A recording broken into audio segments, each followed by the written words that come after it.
Good afternoon, everybody. Just checking to see if we are live. Are we live? Are we live?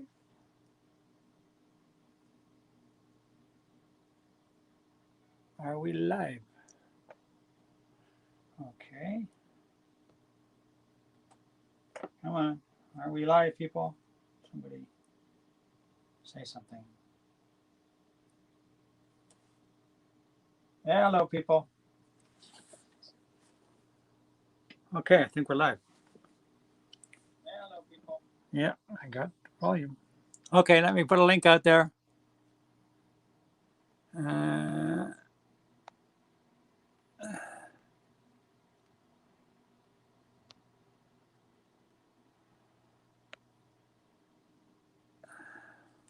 Links out.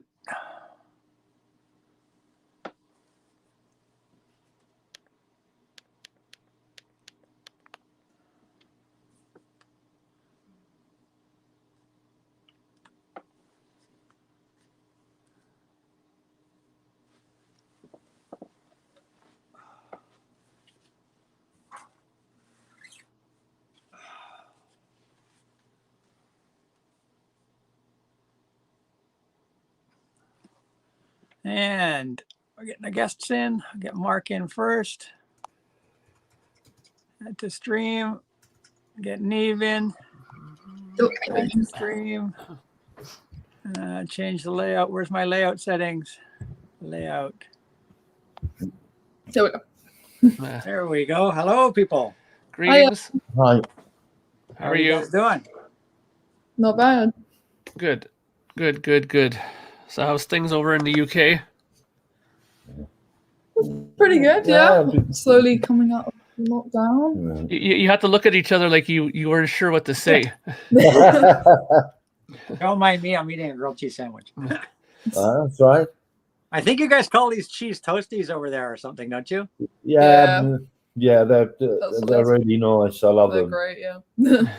We call them grilled cheese. Very nice. So what have you guys been up to? I've been mainly working on a new record. I'm working on the follow-up to my Dark Monarchy record that I did about a year or two ago. I'm about halfway done doing the mix of it. I'm also preparing to do a 5th anniversary release of my first Projekt Gemineye album. I just finished the mastering of it today, so I'm sending that over to the Lacquer channel in Toronto, and they're doing the special lathe cut version of it for me. That's going to come out on Record Store Day in July. So lots of things going on. So all kinds of fun stuff like that. What about you guys? What have you been up to? I've been back to work this week, so it's been pretty hectic. Where do you work at? I work at a theme park quite close to where I live, so it's been A theme park? very busy. Yeah. Cool. Yeah, like with rides and all that? Yeah, I work in the fast food restaurant, which is like a McDonald's kind of place. How big a theme park? Is it like a big theme park? Or It's quite. Chessington's quite big. Yeah, it's quite well known in England and everything. Yeah, you get a lot of lots of people come and stay in the hotel there and everything. But it was because outdoor attractions opened on Monday. Everyone's just been pouring into the theme park, and because the restaurant that I work at is probably the most popular one on the park, everyone was just coming in there, and there was queues left, right, and center. so are theme parks allowed to be open again now? Yeah, yeah. They got things going on over there in England now. They've buckled down and gotten their shit under control. Over here, we went into more crippling lockdown here. I mean, we have borders are closed now. Police can go around and check if you're going for non-important reasons. Like it's gotten bad. Like we're getting like over 4,000 a day here. Almost 5,000. Yeah. So well, I've got my second jab coming up on Friday next. Very good. I haven't even gotten my first yet. Yeah. Yeah, my second is at the end of July. Yeah. Yeah, you guys are lucky. I had my first a week ago, and the second is July 29th or something. All right. Yeah. Very good. So what's going on in the world of vinyl with you guys? You guys pick up anything new or what? Yeah, well, Well, we actually got this really cool Tubular Bells box set recently, which is Oh, really? amazing. Yeah, it sounds really great. yeah. What does it have? Like, what's inside it? So it's obviously got the album, and I think it's got the vinyl, it's got a CD version, and it's got a 5.1 surround sound mix in it. Yeah. And obviously it's got like a book and all that kind of stuff. It's just absolutely great. It's The 5.1 mix, that's on what, DVD or Blu-ray or? I think it's just on standard DVD. Let me guess, Steven Wilson. I don't know. I think it was Mike Oldfield himself, actually. Oh, really? Eh? Yeah. That's interesting. I mean, I just figured that usually around this time he seems to be the go-to person for 5.1, and now he's doing the Atmos mixes now as well, right? Yeah, So I think that's it was released. I think like 2009, 2010, maybe. yeah. Oh, that's nice. Porcupine Tree. Yeah, Nice. this is the complete. This is a live album. It's a special edition. It's a live album with the whole of the incident. The incident is being played live. This was in Chicago. Yeah. It's recently come out, and I think only a few copies are made of this. I mean, but no, this is great stuff, and it's got. This is from a concert in Chicago in I think 2010. I think it was 2010. Mhm. So it's only just come out on vinyl. Very nice. Very, very nice. I got a couple of things that came in, but one I'm very happy that came in. I've been talking about it before. Is I got this reissue of Kiss Killers. Oh, cool. Right? And if you look at the label there, it's a 45 RPM double pink vinyl of it. Before, the original never came in a gatefold like this. All right. And the track listing in the back here is a combination, because this came out in different variations. In Australia, they had a different track listing. In Japan, they had a different track listing. But on this one, they combined the songs that were extra on the other pressings into one. So you have all the extras on here. And if you look at this is really cool. They gave you, this is considered technically a German pressing because of the lettering, right? If you look at, they have the censored logo, right? Yeah. All right. What pressing company did that? I don't remember. It's on here somewhere, but I'll check in a second. But I just want to show Germany, if it's Germany, is it optimal media or no? Most like or Palas. But the insert is the Japanese style. This came in the Japanese pressing with all this kind of Japanese quirky photos and kind of text in there, and it has all those kind of like photos of each person inside there. And the Japanese one also came with a sticker, but if you notice, all the text is German style, right? Oh yeah. So it's like a German style. German language, yeah. Well, it's just they changed the S's because the original Kiss logo looked too much like the Nazi SS. Okay. So, and the vinyl is really, really nice. I mean, I was actually surprised how nicely they did this. This is on this kind of pink vinyl, and the labels are really nice. So it's like this pink vinyl, right? All right. And the labels here have the band on one side, right? Yeah. And on the other side, it has the original kind of Casablanca record label, but it's in black. One of the records are black. All right. Oh and yeah. And then the other label is a complete like opposite. So it's like a silver and black. So they it's like they look like an X-ray reverse of it. But it's really good. It sounds excellent. Like I was very impressed, like how good it sounds. The pressing of this. Because, look, Kiss is not considered an audiophile band, right? But the fact that they did such a great pressing of this, I was really surprised because, they didn't have to do a 45 RPM of this. They could have easily just did a 33 and people would have easily have bought it, I think. But the thing that's interesting about it, too, is that if you were when you buy this, you had an option to get a 7-inch single that came with it as well. And I didn't get it because I'm not really big on collecting 7-inch singles, but now if you go and look on eBay. Was it an extra cost?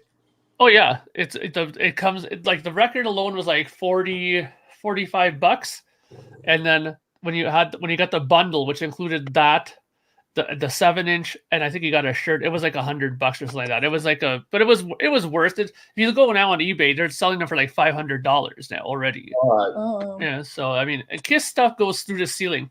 Even if this costs like $60-$70 to buy, it's worth getting because within a week or two, it'll be like double or triple the cost of it already, right? Yeah. Mm. Yeah. So that's one of the main things I got that is really cool. The other thing that I got that don't mind showing you guys really quickly. My friend Havard, he's a guy in Norway. He's like me. He makes his own music and his own albums. He has a band called Moonscape, right? Oh. And he released his second record here, and this is really, really nice. I was highly impressed that he got a full glossy album cover done, right?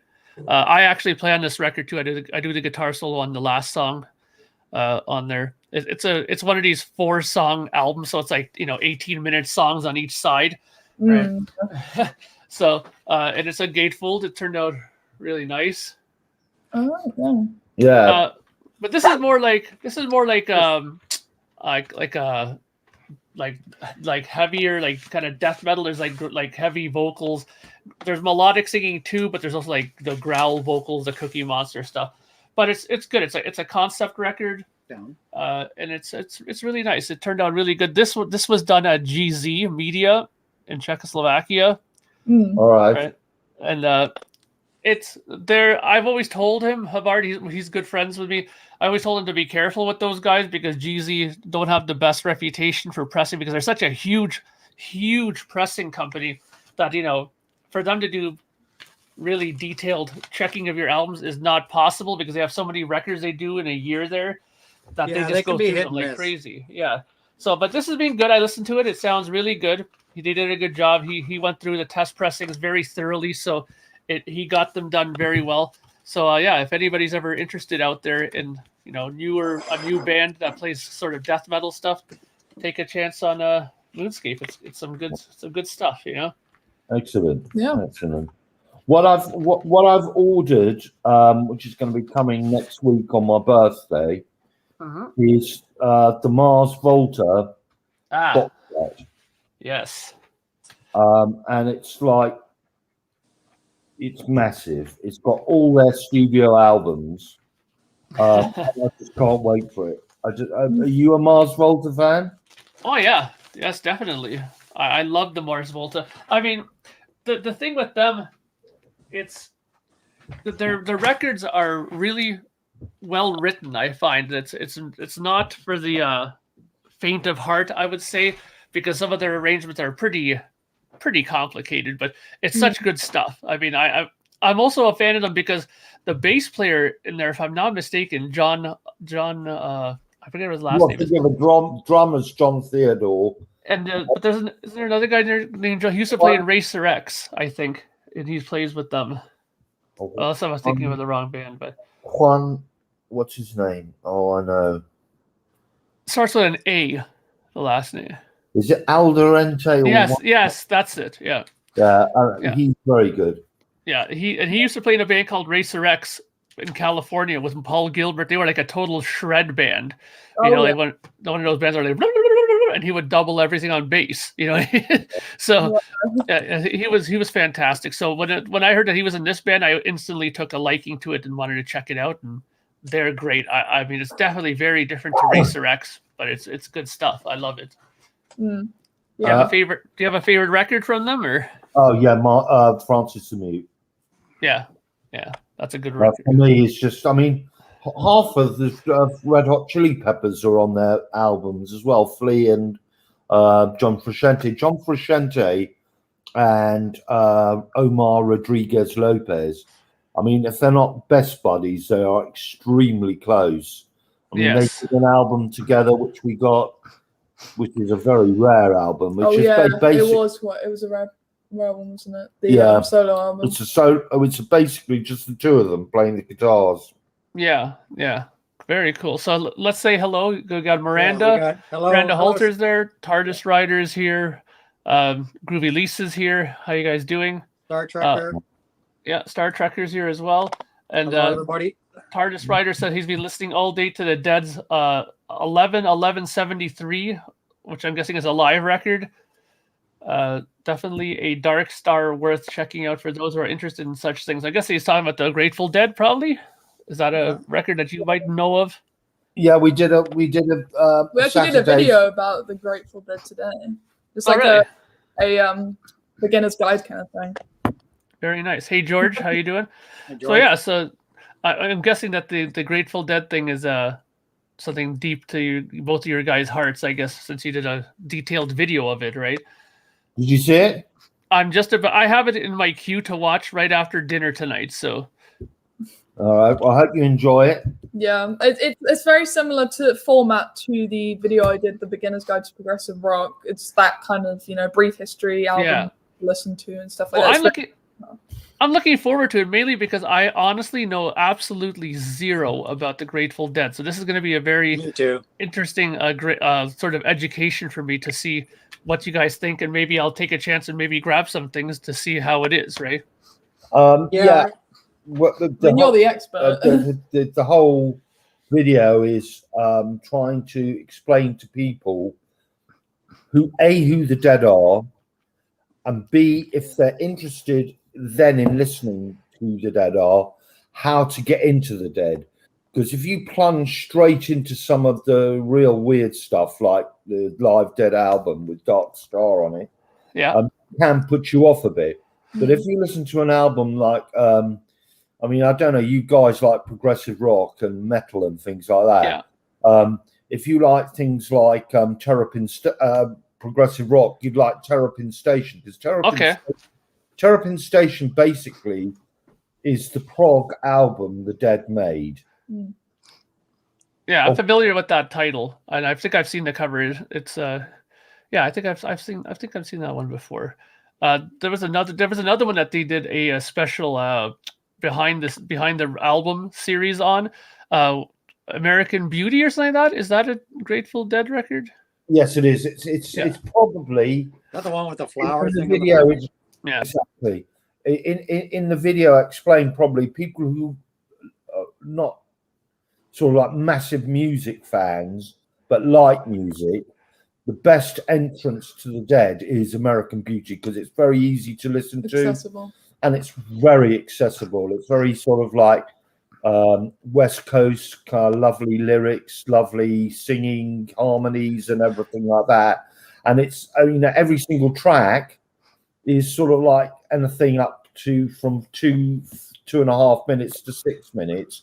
So for some people, they may prefer that. Yeah. Where a lot of the live albums they made, you've got like songs that are 25 minutes long. The Dead? Yeah. Oh, yeah. Yeah. I never realized they did like long format songs like that. Yeah. That's one thing I do know about it. I mean, it's also interesting when I watched that video, they were saying that they were one of these bands that really, really experimented a lot in the studio. Like they would do all kinds of crazy things with pianos and, they would do all kinds of weird things, and they would explain things to engineers that actually made an engineer quit in the middle of a session. Like he said, I want the sound of wind on this. I don't want the sound of a blue cloud. Like he would explain all these weird things, and the engineer's like, what are you talking about? And like he would like totally get annoyed with them. But apparently he said that they spent a lot of time in the studio, and that to their benefit, they ended up making more and more albums that they were happier with as they learned more tricks within the studio itself. Yeah. But they are incredible bands to me because, especially coming from England, you very rarely got the chance to see them. Yeah. I actually had the real fortune of seeing them because of my age more than anything in 1972 and 1974. And at the time I saw them in 1974, they had a stack system and a PA system, which was just enormous. They played at a place in North London called Alexandra Palace, and they filled the whole stage. I mean, it was just like stacks and amplifiers and everything. Yes. And they sort of came on a bit late. They came on two hours late. And then Terry just walked on and started playing Bertha, and off you went. It's nice. just to me. Look, I have this by my desk. Very nice, Jerry Garcia there. So Miranda Holder, one of the people who's on the stream here, said that she'll check out your video, Nee. So you have a person there that's gonna check it out. TARDIS Rider, who is what's his name? Roger, I believe. He's a huge Grateful Dead guy.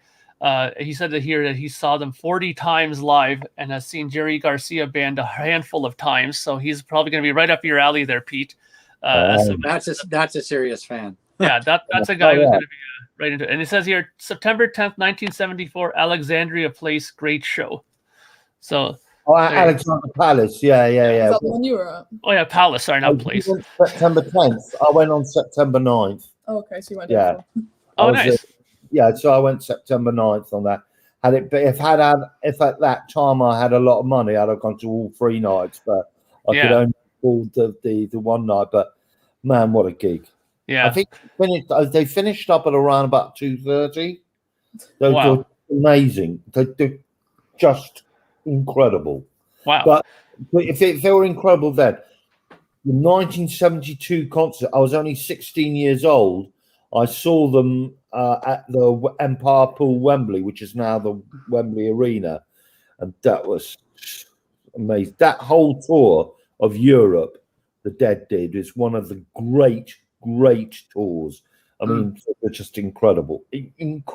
But we're preaching to the converted here. Yeah. Yeah. Well, I saw in one of your recent videos, Neve, you found that that Jethro Tull that I'd recommended, the Stephen Wilson we remix, did. the Record Store Day one. The benefit. Oh yeah, we got that. We got that. It's so great. I love that. It's good, huh? Yeah. Such a good mix. It's a shame they only released it for Record Store Day. It's crazy.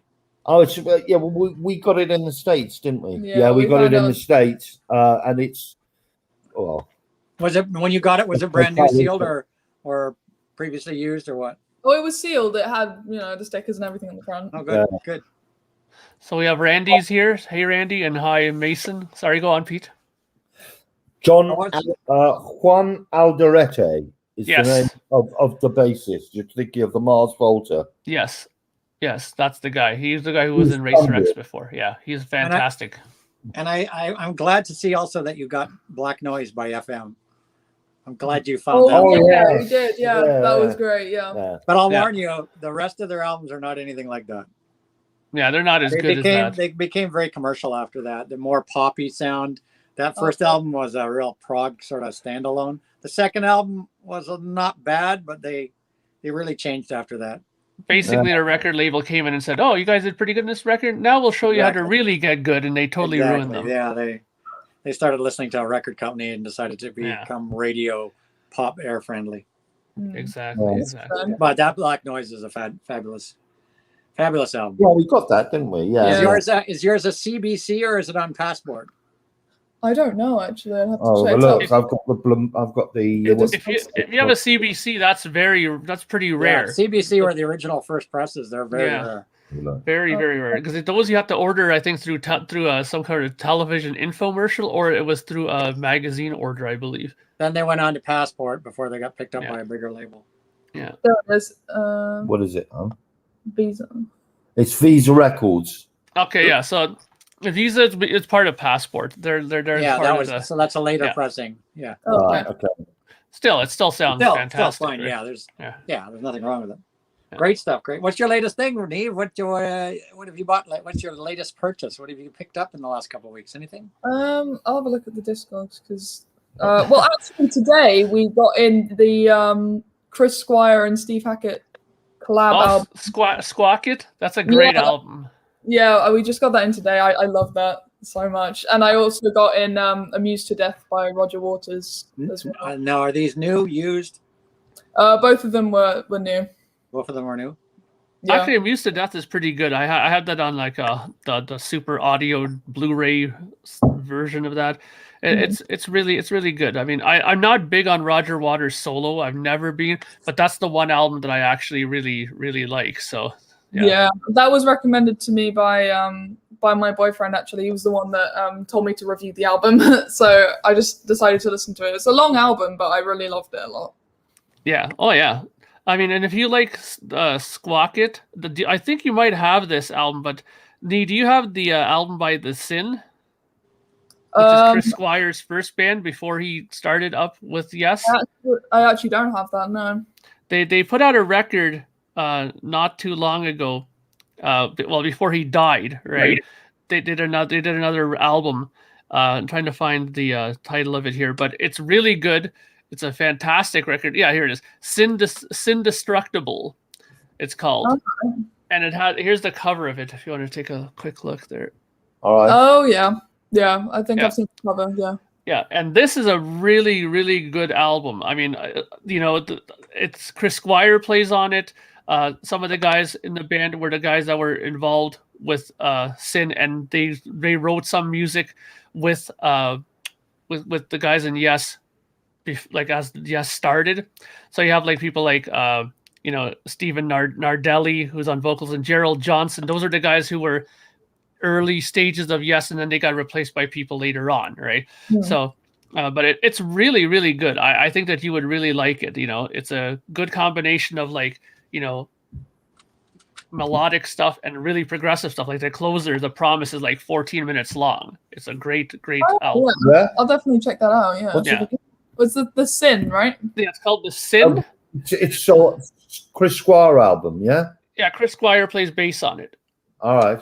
It was technically his band that he was in before it ended up changing to becoming Maple Greer's Toy Shop, and then from Maple Greer's Toy Shop it got changed to Yes, because that's when John Anderson was involved, and then everything got changed around, right?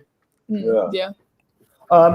Yeah, we also got a King Crimson album recently. Oh, nice. One of the 90s ones, yeah. Oh yes, I remember telling you guys to get that. That's a great. What do you guys think of it? Well, we heard it somewhere, and I looked at Neve and I said, "Why haven't we got this album? It's fantastic." So we bought that, yeah. But we've got a few things coming, album wise. Not just the Mars Volta, we've got other stuff coming as well, and we're looking forward to Record Store Day as well. Oh yeah, I like the some of the stuff that's coming out from that. Not least, you guys know Opeth, yeah? Oh yeah. Blackwater Park, which is one of Miranda. Yeah. That's being remastered and mixed, reissued on different color vinyl, which obviously you will not just look at but purchase. Yeah.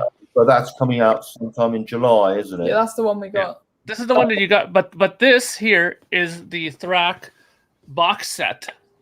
Whoa. Oh right. Oh, it's a CD one, right? Yeah. Yeah. This is so good. They have so many different CDs like of them running through the whole session. I think there's actually DVD Blu-ray of them in the studio here too. Oh.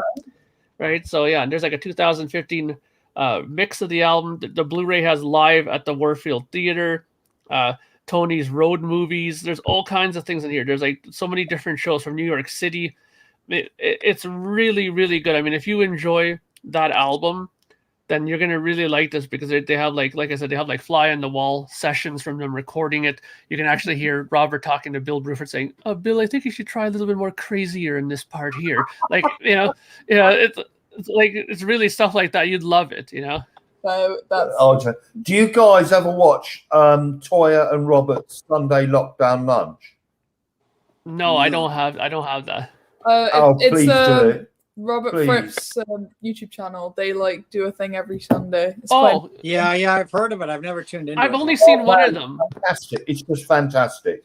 I've actually seen only one of them. They did a Ace of Spades one. That's the one I saw. Yeah.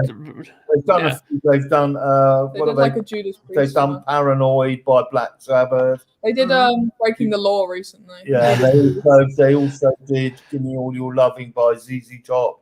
They and of course his wife just is disporting herself on this channel, and we've got Robert standing, and she just playing the guitar. Robert Fripp, while his wife is sort of got naughty nurse or naughty whatever outfit on, and it's just hilarious. It is so hilarious. So this is on every Sunday they do this, right? Sunday lockdown. Yeah, and they lunch. also do like a Q&A thing called Agony Aunts, where like Agony people can ask them questions and they just kind of do an hour-long session of them answering the questions. I mean, they ask Robert Fripp, how do I cope with my mental problems and everything like that. Well, Robert Fripp is, well, we know he's a genius guitarist, Yeah. but he's no psychiatrist. He's not a therapist. Yeah, I know. I think sometimes people think because of the way he speaks and how eloquent he is that way, that he has the answer for everything, you know? Yeah. But he's got the most huge Dorset accent. Oh, yeah. Fantastic. It's a real country accent. But, I mean, you know, the thing is, the guy's so legendary. I mean, he is featured and admired by so many great guitarists. Oh, yeah. I mean, are you familiar with his solo record, that Robert Fripp Exposure, that the record solo album? Yeah, I've heard of it as well. It's really good. I mean, it has, you know, Peter Gabriel's on there doing a couple songs with him. Daryl Hall from Hall & Notes. You'd be surprised how good he is on that. Yeah, definitely.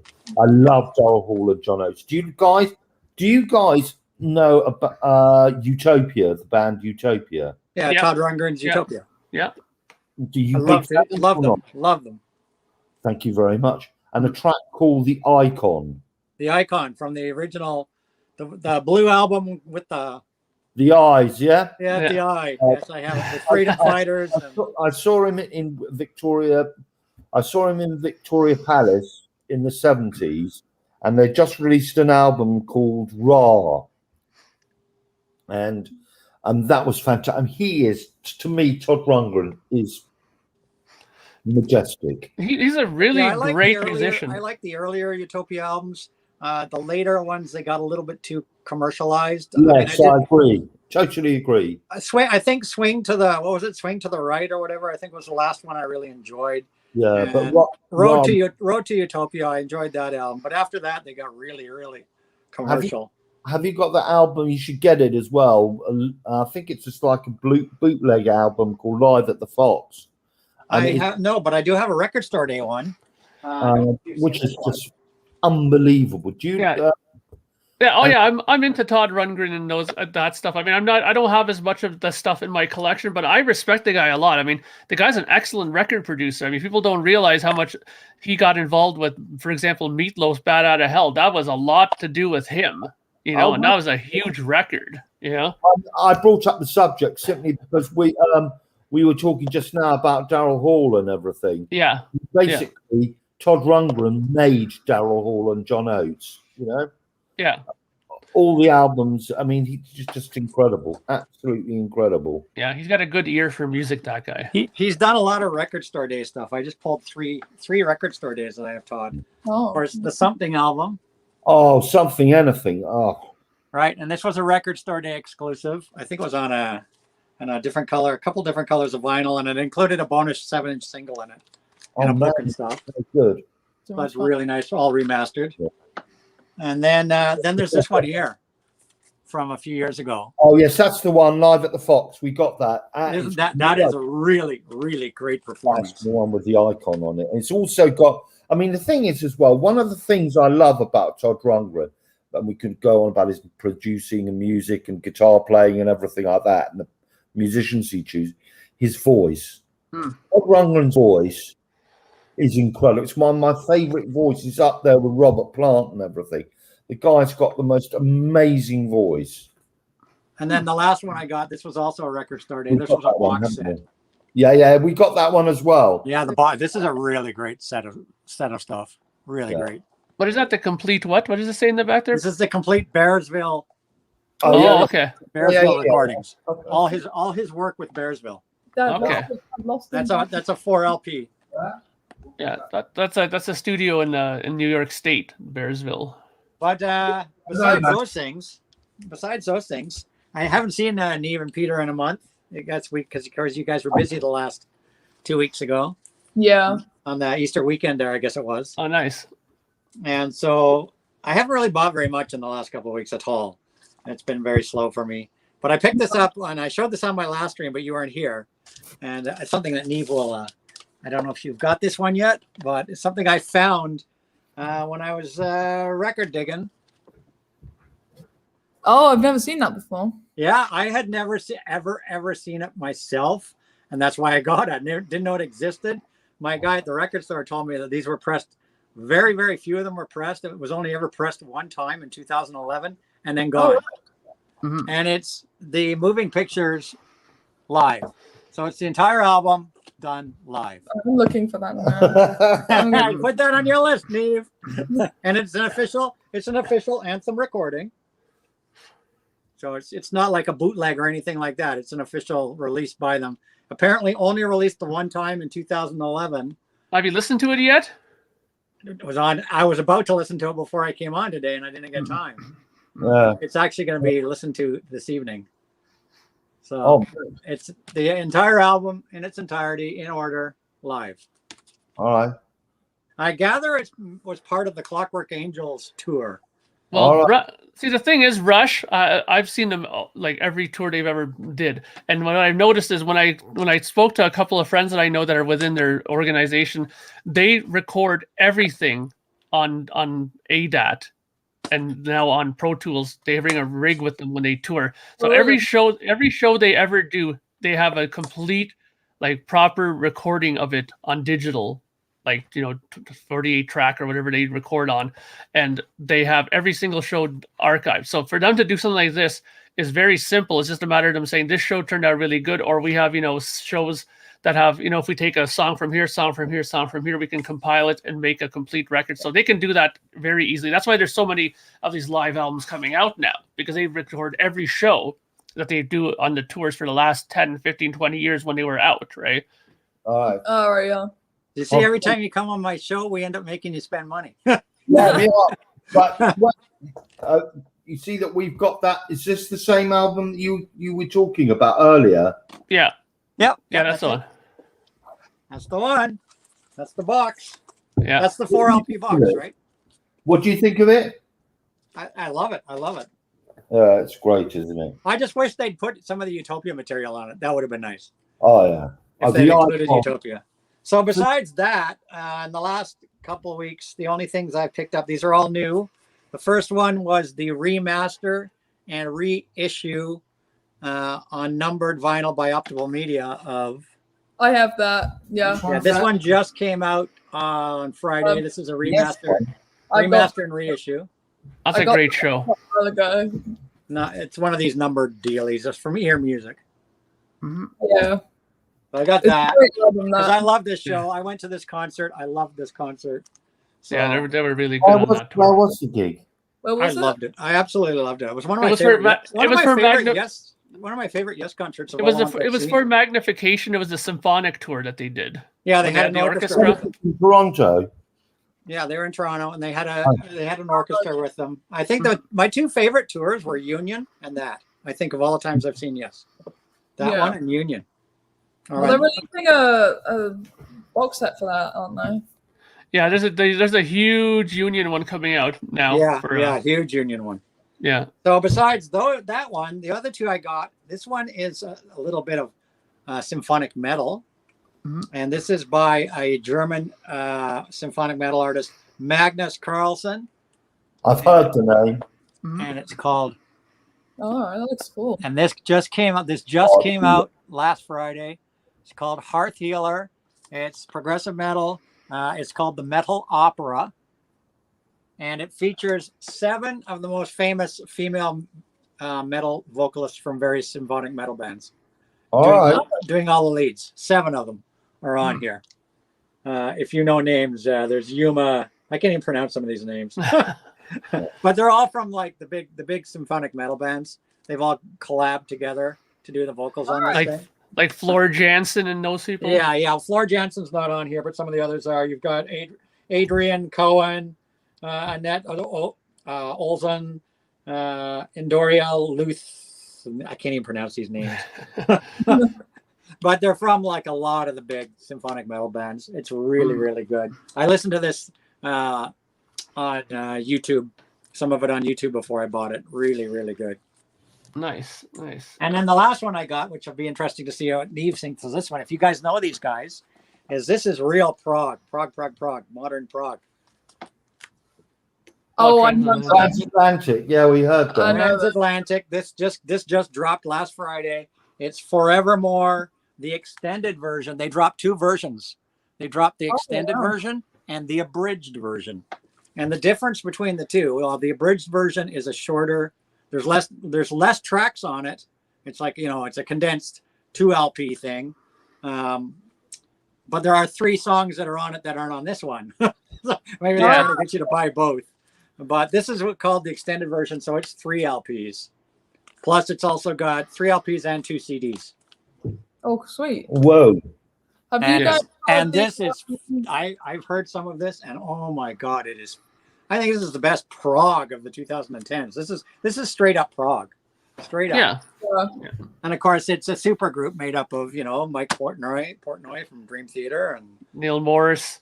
Mike Troy, Pete Torwace from Marillion. Pete, from Marillion, yeah. And so this just dropped on vinyl last Friday. The Flower Kings guy, Rona Stolt. So I went for the extended. Have you guys heard the new Liquid Tension Experiment album? I've heard bits of it. I really like it. I've always been a big Liquid Tension Experiment guy. I haven't picked up the new one yet, but yeah, it's out on vinyl now as well. So yeah, I listened to it when it came out. I really liked it actually. Yeah. I need to revisit the I honestly think that you will like the Transatlantic, Nee. I think that you and Pete will both really like the Transatlantic. Neve will eat up Transatlantic for sure. Yeah. They're definitely on the list. Yeah. You don't think Watch that. Well, they have 2 eras. They have a really old era from like 2000, 2001, and those albums barely charted, and then they disappeared. But they were good.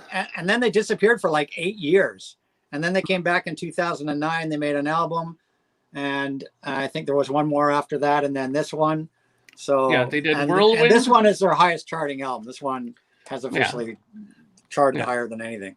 Yeah, but I mean, they had Whirlwind. Whirlwind is considered their best album ever made of their catalog, Whirlwind. And then they did Kaleidoscope, which was done right after that. And then this is the one that follows Kaleidoscope. Yes, right? Follows Kaleidoscope. Yeah. So the first album is called Sympty, SMPTE. It's a play on their names, right? And then there's another one after as well, which has like a big Zeppelin balloon on the front cover of them. That's their they have record. their transatlantic ship thingy on all their album covers. Yeah, and it's really good. It's really every record they've done has been fantastic. My favorite is still Kaleidoscope. I really love it. I bought like the 5 CD, like 3 CD, 2 Blu-ray version of it because it has like a live concert of it the show on there as well. This one's their fifth studio album. This is the 90-minute version. Like I said, there's a shorter version. Be careful when you buy it. The other one looks exactly the same as this, except it's got like a purpley cover. It'll say at the bottom. 2 records. 2 records. Some of the songs are missing, but they put 3 tracks on it that aren't on this one, which is weird. But I went for the Big Bang, and it wasn't that expensive. It really wasn't pricey at all. For 3 LPs and 2 CDs, it was no more than buying most 2 LP albums. So it was actually really reasonably priced on Amazon. Yeah.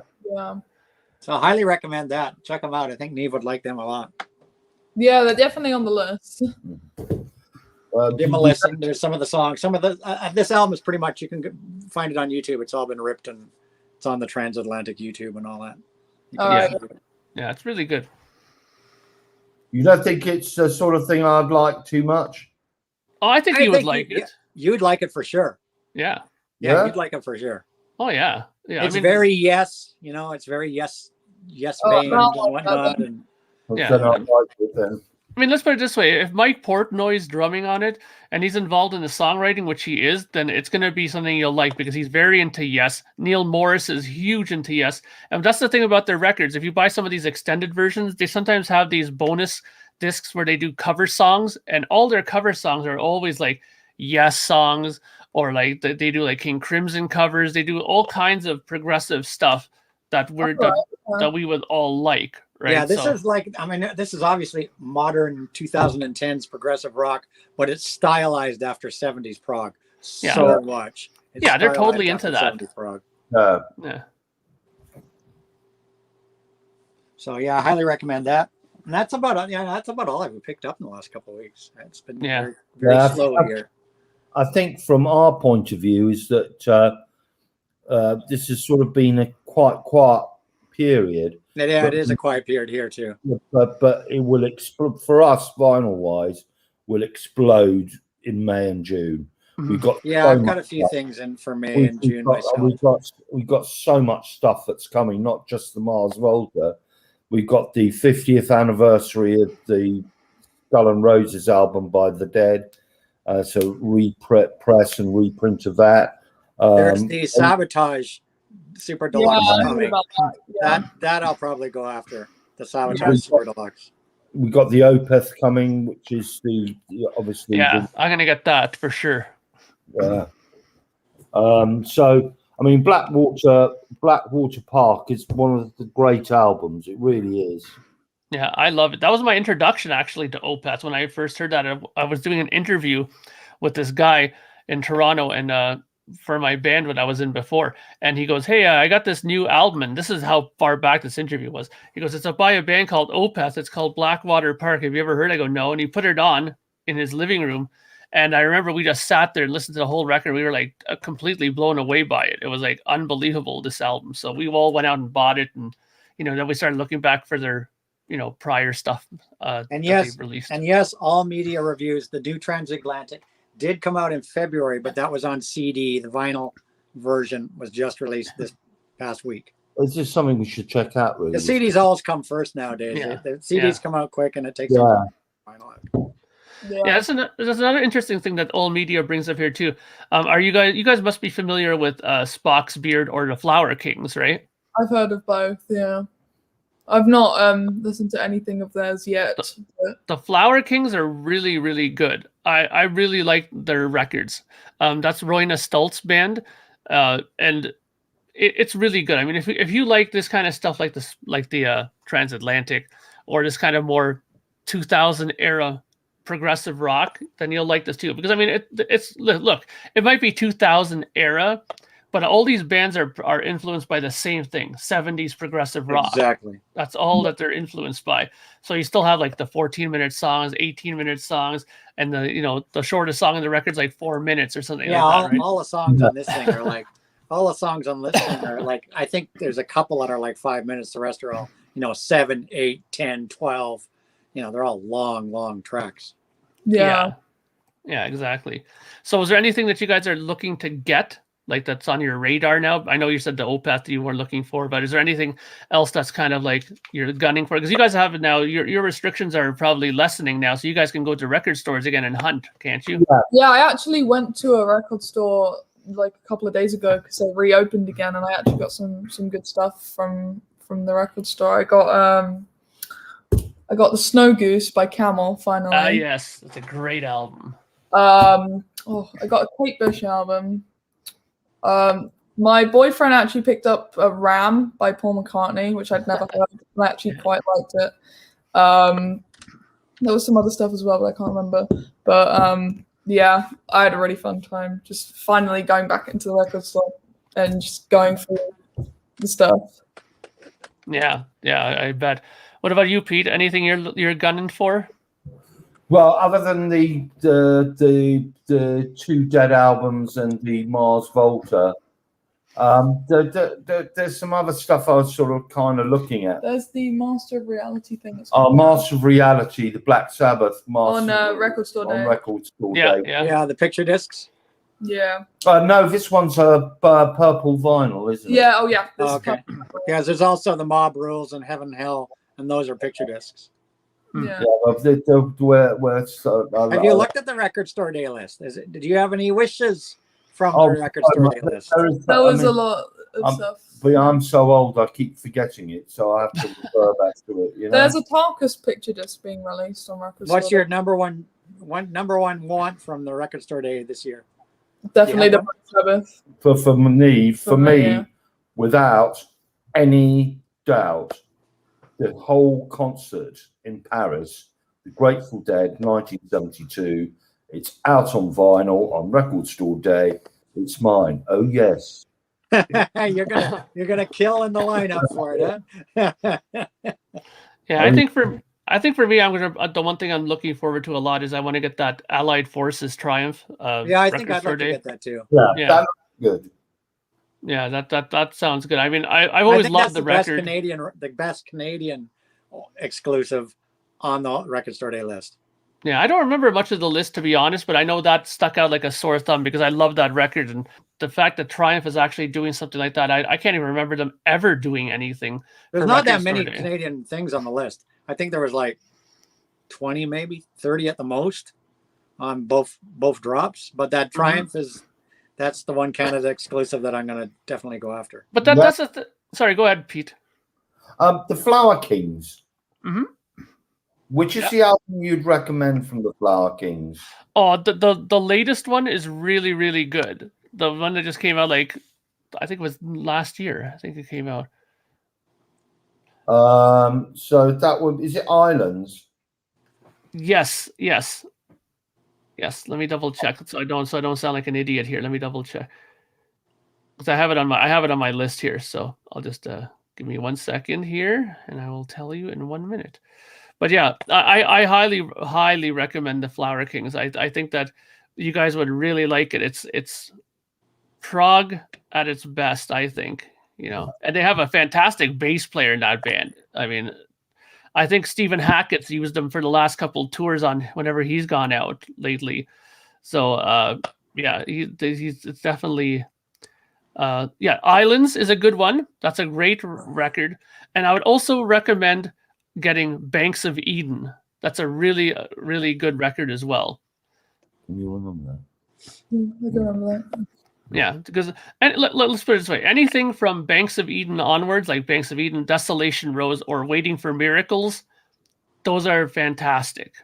I mean, the Waiting for Miracles record, I think it would be pretty easy to remember because it's like just like an elephant.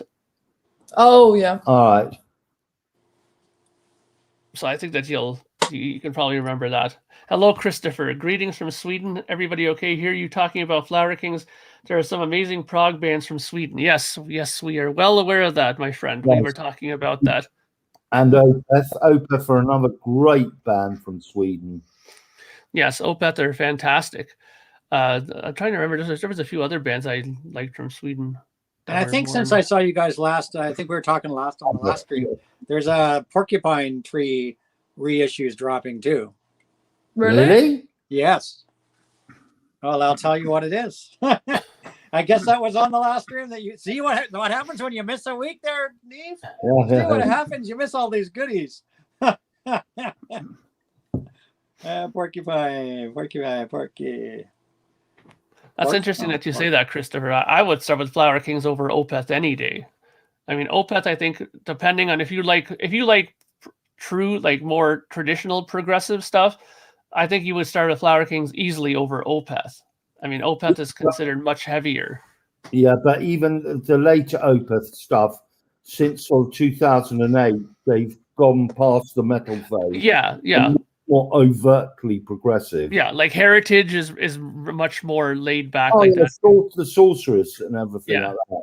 Yeah, those are good records. I mean, something must have happened. I remember hearing an interview with Michael Ackerfeld. I actually met him in Toronto. He's a nice guy, and he said that he started going that direction mainly because of the fact that he just couldn't envision himself in 30 years singing that style of singing when he was like 50, 60 years old. He wanted to be able to do stuff that he could sing when he was older. You can't imagine going whoa, whoa, whoa, when he was like 60 years old, right?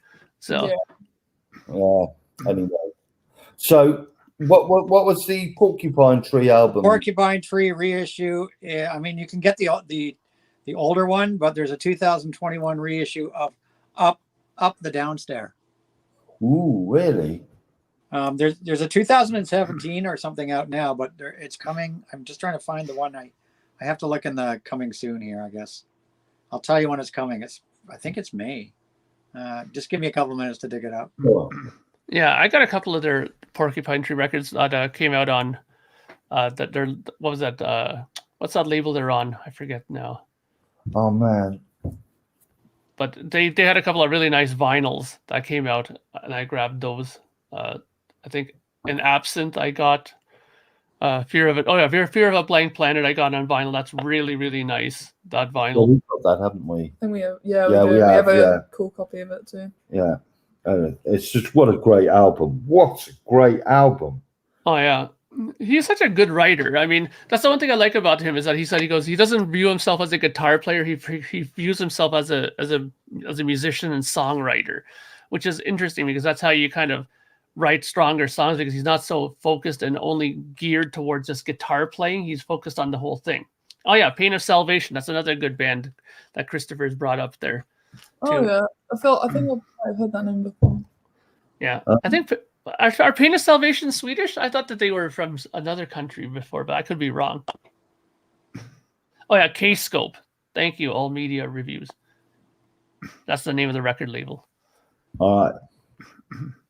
Yeah, so that's yeah, it's really well done, those vinyls. And I mean, I'm very, very happy that the resurgence of vinyl has happened, because all these records now we're getting on vinyl instead of just having them strictly to CD, right? Yeah. Oh yeah. Every band mentioned are Swedish. Okay, yeah, so great. So I was wrong. So Pain of Salvation is a Swedish band. Moon Safari, Black Bonzo, Kaipa, and I can't pronounce that other one for sure. That's The a pretty Sabotage Super Deluxe is dropping on June 11th. Oh, right. Sabotage. Yeah, the Sabotage Super Deluxe is dropping June 11th. I'm just scrolling through here. Very nice. Yeah, definitely. I'm just. So, what about you guys? Are you going to get anything on Record Store Day? Well, yeah, like I said, I'm going to be getting that Triumph. They're reissuing their album Allied Forces. They're doing I think it's like a box set actually released. Yeah, I think it's a box set. It's at least 2 LPs. Yeah, so, I see Saga is reissuing a lot of their catalog in the next couple of months for the first time in friggin' 30 years. So anybody that wants to dig into Saga, now's your chance to dig into one of the great Canadian prog bands. Yeah, all time. Yeah, well, their heyday was when they did like stuff like The Flyer and On the Loose. Their first album is brilliant. Their first 3 albums are brilliant. Of course, I got their brand new album. That one came out. Did I show that one when I was here last time? Yeah. The brand new album, which they call it an acoustic album, but I really like the way it's done, because what they've done is they've picked deep cuts from their 30 years of albums. They've gone and they've picked deep cut, not we're talking about the other like that. They're all deep tracks. They're all like album deep cuts, and they've re-recorded them and they call it an acoustic album, but it doesn't really sound like it, because what they've done is, like, instead of all the synthesizer keyboard parts, it's all done on pianos and accordions and violins and things and combinations of instruments that really recreate that same sound really nicely. And then of course the electric guitar parts are done more on acoustic guitars and things. It's an absolutely beautiful album. Beautiful album. Yeah. I love it. To be honest, I haven't followed much of their stuff after like those records in the 80s. I just went on to like other stuff, but I can probably check it out. A ton of albums right through till now. Lots of albums. But they were mainly bigger in like after Germany the 80s. They were huge in Europe, huge in Germany, massive in Germany. They've had a continued following. Rapture. The Saga. There are 2 sagas. There is a saga. The one that we're talking about is a Canadian one. There was a saga that came out in Sweden, but they're like an obscure sort of prog band that you know. The Canadian saga has made over 20 studio albums now. So, Rapture of the Deep, Deep Purple's Rapture of the Deep is being remastered and reissued on May 21st. Yeah. Okay, Anthony. Yo. Yeah, I'm gonna have to get rolling here though. I gotta go. Is that your time again? Yeah, it's flies. I'm trying to find that porcupine tree for these guys. Yeah, it's here somewhere. I've got the link out there if anybody wants to come up. The link's out there. Okay, so Nee and Pete, thanks for coming on. I enjoyed chatting with you guys again, and I'll definitely check out your Grateful Dead introductory video this evening. So That'll be a cool watch. I'll leave a comment too. And thank you, my friend Anthony, for having me on again, of course. Thank you. Yeah, we got to get together one day soon. Yeah, we will. And Anthony, I think we're going to make a move because Neve's got to go to work tomorrow. Yeah, well, you know, what time? What hours do you work? I'll message you when I find that. Just look it up on Amazon. I know it's in sometime in May that Porcupine Tree is coming out. I don't know if there's any other albums in their catalog dropping. Okay, I gotta go. I know it's sometimes in May. Take care, Mark. Bye. Bye. But Yeah, I'll find it and I'll text it to you. I know it's sometime in May. All right then. All right. Well, it's been good fun again. Yes, nice to see you, Neve. I'll be here in 2 weeks again. If you guys can make it. We'll probably be back. Yeah. And stay safe. You stay safe now that you're out there working again. Yeah. Hopefully, it won't be too bad tomorrow. When can you qualify? When can the younger kids get a shot in the UK? Have they said anything? Yeah. I think end of June, beginning of July. Oh, really? Yeah, I think so. Yeah. All right. You'll get one. You're gonna get it done. But you guys won't get AstraZeneca. You'll get the Formica one. Or The one you'll that's get only- Pfizer. Is that the one you have The one shot for? AstraZeneca. What did you get, Peter? What one did you get? Pfizer. I got the Pfizer as well. Yeah. And I'm getting Pfizer again on Friday, which will be my booster. Yeah, it was easy peasy. I just had a little bit of a sore arm for a day, and that was That's it. it. That's all I had as well. And Some people say the second shot is a little bit worse, that you might get a fever, but Well, I guess it all, it depends on the person, I suppose. Yeah. yeah. All All right. Well, all right then. All right. Nice to see you guys. Nice to see you Bye. guys. Yeah. And Cheers. we'll see you again in a couple of weeks. see you Yep. in 2 weeks. See you in the stream. See you wherever. I'll message you, Neve. All right. Cool. Yeah. Cool. Bye. Take care, Peter. Nice to see you. And Ewan. There you go, Neve and Peter, the Prog nerd, and of course Mark Anthony K, my co-host that always drops in. I've got somebody in the got a couple people in here, and we've got Jorgen. Let's bring Jorgen in. Jorgen. Good morning. Good morning. Good afternoon. Good evening. We got Mason. We'll bring Mason in a little bit here. Let's move it around. Hi, Mason. Our next two victims to the stream. Yeah, I was gonna click on that link that you posted a while ago, but I didn't think that was the right time because when you have Mark in here and the Prog nerd, I think that those conversations typically work best with just you three. I just saw the links there, so I don't know how long you guys were waiting. Sorry. No, I just clicked on it right when Mark and Neve were announcing. How long were you waiting? Were you waiting very long, Jorgen? I hope not. Well, as I was sitting listening, doing other stuff besides. The music you discussed wasn't exactly. I hardly knew half of the names you mentioned, so Yeah, I felt like I was see sitting that. pretty see quiet that. if I went on then. I could see that.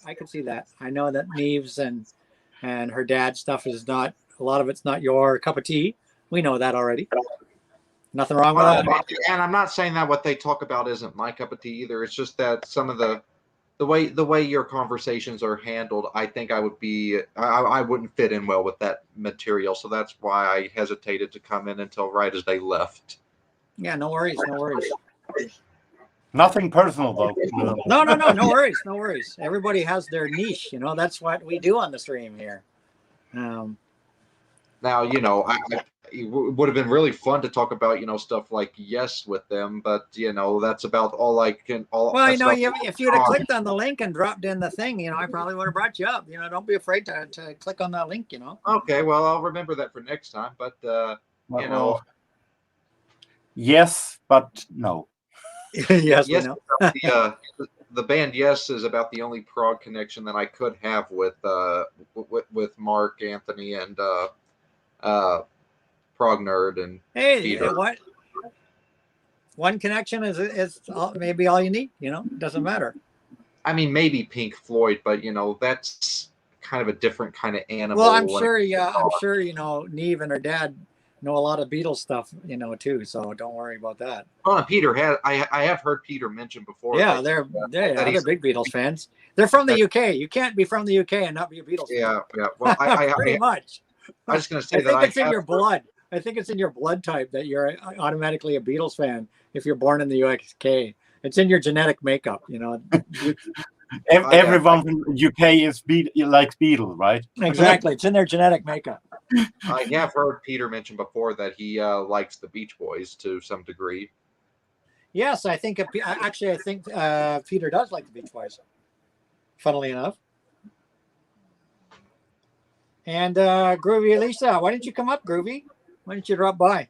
I see you down there in the peanut gallery. I think you might put out another link because it was pretty high up. Yeah, okay, I'll put out the link again just in case. Let's see if I get it right. Guests? No, that's wrong. You'd think I'd get this right one day. But you were you were bringing up the prog subjects there, and yesterday, I'm working on a project right now, like iTunes related project of editing music files, kind of one of my hobbies that I do. And while I was doing that, I had the Yes album and Close to the Edge both playing in the background. I played the Yes album first. There you go. There's the link. The Edge, back to back, on the turntable, and I gotta say, they're both fantastic albums. Everything on them is great, but the highlights for me on the Yes album is Yours Is No Disgrace, the first track, and then the last track on that, Perpetual Change. And the highlight on Close to the Edge, Siberian, and I can't pronounce that other word, I'm sorry. Siberian Chartreuse. Yeah, that track. How about Heart of the Sunrise? Heart of the Sunrise? Is that on either of those albums? Yeah, it should be. I mean, look. Or is it on Close to the Edge? I can never remember. Is Heart of the Sunrise on Close to the Edge or Fragile, people? I can't remember. Yeah, somebody chime in. It's not on Close to the Edge. It's on Fragile then. Yeah, that's one I don't have yet. You don't have Fragile. Okay, sorry. I thought you had the three. No, I just have the Yes album and Close to the Edge. Okay. Which I'd have to argue right now are my two favorites, but well, it's because it's all you have, so it's kind of hard to. But it's not all I've heard. Otherwise, I've listened to what's the one, Relayer, at least once, and while I thought that was good, I wasn't as impressed with that as Close to the Edge and the Yes album. I like your pants, Mason. Yeah, when I'm off work, when I have a day off, I don't get out of my jammies. Yeah, they're pretty odd. And who's in the peanut gallery? Is that Lisa? It's Lisa. Here we go. I got my vaccine. You're in the dark. You're like I don't know what's up with my screen. I know. You're like the shadow girl there. You're just like. I think you continue with that because it makes me for once look very bright. Yeah, you're making Jorgen look like super. I don't know what's up with my screen, but I got my second shot today, so I'm fully vaccinated. Your second shot? When did you get the first one? And in March. Wow, and they already gave you the second one? Yep. Holy. They give it a month after you get your first one. What one did you get? I got Moderna. Okay. My mom got Pfizer, and now she has to get another shot in 6 months. Well, here the Pfizers are being given. The second shot on the Pfizers are being given out 3 to 4 months after the first one. Like I don't have my second one until the end of July. Well, at least you're going to get the shot this year. That's good. I know some people who refuse to get the shot because I don't understand why people are refusing to get the shot. I just don't understand that. My friend is refusing to get the shot, and he went to school with me. I saw his post. A lot of people that are refusing to get the shot are also the same people that are refusing to wear a mask. So, well, this guy went to school with me. He posted it on Instagram story for everybody to see. So, yeah, and he has 2 kids. I'm like, don't you want to be around for your kids? I think it would make sense. Yeah. But, no, I'm good so far. Just a sore arm. I was waiting. Yeah, TARDIS Rider said you should get Fragile, and you don't have to worry about any other Yes albums. Oh, But Fragile. funnily, you know what, TARDIS Rider? I don't like Fragile at all. Huh. I don't have Fragile. I don't like it. Other than Roundabout and Heart of the Sunrise, that album's a throwaway for me. Fragile. I saw some used. I suppose Yes Long albums. Distance Runaround is all right, but no, I Fragile never did it for me. And you know, I think one of the aspects that I love about Yes, among others, is I just I just love John Anderson's vocal take that he does on pretty much everything. You know, he has such a distinct voice in the group. And that was why I never got into early Yes. I never got into early Yes until after Drama. I hated John Anderson's voice. It just, I don't know, I just didn't like it. And then when they changed the vocalist and they got Trevor Horn and Jeff Downs in there and they made Drama, I absolutely loved Drama. And Drama's will always be my favorite Yes album. After that, then came the 901 album, and that one I liked a lot. And it was after that I actually went backwards and started listening to their earlier catalog. The only Yes song I liked in their entire catalog before Drama was And You and I. That was it. But Yes is like that. You know, there's a lot of people that have different stages of Yes that they like. A lot of different people. Right now, my favorite stage is that that 71, 72 Yes album, Close to the Edge period. I think that's where they're at their creative best, in my opinion. Because when they changed from Steve Howe to Trevor Rabin and brought him in, and that whole 80s era of Yes, there were a lot of people that loved the 80s era of Yes that didn't care for the 70s era of Yes. Yeah. There's been a lot of different generations. A lot of, Yes has had so many band lineup changes that, you can't even keep track of them without freaking a computer to keep track of who came and went. So I think Owner of the Lonely Heart is by one of the few Yes songs I really know I like. Exactly. So when that album came out and that song came out, they captured a whole new audience. And I know it sounds They boring, captured but all the 80s kids.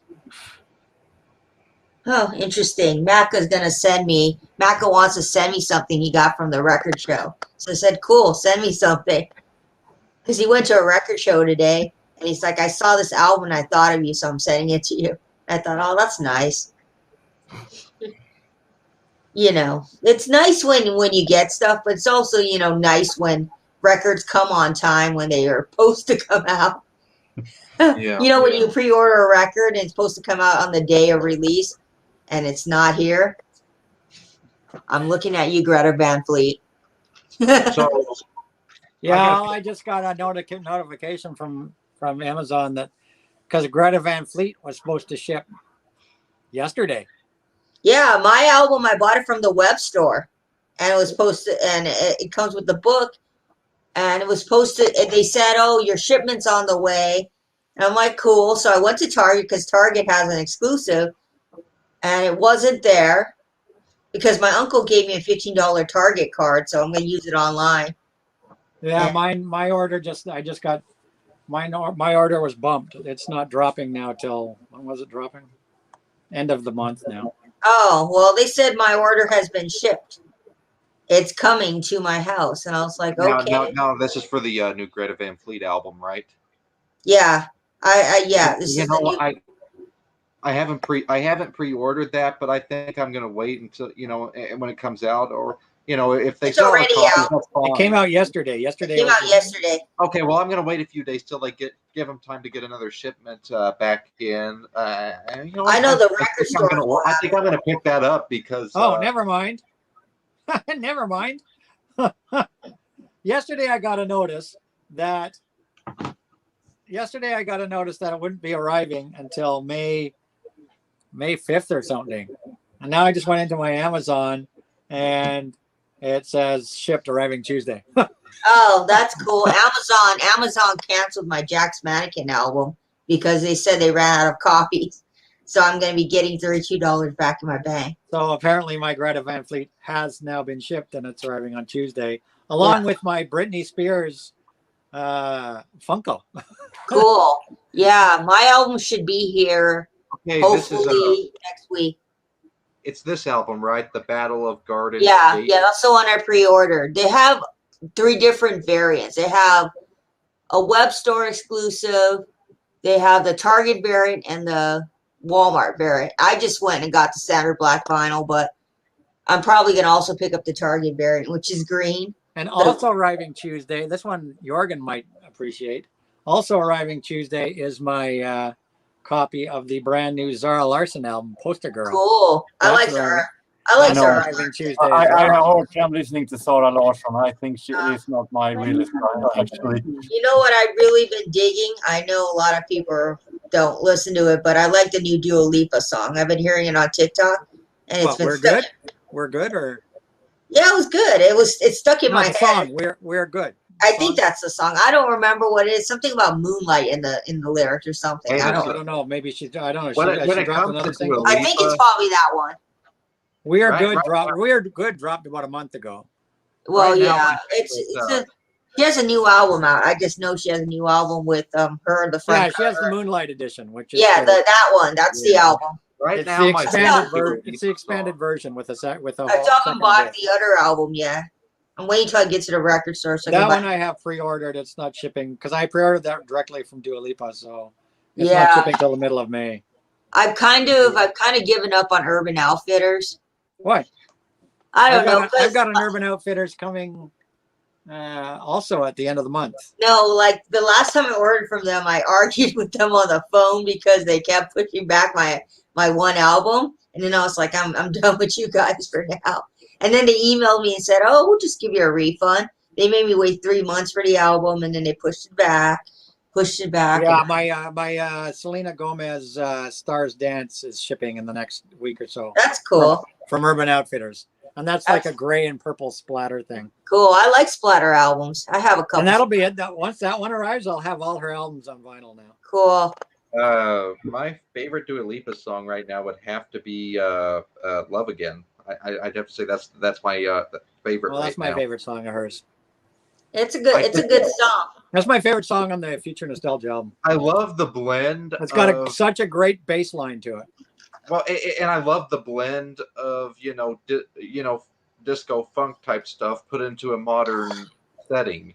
Isn't that the one we recommended you listen to? And then yeah, and prior to that, I was saying that my favorite Dua Lipa song was "Don't Start Now," which is also and then we recommended some other ones, which is also kind of a disco number.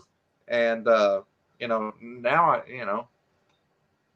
Yep, Vinyl Kicks 86. This is the second time I've ordered that vinyl, and I think Amazon just doesn't want me to have it. Amazon's like, no. Physical and Levitating, the original version, or the two Dua Lipa songs that I actually like. Yeah, I like Physical. That's the first. Actually, Physical is the first song I heard from her, and I was like, wow, this girl, I like her music. I found it on Spotify of all places. They had this like playlist of new songs, and that happened to be on there. And I was listening. I was like, I need to pick up her album. I still do need to pick up her album. I've been saying that for months. Well, Christopher, Tempest Fugit is also a great Bud Powell song if you look it up. I like the song "One Kiss" by Dua Lipa and Calvin Harris. I think it is. Yeah, Calvin Harris would always release a song in the summer.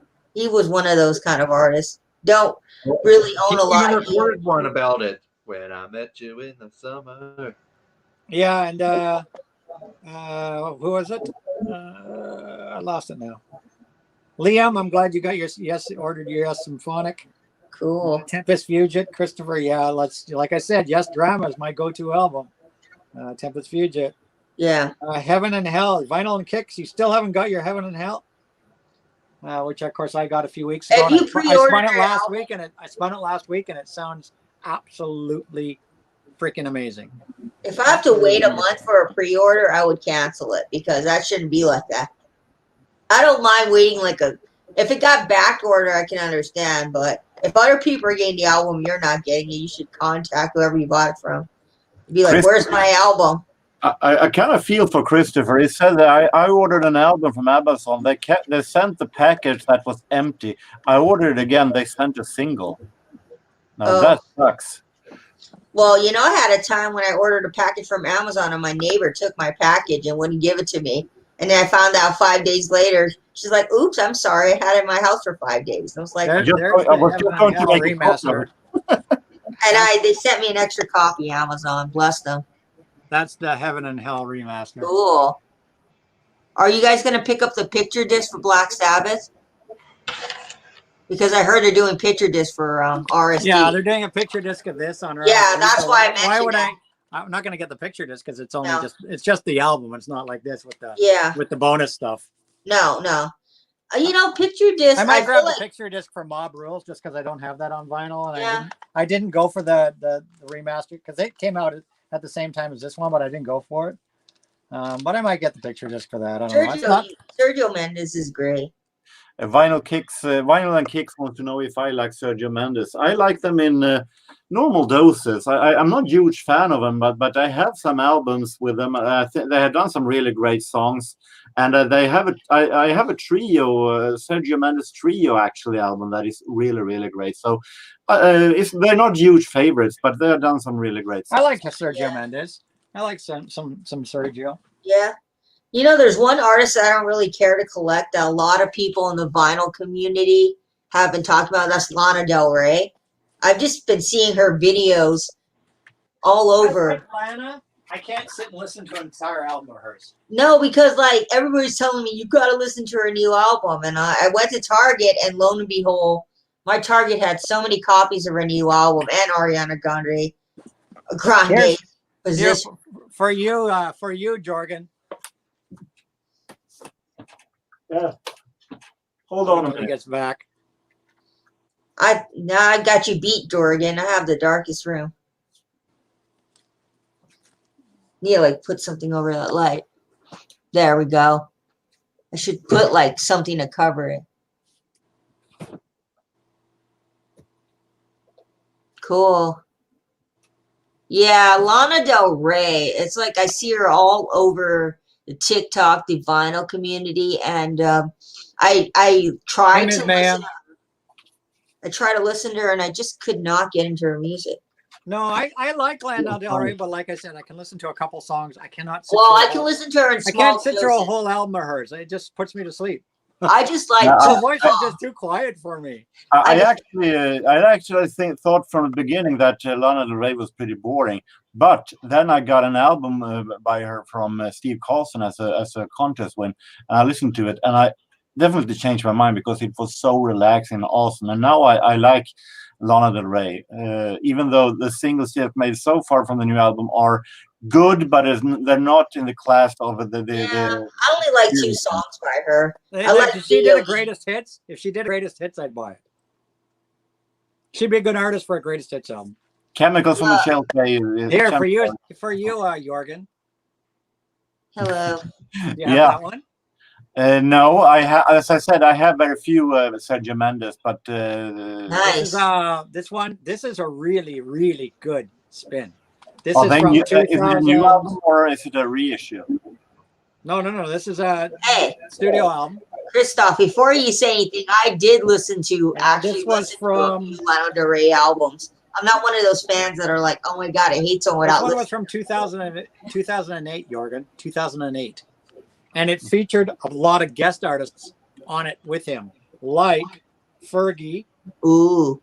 I do like her with the Black Eyed Peas. Or Will I Am, I guess it is. Will I Am. Oh, Will I Am. I like Will I Am. Natalie Cole is on here. A few people I don't know. Lanny Hall and Herb Albert are on here.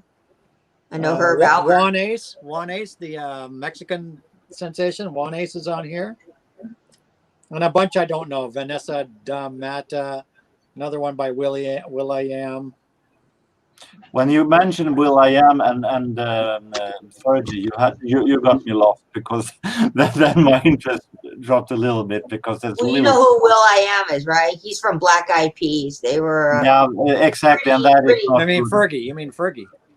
Fergie is Black Eyed Peas. Fergie's Black Eyed Peas. Yeah, but she also had that I don't. But no, it's a good spin. It's a really good spin. They're just guest star on, it's a guest stars on the songs. But yeah, it's a good spin. It's a good spin. I really like it. I'm sorry if you guys like Fergie, but London Bridge is There's Okay. There's only one thing I can say to redeem Fergie, and that's the song that she did with Charlie XCX. The Who only is thing. that? Who is that? You know what that is? Anthony. Jorgen needs help here. I don't listen to much Charlie CX. Charlie XCX didn't do one with Fergie. She did it with Iggy Azalea. Iggy Azalea. Oh, that's right. Yeah, she has a song with Iggy, and she also has a song with BTS. Believe it or not, BTS and her, BTS and them did a song. The one How you're did I thinking mix- of, Mason, How is did I with mix Fergie with Iggy Azalea. Iggy Azalea? How did I mix that up? Well, thank you, Mayhem, but I think you like it more than me. I don't like myself the longer here, so hopefully I can... Hello, Mayhem. Are you causing any mayhem in the peanut gallery? Just kidding. I just wanted to do a pun. Hey, should I time out Mayhem? No? Should I time out Mayhem? You know what? Iggy Azalea. I'll be honest with you. When Mason gave me my what was it? My moderator thing, and I timed out Macca because I just wanted to see how that felt. And Macca's like, I got timed out, and I was like, yeah, it was fun, but I only did it once. Just wanted to, try it out. I actually never seen the greatness of Black Eyed Peas in any form. Well, Black Eyed Peas. I like that Pump It song. It's got a good beat, but would I buy a Black Eyed Peas LP? Probably not. Because it's not something I see there's like certain artists I won't add to my collection. And Black Eyed Peas is one of them. What's their really big song? And it's one of their earlier ones. Let's Get It Started, I think it is. Yeah, Let's Get It Started. They also have I Got a Feeling. I don't Pump like It. that one. And hello, Paul. Fit to be tie-dyed. Are you coming Hello. up today? Paul, are you going to come up today? I can only mention one thing that any member of Black Eyed Peas has done good, and that is Taboo is his name, isn't it? Yeah, he's talented. He made a song called Zumbao that actually was, wow, what a summer song. Well, the band is talented in what they do. It's just not something I see myself buying for my vinyl collection because I've been kind of like, not buying everything I see in sight because there's no point in that.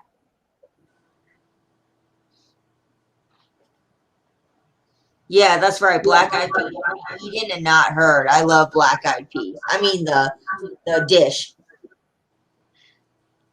It's good over some rice. Nice to see you, Paul. Even if you can't come up, nice to see you. Here's a pretty good topic here. Which Pink Floyd album would you say you like more? Animals or Metal? Animals.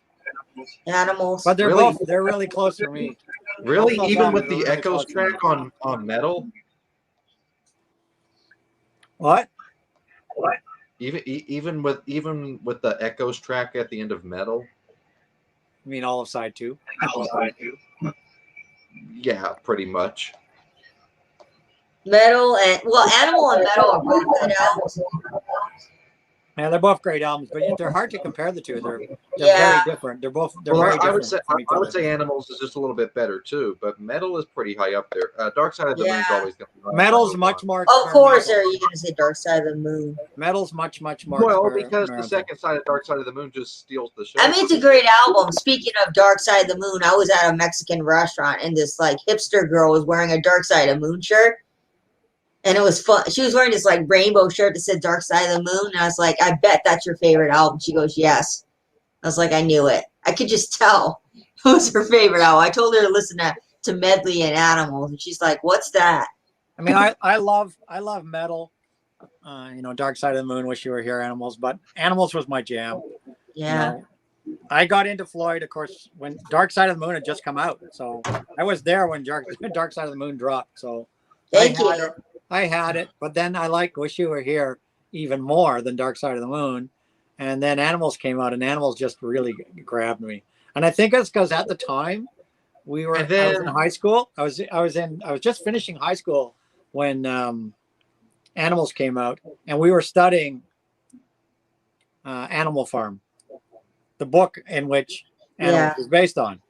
So we were taking that in English, Animal Farm. So just by sheer coincidence, we were studying the book Animal Farm in English class, and then Animals comes out, which is based on it.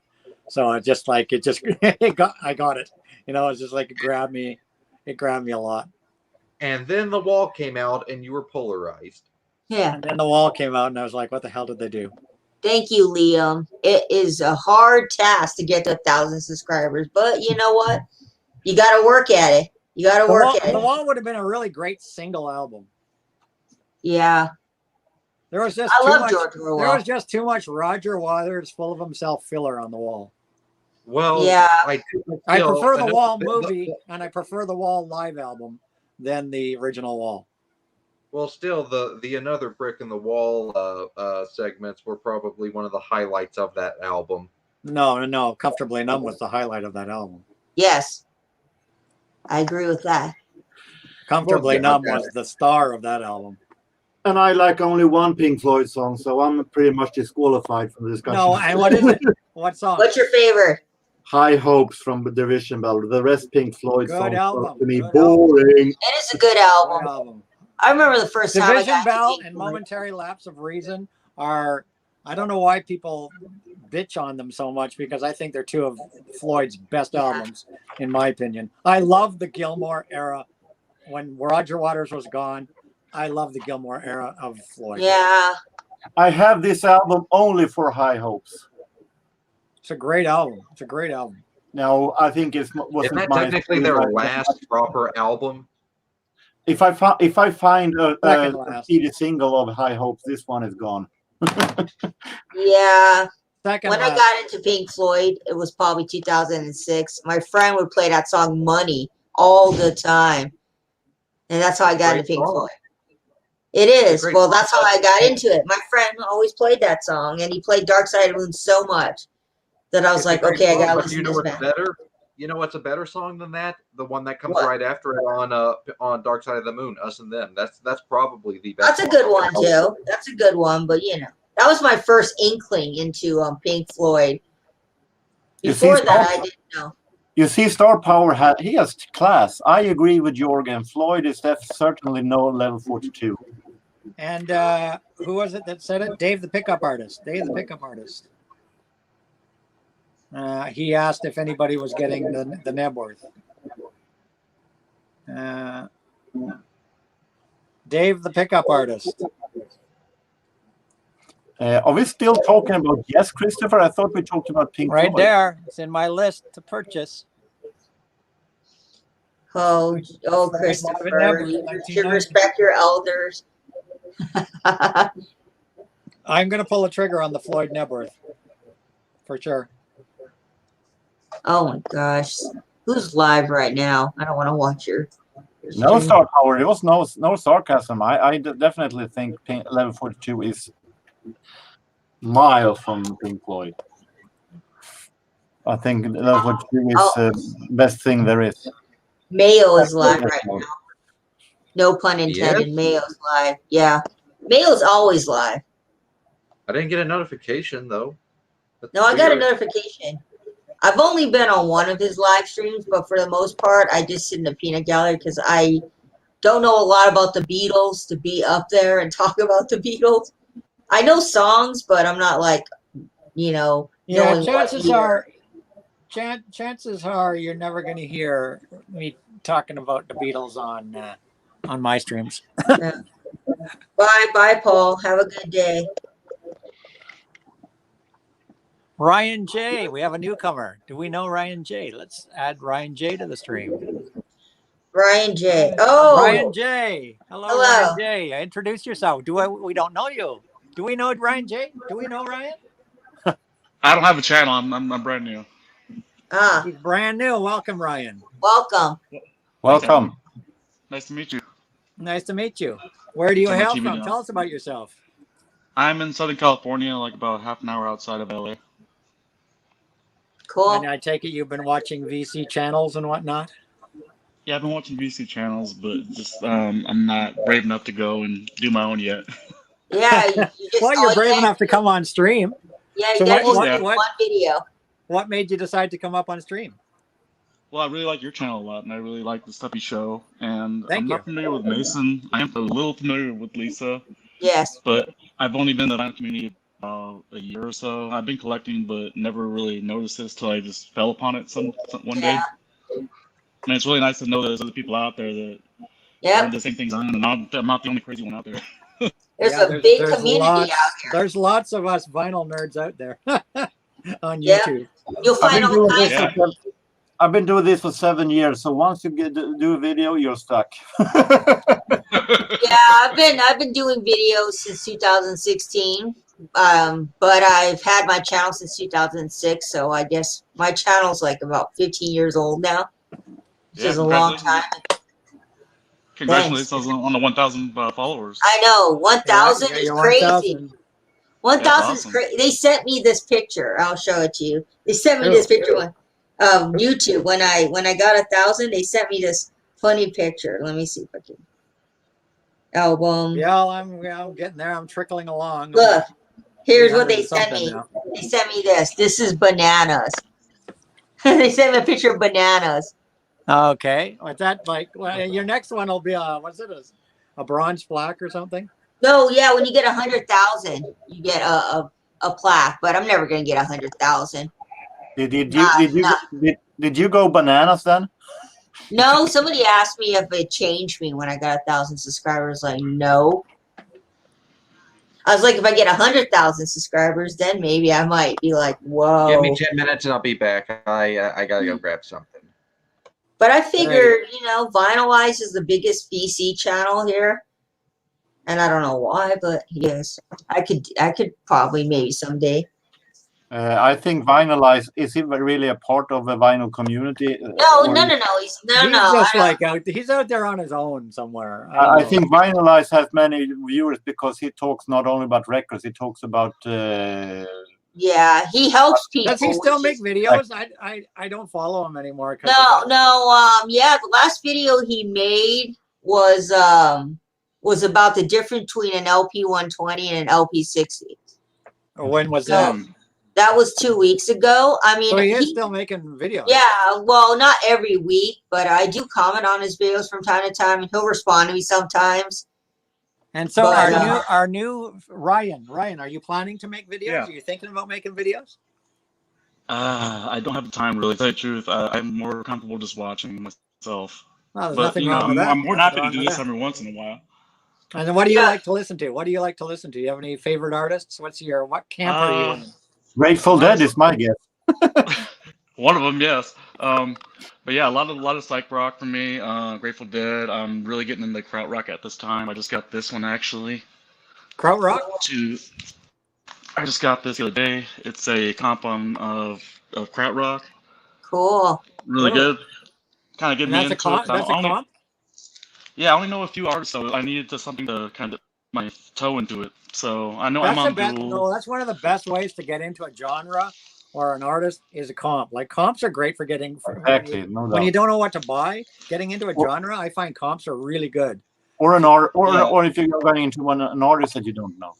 Exactly. Yeah. I mean, this has M on Duel on it. It has Can on it. But those are the only two names I recognize. So I'm I recognize them on Duel. I'm anxious to hear what the other ones sound like. Maybe give it some new stuff to buy. But Yeah, it's always good to buy some blind buy. Have you listened to the whole thing? How did you like it? Have you listened to it? It's currently in my to listen to pile. To listen to pile? Yeah. There's a lot of albums like. coming out this year. I got about like 10 that are in my list right now, but it's definitely in the top of that list. But yeah. Yeah, I've got like let's see, I've got about 10 albums that I got to listen to. Getting was one thing, listening to is a little different. I'm going to listen to. What's your next thing, right? What are you listening to next there, Jorgen? What's up on the deck? What's on deck for spinning? Everything. Everything, yeah. I'm picking what I'm feeling for at the moment, and I do that to an extent. I'll have like I've got about a dozen new albums that I need to spin. But I try my best to spin them in the order I got them. Sometimes you're just like, sometimes you're looking at it and go, I gotta get this now. To be I really feel I must be going through these because this one, I think this one. But as I also, when I listen to, I also put a review on my blog. So it also depends on what kind I want to have on my blog at the moment. Yeah, you just what you're in the mood to listen to. Like last week, you just dropped a new video, didn't you, Jorgen? I think you just dropped a new video, yeah? Yeah, I did a contest response to Happy Hippie Vinyl Guys contest. Hey, I So saw many you. contests. I haven't watched Oh, your I video love yet. Rob. I saw it in my new videos list there. I have to He give you a watch. wanted us to take bands, an album from a band, and also show a solo album from a member of the band. Oh, that's an easy one. I don't like when these contests make me have to go back to college and get a PhD to figure out the Yeah, question. I did a little harder because you could actually have, if you put in 5 records, you could have 1 entry. If you did 15 records, 15 combos, you get 3 entries. So I did 15. That's good. I haven't entered a contest in a while. I think the last contest I did was Anthony's or Matt. I don't enter contests. I don't. Did you I'm not It's big not on. that I don't. It's not that I don't want to support the channel and this and that. It's just A, I don't have the time to make all these contest videos. B, I don't want my channel filled up with contest videos. Yeah. And I don't know. Yes. I'm not. Someone Contests asked aren't my thing, Contests aren't. Someone asked me if I'm gonna make a contest for my 1,000 subscribers, and I was like, nope, not happening.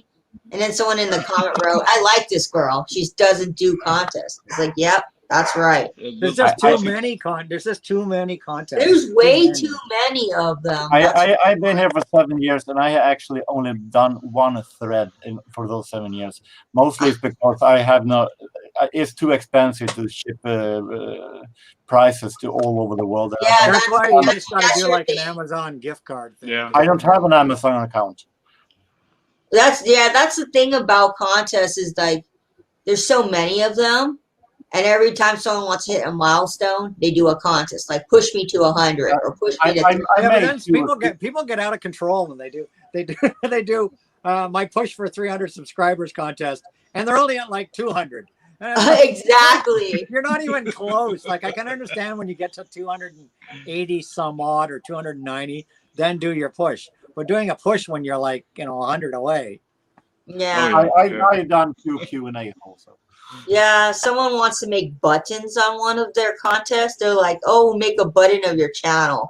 I actually made a lot of contest responses a couple of years ago. I'm not doing that much today because they're more or less the same questions. Yeah, when I first started out, for 7 years, you get a little bit tired of the same questions. What albums do you want to take on a desert island and so on? Exactly. For those who hasn't been doing it, but have you done it been here for 7 years? Again, a little bit tired. So yeah, I thought that if it is a great project, I can do a response actually now and then. Yeah, when I first Ryan's started, our new guy here, so we should be finding more out about Ryan here and what he listens to. What else do you listen to, Ryan? Sure. What do you? Well, a lot of classic psych, a lot of new psych, a lot of classic rock. Like Randy. Favorite psych? Everybody here, Favorite Randy psych Holden? album? Favorite psych Favorite album? psych album. I like the heavy stuff, like I would say 13 Full Elevator is the first one, but I don't have it. I do have. Anybody heard of the Tea Company? Tea Company, yes. I have an original copy of that. I just got in from Australia. Cool. Awesome stuff. Me myself, Australia. I like really out there stuff. That must have taken a while to get there. Oh, 2 months at least. It was like 2.5 months. It was crazy. Wow. Ryan, you had two Hello, Paul. suggestions here. Dave Pickup Artist suggests that you check out Dots and Loops channel, and Christopher says that he has a prog and psych video thread going on his channel. Yeah, there's so many, many threads and contests. I can't keep up. I can't even begin to. The first year when I did videos, I entered every contest pretty much because I thought that's what you're supposed to do in the vinyl community. And then people were telling me, you don't have to enter every contest. And I was like, oh, I thought that was like something you had to do. And when you join the vinyl. They're fun actually in the beginning to get ideas actually, but once you start rolling yourself and get ideas in your head, then and certainly getting yourself less important. Yeah. I suppose one way to get yourself out Yes, there is to do contest responses. Exactly. No. Hi, Psycho. Officially announcing my 1 million subscriber count. I'll be back. Here's 1 million subscribers. 1 million. You're doing a push for 1 million? A push for 1 million? 1 million. I'm not sure we are 1 million close to that in vinyl community. 1 million. Trillion. I wonder what the highest. Who's got the highest number of subscribers in the vinyl community? I wonder if there's a way to find out. Me to Mayo is one tip. Who has the most subscribers in the vinyl community? I wonder. Oh, that's definitely got to be Mayo. No, I'm gonna say Frank. Think Frank is? Frank's got 30. Frank's got 30. 33,000 because he just hit his 33,000. He did his contest thing for 33,000. But then also depending on who you count to the vinyl community. I mean, we discussed the vinylize. Is he vinyl community or not? There are some that's in the gray. Frank's videos are very professional. That is for sure. Melinda has a big channel. What's Melinda's count? What's she at now? What is she at? I don't know. She's like in like 10K or something. Well, Frank, he does well because he's, of course. Because his videos are very professional. He used to be a news reporter. He used to work for a newspaper, so he's got that whole. Well, let's talk about non-professional channels, like channels that don't have all the glitz and glamour. Who's the biggest? Probably Melinda. Deadwax says that Noble Records has 65,000. Well, Noble Records owns a record store too, so his reach. Yeah. Do you count somebody that's got a record store as? No. If you have, no matter what profession you have, if you're a member of vinyl community, I guess it doesn't matter where you get the subscribers from. But Deadwax, don't you have 100,000? Yeah. Yeah. Who else? Final Rewind has quite a bit of subscribers too. I met him one time. Nomad. Everybody follow Naz Nomad. Dave Michael. Yeah, Naz Nomad always finds the greatest record store finds. Yeah, he's a good friend of mine, Naz. Good friend of mine. I love Naz. Naz is great. I'm just gonna look up Mike's videos. I'll be right back, people. The one that sends me the best BCLT. I'm sorry, Christoph. I don't have any site, so I'm off the list for sending you BCLT. I don't have any heavy metal. Melinda's at 12,000. Melinda Murphy's at 12,000 subscribers right now. Sorry about that, Christoph. I can't. I would think Melinda Murphy's probably got the most subscribers for a female VC. Yeah, and then second most. Well, wait a minute. How's the Prog Nerd doing? Wait a minute. Prog Nerd. Prog Nerd, Udi Prog Nerd, then Melinda, I think some other people, and I'm somewhere in the top 50. Wow, Prog Nerd, get this. Prog Nerd's had. And I'm somewhere in the top 500. Prog Nerd has had her channel for barely 4 months. Yes. And she's at 13,000 subscribers. I know. It took me 5 years to get it up. She's past Melinda now. Wow. Well, me and Mac were joking around saying we should make a controversial video and maybe that will get us 13,000. The one that sends Christopher the Final best Guru kind of leveled off at 4,000. I know. I wasn't. I could tell it was a joke. I'm not sending anybody anything. The one that sends Christopher the best BCLT wins, and Christopher had to send it back. Oh yeah, I should send. Sorry, Christopher guys. Partridge I'm on one of what's going on. Christopher, I'm going to send you to Partridge Family. So how has 2021 been when it comes to record buying? I'll send him PU Pinch Love. And Ryan, where do you do most of your record shopping? Are you an online guy? Are you? I mean, outside of the 8%. pandemic. Outside of the pandemic, Even outside of the pandemic, nothing really changed. I'm mostly in store and a little bit on online. I do buy from Amazon, but I'm cautious when I do buy from Amazon because they tend to mistreat their stuff. And I do a lot of pre-orders. I got about 8 pre-orders in the mail right now that are waiting. Lots of delays, That's like okay. everybody's experiencing right now. But Do you buy like artists, like directly from artists themselves? yeah, like Bandcamp stuff. Yeah, I like doing that. Or I yeah, really or like even major artists, because pretty much every artist now you can buy direct from them. And Yeah, cut yeah. out, I mean, cut out the middleman. Cut out the middleman. You always get a better price directly from artists than you do going through somebody else. I got Pro Gems And that there's always way, and it was exclusives, really good. There's always exclusives buying from artists. Yeah, Star Trek. I remember I bought Pearl Jam's latest album, and it came with a special 7-inch just because you bought it from their store, so that was awesome. Yeah, that's a great thing. Yeah, like last year when I got the new album by The Who, it came with a 10-inch. When you bought it directly, when you pre-ordered it from The Who web store, you got a 10-inch single-sided single with a song that was recorded in 1965, and it's never been released anywhere. Are we talking about that Sand? was very cool. Sand, yeah, very cool, very cool. I like and it's a album. great song. It's really good. Song. Vinyl actually, 86 it's wants to know actually where on YouTube. What's it called? The song? It's called Sand, It's called Sand. and it's on Yeah. YouTube. Yeah, I'm sure I it'll be gotta on check that YouTube out. now. Everything ends up on YouTube. Vinyl Kicks 86 wants to know where you're located, Ryan. I'm in a city called Chino Hills. It's about half an hour outside of LA. Cool. You know Sorry that to city- you know that disappoint. place, Lisa. You know that What? Because you're in California, What It's not too place? far away, as far as I know. where Ryan is. Where's Ryan? Where do you live in California, Ryan? Do you know Chino Hills? It's in the Inland Empire. Lisa, do you know where that is? Chino Hills? Yeah, it's like about half an hour from you, probably. I think. Yeah, you're in is LA, that near? That's near Norco, right? right? no? It's about 20 miles from. No, Norfolk, but it's- Maybe I'm thinking of something else because there's a place, Chino, that's near Norco, where my cousin lives. It's sort of near there. If you take the 60 and you go about half Yeah. an hour, it's right past the 57 freeway. Ah, That's cool. like- I've never been there. I've never been there, but I think I've heard of Chino Hills.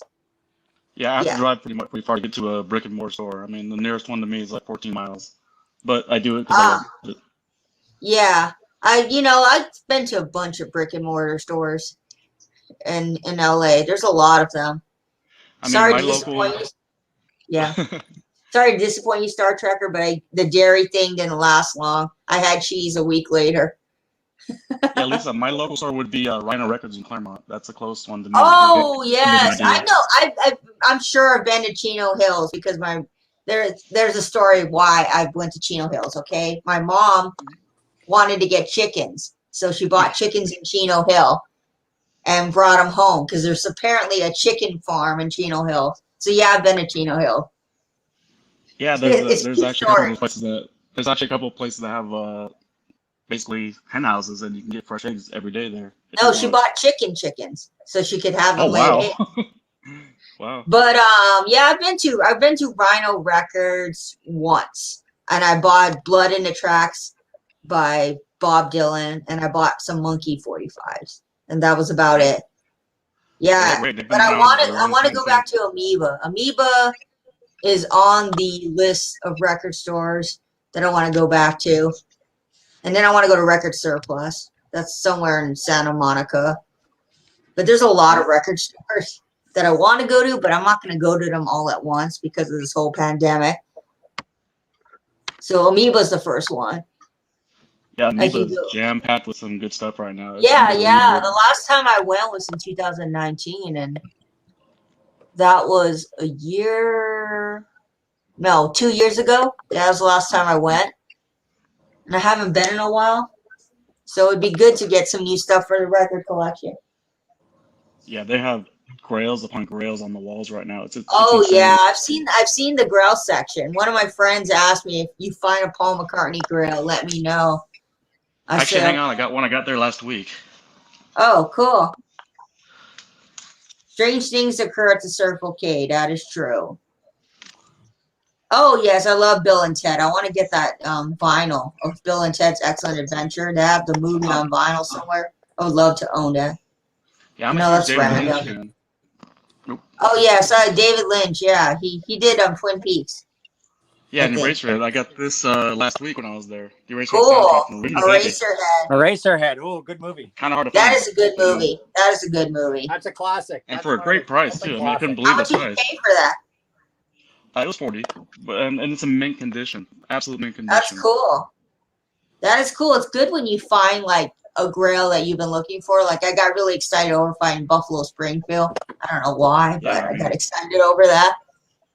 And it's one thing to find it, but this is like an immaculate condition. I couldn't believe my eyes when I saw it. Yeah. You know, there's, things you get overexcited over. Like one time I found Joe Cocker in the 45 section. I got excited over it. And this lady's like, why are you excited over that? I go, it's Joe Cocker. She goes, okay, continue shopping. It's like this. It's like this one that I picked up a couple of weeks ago. The Heart, their first album, I love Dreamboat Heart. Annie. And I picked this up a couple of weeks ago from my local guy, and this thing is freaking mint. I mean, the cover has not got a mark on it. This is an original first Canadian press, and of course, Heart were Canadian. First Vancouver Mushroom Records press, and it is like freaking mint. I need to get that album. And I got it for like that's awesome, Anthony. It was like $15. And it's absolutely spotless. That's a steal. That is a steal. Spotless. And look at it. I mean, it is mint. First Canadian 1975 press. Not a mark on it. Wow. And it's such a great album. I always say I need to pick up this album for my collection. And what do? I end up doing the opposite. Forgetting about it. Yeah. So it's always nice when you can find something this old. Like just pristine. Yeah, it's always nice when you can find something you've been looking for months and it's just there at the record store presenting itself. And you're like, wow, it's meant to be. Yeah, sometimes it is. Like, it is. I mean, I found a lot of good things at Amoeba. A lot of good things in the past that I was just surprised I found. Anybody a Fish fan out there? I've heard of the band name. I've never listened to their music, but I've heard of the name, and I know they're kind of like the Grateful Dead, from what people have told me. I mean, they're like a jam band. That's what I've heard. They are sort of if the Grateful Dead were tighter, because they were a very, very tight band, and they're awesome. I remember you guys were talking about ordering directly from the band. I got this from the band. This is their latest right here. Cool. And the cool part is if you ordered, you got the aquamarine colored vinyl with it. Really cool. So here's that Who I was talking about earlier. I just decided to pull it because I was there. So this was the pre-order website exclusive when they got this album last year. And this is a really good album. Like they really came back. That's really good, yeah. Yeah, it's a great album. The thing that I liked about when I ordered this is the retail version is your typical 33 1/3 RPM. This is a 45 RPM pressing, first of all, which was only available from the website. All the other ones that you buy retail are 33 1/3. So it's a 45 RPM double LP. And of course, each one was on a different color. So you had the blue. Oh, I love color variants sometimes. And then you had the white. Wow. And then, like I said, it came with this, and of course, it got the download card. Then it came with this 10-inch exclusive white label promo because there was only, I think there were only 500 of them or something. This white label promo was and this was the single, a 10-inch single on the red, and it's on a single-sided single. And the only way there's no writing on it or nothing, right? There's nothing on the label. You have to read in the Deadwax, and then the Deadwax it says right in the Deadwax. In the Deadwax it says sand. Where is it? In the Deadwax, sand, demo 1965, and that's the only way you get that song. And that was an exclusive for buying right from them. pre-ordering.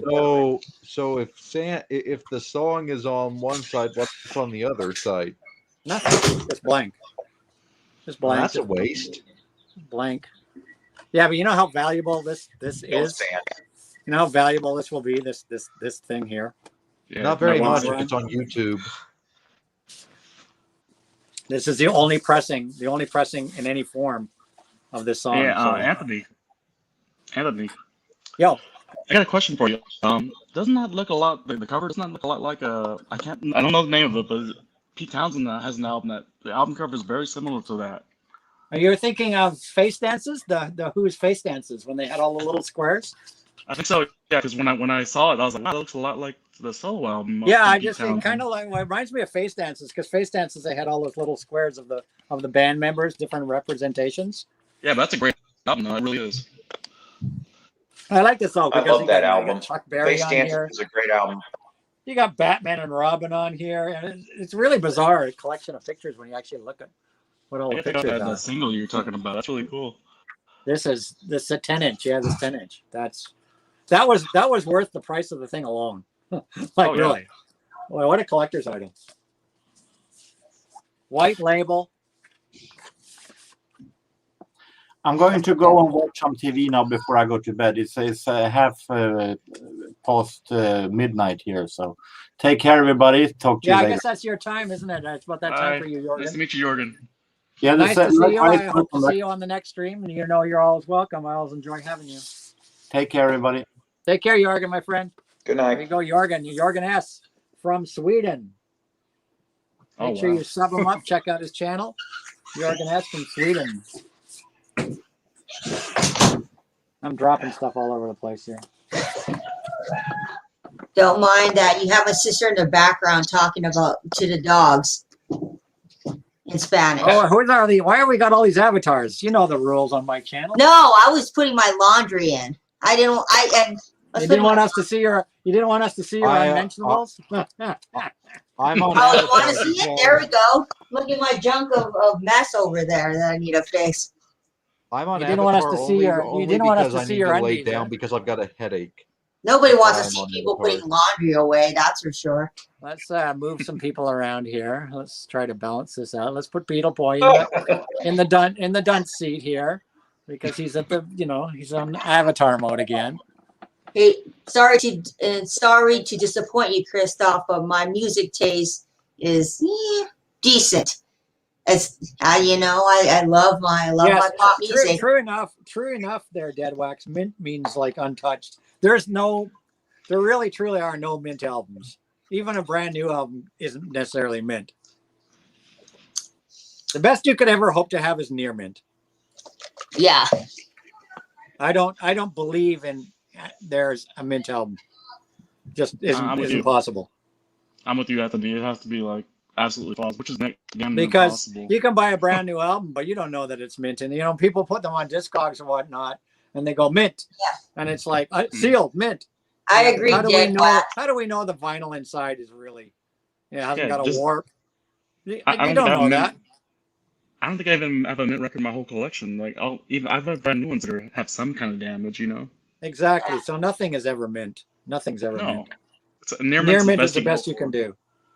And when I shop online, if somebody says mint, I automatically think to myself, well, the best this is going to be is like VG plus.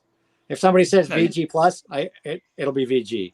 I always figure that whatever somebody says, it's always one less.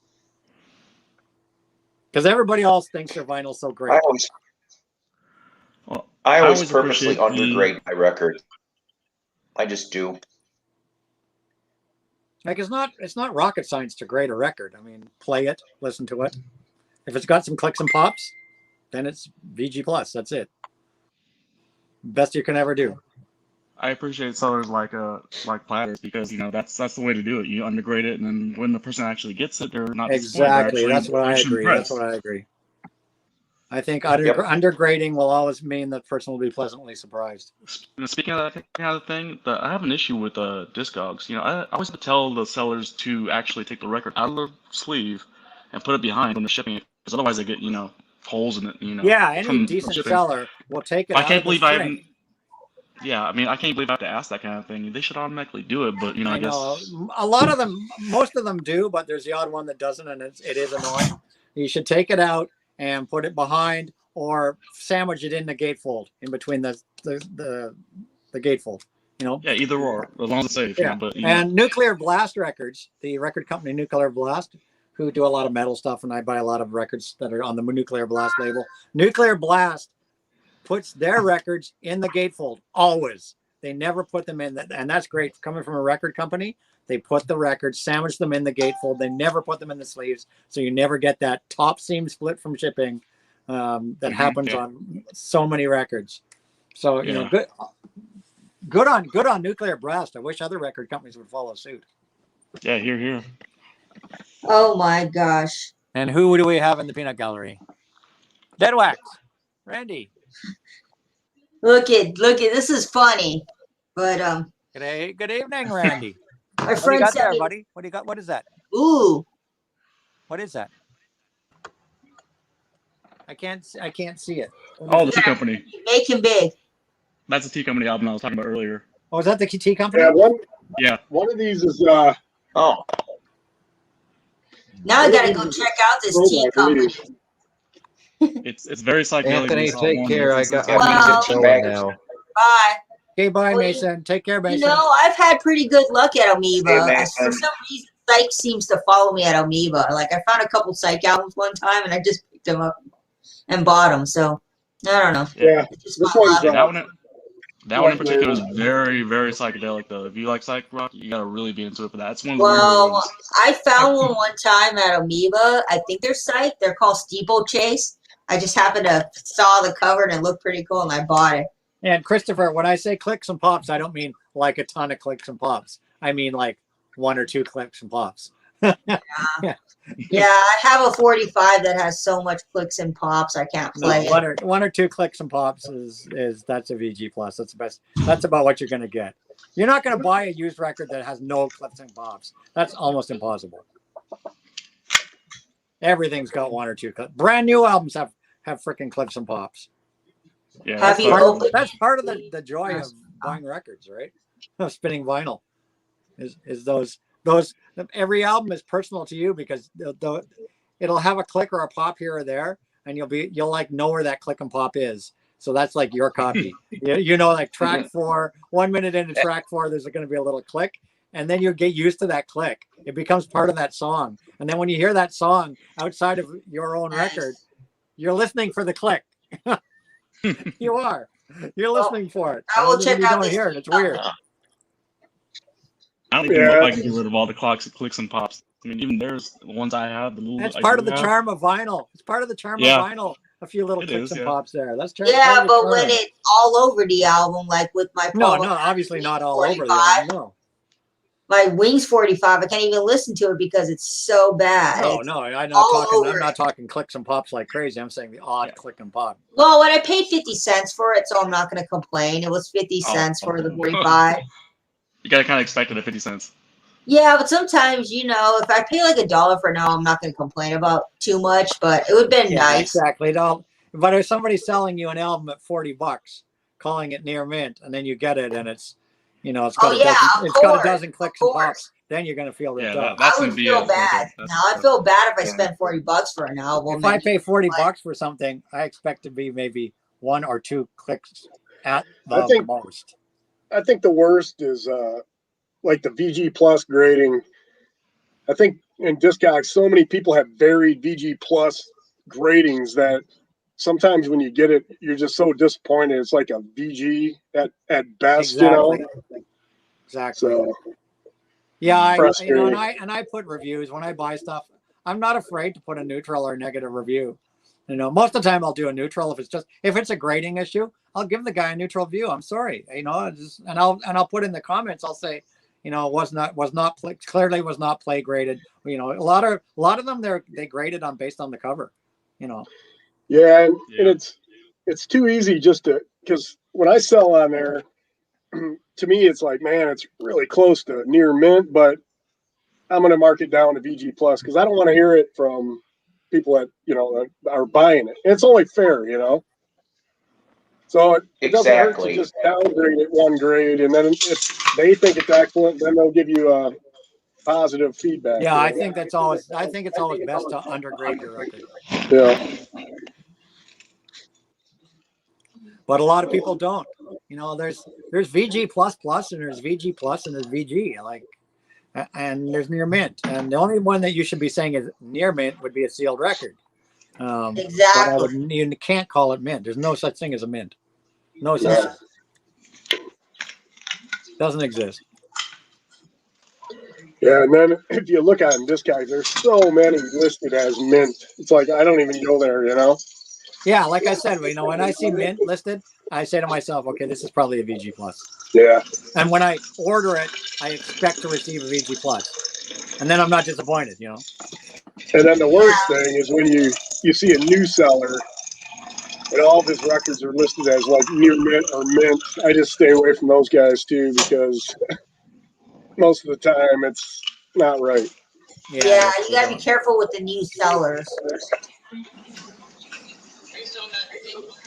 Yeah, there's this market I go to, and he pretty much undergrades things, and because I'll look at it and I'm like, G plus, I'm like, this is a lot better than that. I don't know, maybe his eyes are off, but I'm like, his prices are usually good, and I'm like, okay, and I'll come home, and I think I've only ever been disappointed once out of everything I've ever bought. I went and bought stuff from him today, but maybe he doesn't know some how to grade 45s his records. anyway. Maybe he doesn't know how to grade his records. You know, that happens. Don't ask me about if a record's VG plus or near mint. I can't tell you if a record's VG plus or near mint. I just play records. I'm not an expert at that. That's why I don't sell records. Yeah, like my record store that I go to, that you guys have seen me go to it many times. He is really good at grading his record. I know when I walk into that store that he puts them on the little price sticker. He'll put what's, you know, excellent copy, blah blah blah. If there's clicks and pops, he writes it right on the little price sticker. And you know, he cleans them all. He listens to them all. I know when I walk in there that I'm going to get a quality product every time. You know, because he cares, and he has them all graded on his database too. You can look at them all before you even go in there. But he knows how to grade stuff. You know, I mean, he's been. Yeah, I like when record stores do that. Yeah, he's been running his record store for like 35 years, so he knows what he's doing. You know. Yeah. Well, unfortunately, not too many people do. No, a lot of people, a lot of young people think they can give advice about, you know, records and stuff. I'm like, no, I want to get advice from older people who've been collecting for ages. And that's one of my biggest problems. That's one of my biggest problems with somebody like Too Many Records, is that he doesn't have the experience. Yeah. He doesn't have the experience, the age experience, to be talking about the stuff that he talks about. You know. And I've called him out on it a few times in the comments. I'm like, oh yeah, I remember when you made that comment. He wrote you back with the kind of like shocked look. Yeah, like you wiped the. I'm sorry, floor. That's age. That's an experience that you only get from life. You know. Yeah. Hey, Charlie's got some questions for you, Anthony. Yo, Charlie. Yo. He's got a bunch of them in there. Charlie's here now. Have you opened the shaky? Huh? Shaky deal. What's shaky deal? I don't know. He's asking about T-Bone. He's asking about I gave Value Village. Yeah, I gave Value Village a bad rap. If you watch my video, did you see the crap that was at Value Village? Crap. Yeah, our Value Village is horrible. It's just the worst. They shouldn't even be for sale. They should be in the garbage. Yeah, my Savers is not that great, and I know they're the same as Value Village. And yeah, you can't really find much at thrift stores. Always. You saw my video from this week. I think the best thing in my whole video was the cassette deck that had been ripped out of a Jeep somewhere. Oh, that's cool. I have no idea where nobody gets this stuff. That's where my cassette deck went. Yeah, there you go. Naz goes to Value Village a lot. That was the best thing I saw in Value Village. He does. I don't know how he gets his stuff. Ripped out of a Jeep.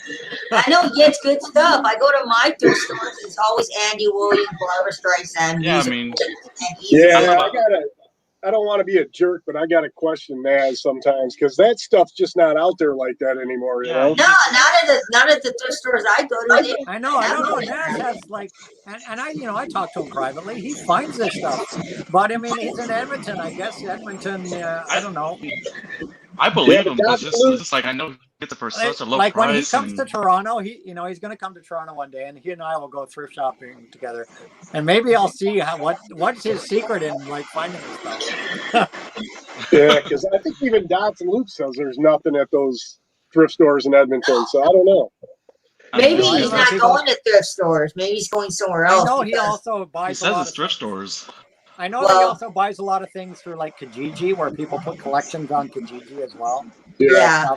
And he'll go to somebody's house and buy stuff like garage sales and all that crap. And I think he rolls all those things into his thrift shopping category. He has so much. He has so much still stuff. scores a lot though. He doesn't even remember where he gets half his stuff. You know what I mean? Because he gets so much stuff. Because and I know he buys stuff from private people. I wish you could find good stuff at my thrift store, but my thrift stores are not happening. Even the one near Amoeba, I used to go to the Goodwill. The only thing I find there is turntables, but in terms of records, I don't even find turntables. I never see turntables here. I did. I found a Goodwill or Salvation Army or any of those places. I never see a turntable. I also found a Pioneer receiver at that same Goodwill too. So yeah, and I also found another turntable, a couple Crosleys. I found a Dual. Yeah, quite a bit of things at that one Goodwill. It's timing too. You got to be there at the right time. A lot of it is timing. Yeah, I think you got to go. You got to go like. That's right. Of course, yeah, you do, because one time I went and somebody dropped their entire Beatles collection. Oh, I'm sure there's great stuff that walks into these value villages and Goodwills, but you just got to be there like within hours of dropping in. You know what I found out they do though? I found out they actually cherry pick stuff and they put the good stuff online. That's why you don't get a lot in the Goodwill in particular. Yeah. Why Goodwill sells online? That's true for some of them. Yeah, they do. They do. Yeah. I didn't know that. Do you guys remember? I don't speak for California though, so I don't know. Yeah, I seen an amplifier from Goodwill online on eBay. It said it was listed from some Goodwill place, so they do. You're correct. Yeah. But hey, you remember that guy Vinyl 79, Rob from Toronto? Vinyl 79. No, I don't. Lisa, Lisa probably remembers him. Anyway, he used to find a lot of good stuff at the thrifts around Toronto, and he pulled out a what was that? I got it right here. It was I think it was Tangerine Zoo. He pulled one of these out, and it was a vintage one, right? So it's $100 and some. He pulled it out, and he knew the guy behind him, but the other guy behind him couldn't get in because Rob was going through the stuff first. Rob's pulling all these records out, really good psych and stuff like that. So the guy reaches in, he takes that record from Rob's stack. Rob turned around and grabbed him, and the guy busted his lip. Wow. Took off. He ran out the door without paying for it, and he got arrested for it. Look what I got. Something like that. Something like that happened to Naz a couple weeks ago. I was talking to Naz, and he was in a thrift store and he was digging in his bin, and he found a whole bunch of really good albums, and he was going to grab them, and some guy reached over Naz's shoulder. Oh shoot! Grabbed them out of his bin right in front of him. Like reached over Naz's shoulder and pulled the records out. That's just rude, man. Yeah, right. Naz said he just went off on the guy, but that's bullshit. I'd be pissed. That is just bullshit. Reach over his shoulder and grab them. That's worth punching the guy out, you know? Yeah, really. Charlie's got a honey hole. Like that's like a golden rule. Golden rule of crate digging is you don't crate dig when somebody else is doing a bin. You stay away. That's golden rules. Just stay away. Wait your turn. Yeah, that's right. Early bird gets the worm, you know?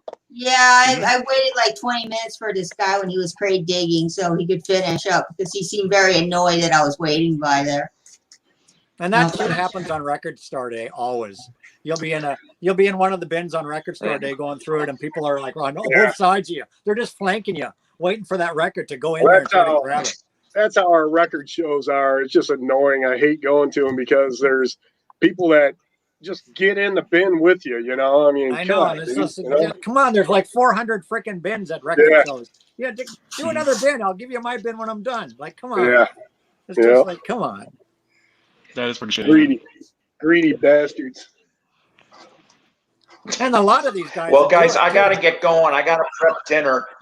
You guys have a great evening. Bye. And we'll talk soon. Thank you so Bye. much. Bye, All right. Paul. Nice to see you, Paul. Guys. But yeah, like, you know, and a lot of these guys that do that, they're going to turn around and flip that album too. You know, That's all they're doing. They're usually that's what they do. They grab it and flip it. Yeah. They're not even record collectors. They're just flip. They come to record shows to flip. To buy them. Totally. I saw a lady bought like 3 Stevie Nicks albums at Record Store Day one year. I put back the Stevie Nicks album, and she was like beelining towards where I put the album back, and she took the 3 Stevie Nicks album and bought them. See, most of the stores around here, they limit you to 1 now because of that, you know, which is good. And my place store, do that same too. thing with Record Store Day. My store with Record Store Day, 1 copy per person. Yeah. That's what it should be. That's the way it should be. It should be, but in the past, this was like 2016, they didn't have that rule. Yeah, it's pretty damn obvious what they're doing, you know. Oh yeah. I've been in line and I'm sorry. I've been in line and people actually ask me to buy stuff for them. That's it's like, really, you know? Yeah. No, but if I go to Amoeba, I want to get Cat Stevens. That's what's top of my list. Yeah, my record store on Record Store Day. Or the Monkeys. It's mostly the same people every year. Like, I recognize the people in the lineup. They come every year.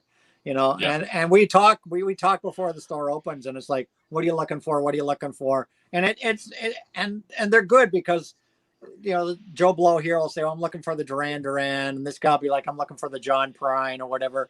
And then when we go in, because we all know what each other's looking for, we'll call them out. I'll be in my bin. I'll go, who wanted the John Prine? I got one here, you know, and I'll hold it up and give it to the guy. You know, I'm not interested in it, you know, so here it is for the guy. And we're pretty good that way at my store. And I always go to the same store every year. And people are pretty good most of the time. Yeah. One time I wanted the people in the front of the line, like the first 20 people are, I swear, always the same 20 people every year. Yeah. Oh, that's good. Not all record stores are that way, but that's good. Your record store is that way. And so, yeah, we'll kind of have a mutual discussion outside so that there isn't this sort of nonsense. But there's always somebody. There's always somebody that goes. My record store has a list. That's how they do it. Amoeba, they have a list, and you check off which ones you want, and then you bring it into them, and they will get you what you want. But usually I go to Canterbury, which is my local record store in Pasadena. I've been supporting them for the last 4 or 5 record store days. The guy's nice. He's been working there since '69. So yeah, it's a cool store. Yeah, my guy will come out of his store just before he opens it up to the public, and he'll go down the line and he'll ask people, "What's your number one want? What's your number one want?" And people will say, and he'll say, "I got 2 copies," or "I got 3 copies." He won't say where they are, but he'll say, "Okay, I have 2 copies of that. I have 3 copies," just so that people know, you know. Yeah, I you know, there's a lot I want this record store day, which I thought I wasn't gonna want a lot, but I want the. I have to take a second look at the list. I think there's maybe 10 things. Yeah. Between the 2 drops, I want maybe 10. I was telling my friend I want the Monkeys, the Missing Links 2 and 3, and he's like, "Well, I want." I know I'll go for the Ramones because I always end up going for. The Ramones. Even though I probably don't need it, it's just another live. Love the Ramones. It's another live tape from the same tour. Yeah. But I'll end up going for it. I know. I'll see it and I'll end up you should. You know, and I want that Joey Ramone because I haven't been able to find a copy of that Joey Ramone solo. Oh, the best thing about the Ramone, the Ramone stuff is the artwork of the cover. You know, the new artwork or whatever. Yeah, I'll go for the Joey Ramone because I need a copy of that anyhow, and I'll probably end up getting the Ramones. I know it. Even though I say no, I don't need another 1977 concert recording or whatever. Of course you did. I mean, a lot of them are from that same damn tour. You know. Yeah. This year's from 1980. This year's from 1980. So. Yeah, how many Ramone albums are there of the same concert with the different? You know the ones photo, I'm talking about. Yeah, they're all from that It's Alive tour. Yeah. You know? And there were like 4, I think at least 4 record store days. They called it It's Alive 2, and then there was the New Year's Eve one, and then the other one. They were all that same damn tour. Yeah, the one where they were in Ann Arbor at the Second Chance. That's a good one for live. You should pick that one up if you don't have that one. But What's the cover of that one? Is that? It's basically, I think it's just them like on stage where Joey's screaming into the mic, you know. All right. If I recall it. Well, this one, I know the one Record Store Day is 1980, so that I don't think I have anything from that tour. I mean, that's going to have what? It's going to have some end of the century on it. Yep. I think that's before Pleasant Dreams, isn't it? Pleasant Dreams was 81. Yeah. So I doubt there'll be Pleasant Dreams. You never know. There could be but it must be the end of the century tour. It could be some Road to Ruin material, some end of the century material, probably. Yeah. It's good. So it might be good. I got some old live VHS tapes, Ramon VHS. I got 2 VHS players. I just got to get them set up and see if the belts are still working. If not, I got to order some belts, you know. Yeah, I've got a VHS player in my bedroom that in the cabinet hooked up. I never use it. Once in a blue moon, I'll pull something out and put it in just for the hell of it. I don't play VHS anymore. I did when I was little, but I kind of gave up on it. I did too. I gave up on it. Huh? I gave up on it. Like I have it. It's still hooked up.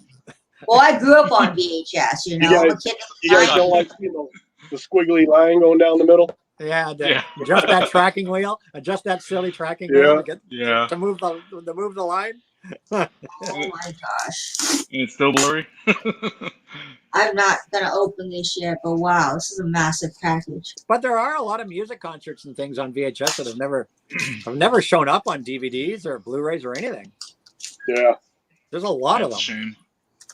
Open it up, Lisa. What you get? It's a VCLT. Oh, you got I usually like to open those on camera and thank the person. When did that arrive? It arrived today from Comic Grima. You ever watch him? His name is Junior. Familiar. The name is familiar. Yeah, I know. He lives out here. He lives out in the same area as me, LA. And he frequents Amoeba quite often too, Junior. And one day we're gonna meet up. I don't know, one of these days. Because I'm going to Record Store Day for June. Everything I want is in June, so I'll run into some of you guys probably. Well, not Randy, obviously. Randy's in Michigan, so that's not happening. The June list is much bigger than the July list anyhow. Yeah, that's why I want to go to June. June has everything I want. July is I don't know why they didn't split it up more equally. That's kind of weird. I don't know. It's just I liked when we had one day. It was just fun, but now we got two. Yeah, but we're not ready for a one-day thing yet. Of course we're not. We're not. It's going to be a while. At least it's only 2 days this time. Yeah. But they could have split it. They should have just split it equal, you know? Whatever, 350 here and 350 there, but it's like a whole crap load on the first drop. And you got a lot of picture discs for this year. A lot of picture discs this year, like a lot. I thought I was the only one that it really is pretty lopsided. Yeah, it's a lot. Last year there was a lot of bootleg live recordings. A lot. Yeah. This year there's a lot. This year I see a lot of picture discs. There's a lot of limited edition stuff that are like really small quantity on this year's Record Store Day. I've noticed like 1,000 records, 500s, 300s. I might even try for the 300 albums, and I don't even know the artist that is for 300. If it's in your region too. A lot of these things are regional too. Yeah. I mean, they got some albums on there, like the Pearl picture disc. I already have Pearl on vinyl, and I paid $9 for it at Amoeba. There's no use in getting a picture disc of Pearl. That's kind of a useless thing to release for Record Store Day. Hello, Charlie Bucket. Just kidding. Hello, Charlie. How you doing? Hello, Charlie. What's up, Charlie? Charlie is our resident vinyl community friend here. Loves Government Mule. He's our Neil guy. I think he's our Neil. I think Neil's Charlie's favorite band, right, Neil, Charlie? Yeah. Yeah, Charlie can't change his picture. Charlie has to have that picture of Neil Young's album upside down. Is that what he's got? I never noticed Charlie's. No, his avatar is Neil Young's album upside down. Oh yeah, sideways. Yeah. Sideways or upside down. I never really look at people's avatars too often. It's exactly true, Sean. It's not really about record store days anymore. It's about how much money they can make and, you know, mass producing albums. And most of the people who go to record store nowadays, I've noticed, are a lot of young people. They're getting into this whole record store day thing. And to tell you the truth, some of the record store day pressings I have are not that great. So not everything that comes out of record store day is that great.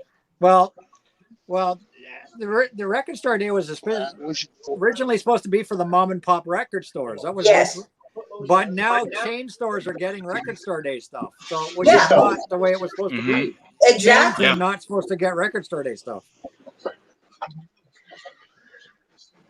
Here in Canada, we have Sunrise Records. It's a chain, and they get record store day stuff. We don't have any chain record stores out here in LA. Not really. Amoeba. No. Well, Amoeba, I guess you can consider it kind of a chain, but there's only like 3 locations of Amoeba. Well, that would qualify as the other chain ones are in my mind. Yeah, they have it in Berkeley, San Francisco, and Hollywood. But when I'm thinking of chain stores, I'm thinking of a place that probably has more than 5 locations. Yeah, that's like me. And also sells other Sunrise things. Records is all across Canada. Yeah. Sunrise is everywhere. So I guess like you can HMV. Walmart and Target's a chain store, and they sell vinyl. But yeah. Well, I mean, we used to have one back in the day called Penny Lane. I don't know if Ryan remembers Penny Lane. Penny Lane's actually still around, but it's only in Upland now. Yeah, well, it used to be a chain store. They had one in my area. Yeah, it wasn't that great though, from what I remember. No, it wasn't. The guys were very snobby at the store. They used to look at me and be like, "Are you sure you're in the right place?" Yeah, that's the kind of treatment you usually got when you walked into that place. Yeah, because I told them I wanted Green Day, and they looked at me like, "What the heck?" Yeah, they're like, "No, Green Day is not acceptable music here." Yeah, it has to be an independent artist or somebody that you don't know unless you're in the know. Yeah. You know? To be fair, I was 15, so I was allowed to. I'd have to roll my eyes at the Green Day also. I like Green Day. I've been a fan of Green Day since I was like 13. Yeah, I know. A lot of people like like older stuff, but not the I new don't stuff. mind Green Day. I have a greatest hits. That's all I need. Greatest hits does it. I have Dookie, and that's about it. Yeah. I think I grew up to Insomniac. That's where I stopped. Oh yeah, Insomniac. Well, I need to get Dookie. I need to get Kerplunk, and I need to get American Idiot. Yeah, American Idiot. I did like American Idiot was a good album. American Idiot's when I stopped. After that, I kind of fell off the. I just have to ask how a band like Green Day gets in the Rock and Roll Hall of Fame before a band like Devo. That's I'll never understand. Or the Monkees. Yeah, or the Monkees, there's a lot of bands that year after year get denied from the Rock and Roll Hall of Fame. And how do people like Jay-Z get into the Rock and Roll Hall of Fame and Ice Cube? There's bands that get nominated. They get nominated year after year after year, and then they don't get in for some new artist that's been around for 5 years. Yeah. Wasn't Radiohead inducted into the Rock and Roll Hall of Fame? I could have sworn that Radiohead was. Yeah, they probably should though. That's a good band. I know really should, I don't think they are. The stipulation is that you have to have released an album, and then 25 years after that album is released. That's how it goes. But it is such a cluster fucking fuckery, man. Like, I've been in the Hall of Fame twice. It's like the Rock and Roll Hall of Fame. It's a Hall of Fame. A Hall of Fame is for legends, right? When you think Hall of Fame, you think of legends. Yeah. And it's not even rock and roll. It's like music Hall of Fame. Yeah, it's not even rock and roll anymore. It's freaking hip hop and rap. With fucking Porsche. Exactly. Yeah. You know, they should just change it to the Music Hall of Fame. Nowadays, man, I think you should essentially have a blues Hall of Fame, a hip hop Hall of Fame. Yeah. Really should. They should because they got Janet Jackson in there, and she's not really rock. Just rock, although I think you need to be. Have been around at least I mean, I'd allow 10 years, but I think at least 20 years. Yeah. Right. You're not a legend before Well, no, 10, 20 years. Come on. 25. That's the stipulation is you have to have released your debut album 25 years later. Like you go to the That's hockey the hall, you go to the stipulation Hockey Hall of of the Fame or Hall of something. Go Fame. to the Hockey Hall of Fame here in Toronto. None of the hockey players in the Hockey Hall of Fame, you know, they're all like freaking from 10, 20 years ago. Yeah. There's no hockey player from like freaking 2 Yeah. years ago in there. So somebody like Sidney Crosby, I think that's his name, is probably in the Hall of Fame. No, not yet. No. That's the only. Are you fucking trying to compare the Rock and Roll Hall of Fame to the Hockey Hall of Fame? The only No, I'm person. just saying, I'm the not only talking person about knows just hockey. what qualifies to be in any sort of Hall of Fame. A Hall of Fame Well- is for legends. Well, In my mind, when I I hear know. of a Hall of First Fame, of I But think of legends. Jay-Z is not a legend. Sorry, Jay-Z. Oh You God, need no. to do more music. Just because you're married to Beyonce doesn't mean you should be in the Rock and Roll Hall of Fame. You know, I think it's kind of Well, flawed because I think doesn't people from Rolling Stone run that place? So I think they kind of Yeah. have influence. Oh, on it. the Rolling Stone magazine themselves are. Don't they Don't even own get it, me or started on that magazine. They don't know music. Yeah, it's the same thing with their top 100 greatest rock bands of all time or greatest guitarists. It's a joke, man. It's So a many joke. I great think was guitarists it are Jimi missing from that Hendrix? list. Wasn't Jimi Hendrix number one on that Hello? list for the 100 greatest Yeah, guitarists? he'll always Hey, be. Phil. And then number one drummer was what, like John Bonham or something, or Neil That always Peart? kills me when they list somebody, you know, like Jimmy Page is the greatest guitarist of all time. When the guy only made like freaking 9 albums, like, you know, how much output Hey, is there guys. of Jimi Hendrix material in the world? Yet you've got other guitarists that have scores and scores of Yeah, albums exactly. and have appeared on everybody else's album and have a huge body of work. And then you give somebody like Jimmy like Hey guys, I gotta the go. top But I'll be spot when back. you have such a small body of Okay. work. I don't But get it. but Jimmy paved the way for all those guitarists, man. You know, they all followed his style, most of them. You know, he's the one that came up with that style of Yeah, I can playing. see that. I can see that. But still, Yeah. I mean, I don't know how Yeah. he's king of the heap still. You know what I mean? Yeah, You got to kick people out of the number one spot eventually. I don't know, man. That'd be a hard one to kick out. I'm curious now. I want to know. How's that going to be done there, Anthony? How are you going to kick them out of that number one spot when they have the best fucking tone, the best fucking vibe, and the best fucking lyrics? Lay it down. Like, how are you going to kick Jimi Hendrix out of that top spot? Please explain Jimi that Hendrix. to me. No. We were talking about Jimmy Page before. Oh, I thought you were talking about Hendrix. No, I'm talking about Jimmy Page. Okay. Well, Yeah. according to this No, list, Jimi Hendrix for sure. He did things that nobody else did. You know, I mean, he stylized guitar for sure. No, I was Yeah. talking about Jimmy Page. All right. I no, got according to this list, number one is Jimi Hendrix, and number two was Eric Clapton, and number three is Jimmy Page. Yeah, that's what I This was is talking. Rolling And Stone. honestly, I don't even put Clapton in there. Look Yeah, I who's don't number either. 4. Keith Richards. I don't is think number 4. Slowhand is. He's good, but I don't. I think wouldn't he's- even put Clapton in the top 10. I wouldn't put Well- Clapton in the same league as Jimi Hendrix. I No agree way. with that, Randy. So number 4 is Keith Richards, and number 5 is Jeff Beck. 100%, Randy. I I wouldn't put him in the Clapton top same, 10, in the same certainly line not as. my top 5. Yeah, Rolling Clapton is Stone not in my don't know what they're talking about. ever. You know, Yeah. I put Carlos Santana way above somebody like Clapton. My God, come on. Right. Carlos Santana is number 20. Sure, man. Yeah, number yeah. 20 on the Santana list. number 20. Come on, please. He should be in the top 10. Yeah, number He's 19. such a is massive, Keith massive Richards. body of work. Come on. Hey, Lisa, read the top 10. Yeah, what are the top 10? Okay. Okay, I'll read the top 10. Number Yeah, 1 is Jimi Hendrix. Number 2 is Eric Clapton. Let's see, number 3. Oh, number 3 is Jimmy Page. Number 4, let me see who's number 4. I gotta look at the list. This thing is slow. What the heck?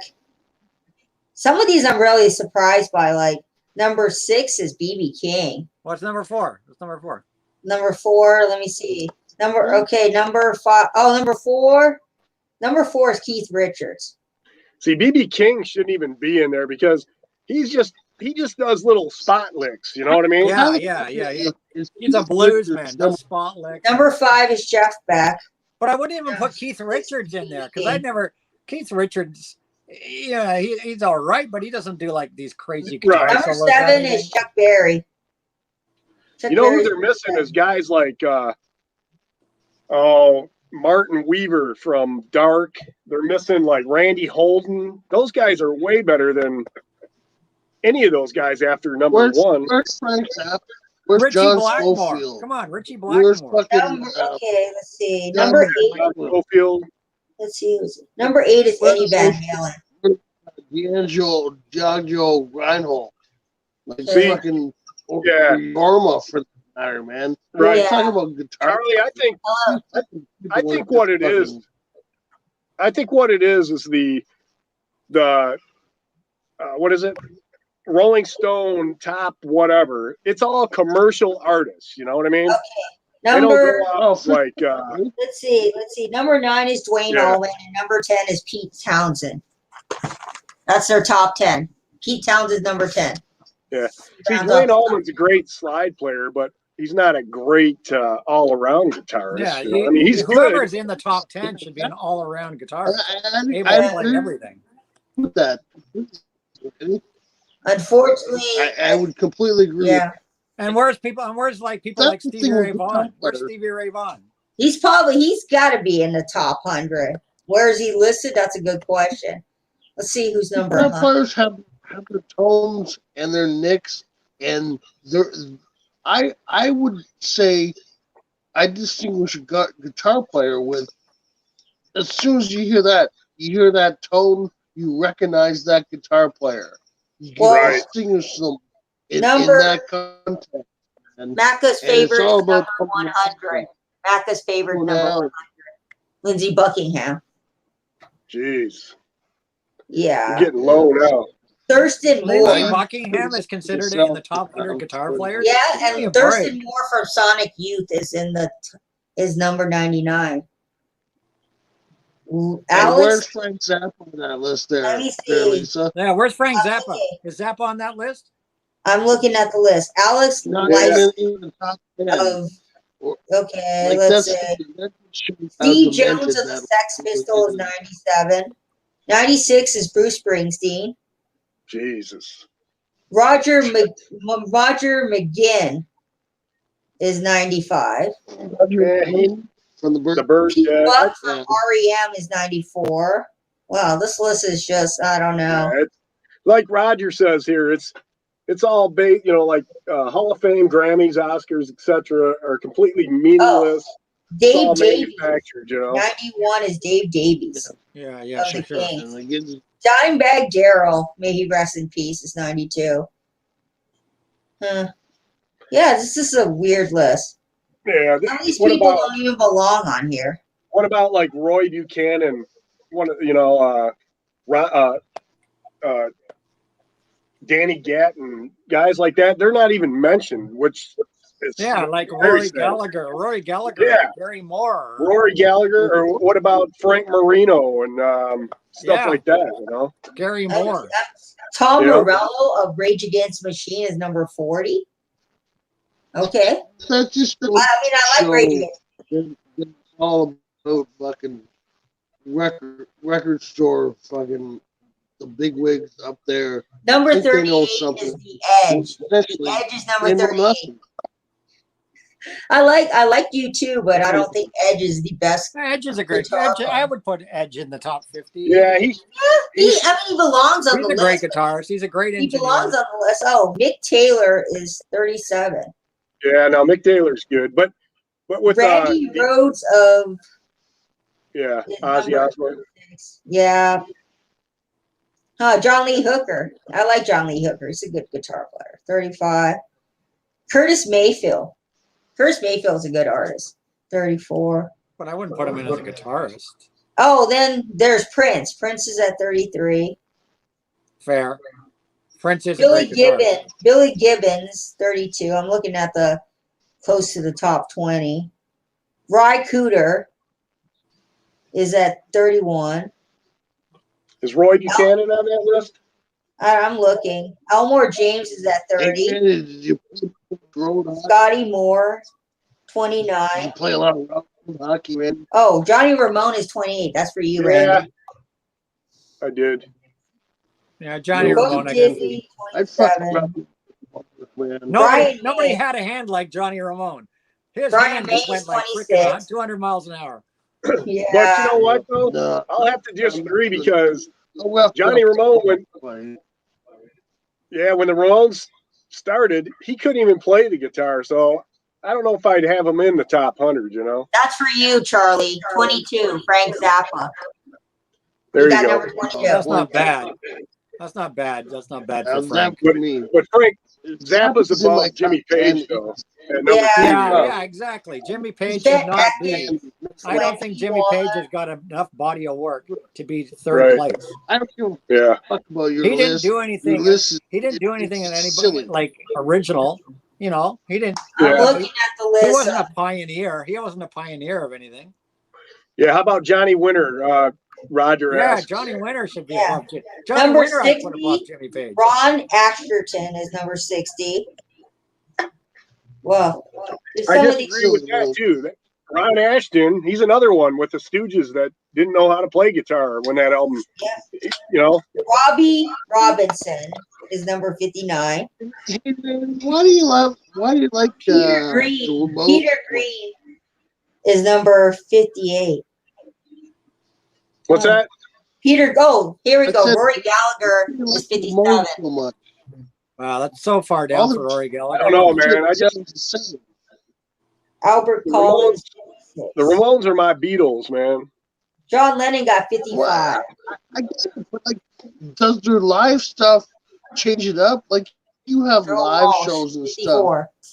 Do they sound any different during a live performance? Otis Rush, 53. Oh, Clarence. Did someone say Clarence White? No, Clarence So White. you put John Lennon in at 50 something. I wouldn't even put John Lennon in the top 100 No. guitar players. Look at Johnny Marr. I don't even consider Johnny John Marr, Lennon a 51. guitarist. Johnny Marr. I don't Yeah, consider Johnny John Marr Lennon should a be guitarist. I like him. I like This Charming Man. It's a good song. Yeah. What about Charles Manson? He's probably number one in Captain Spaulding's record. Captain Spaulding's guitar player list. Oh, Buddy Holly's number 80. Mike Campbell, number 79. John Fahey, number 78. But how do you put Willie somebody Nelson like, is how do on you put the somebody list. like Buddy Holly in number 80, who made a tiny number Yeah.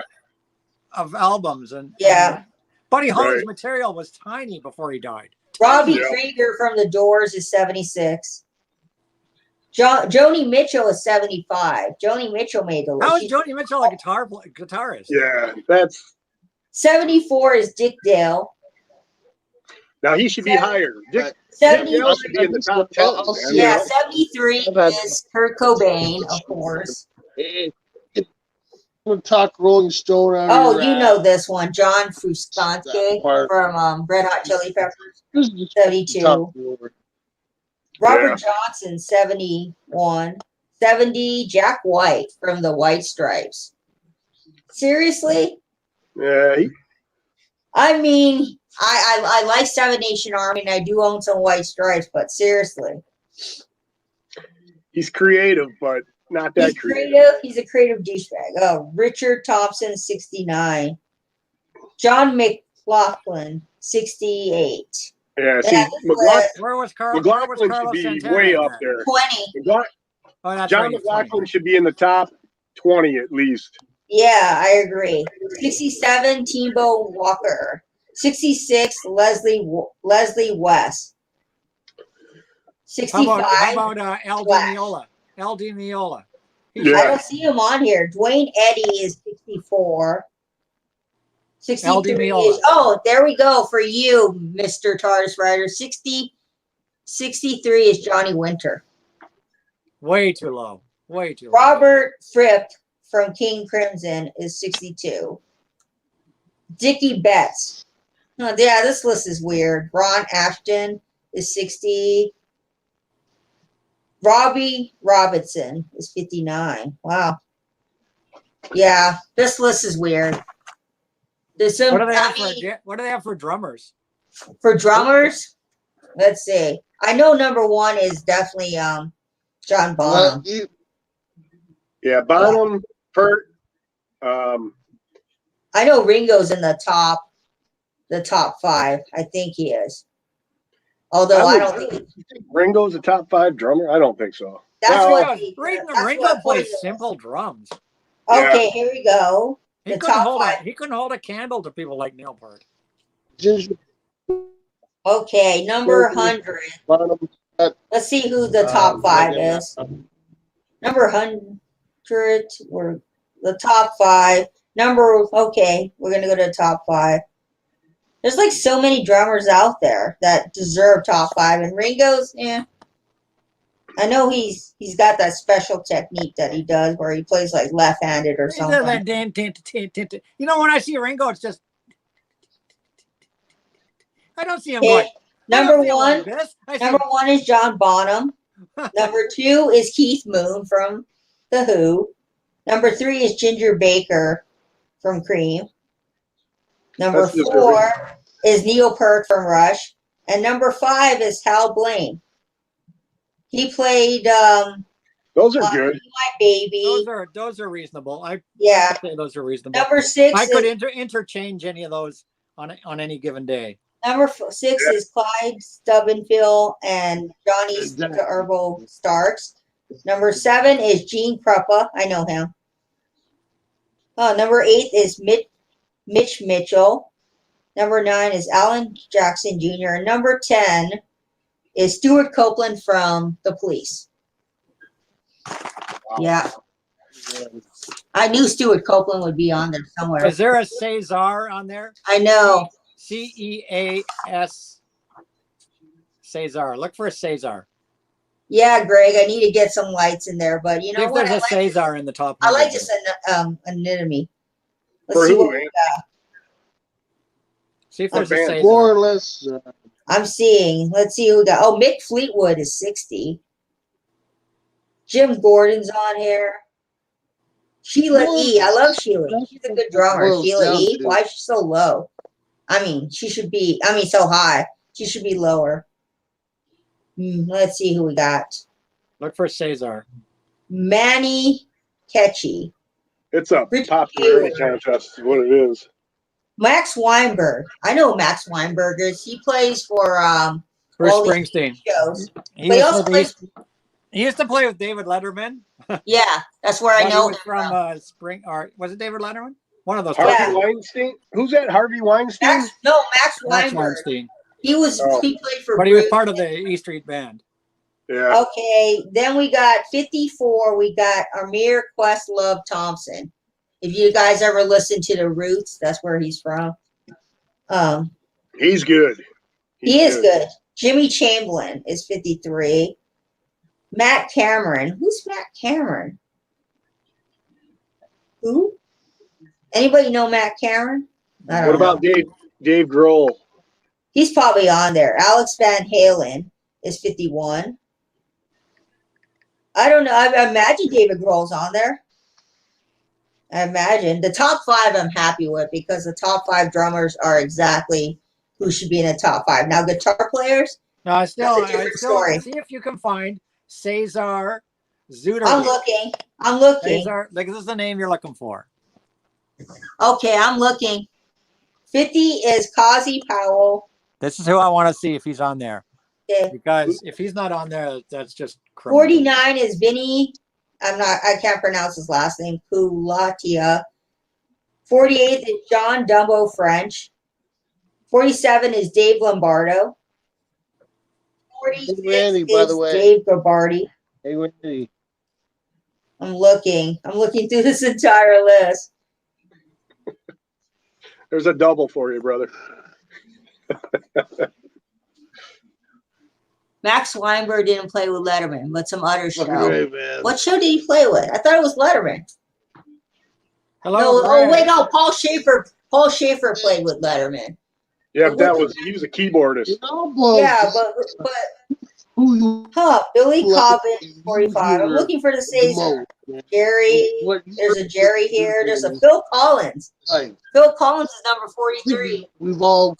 Now, Phil Collins is a good drummer. He is a good drummer. He is a good drummer. Every drummer. time the new year happens, I play that In the Air Tonight. And I would have put Chester Thompson in there too.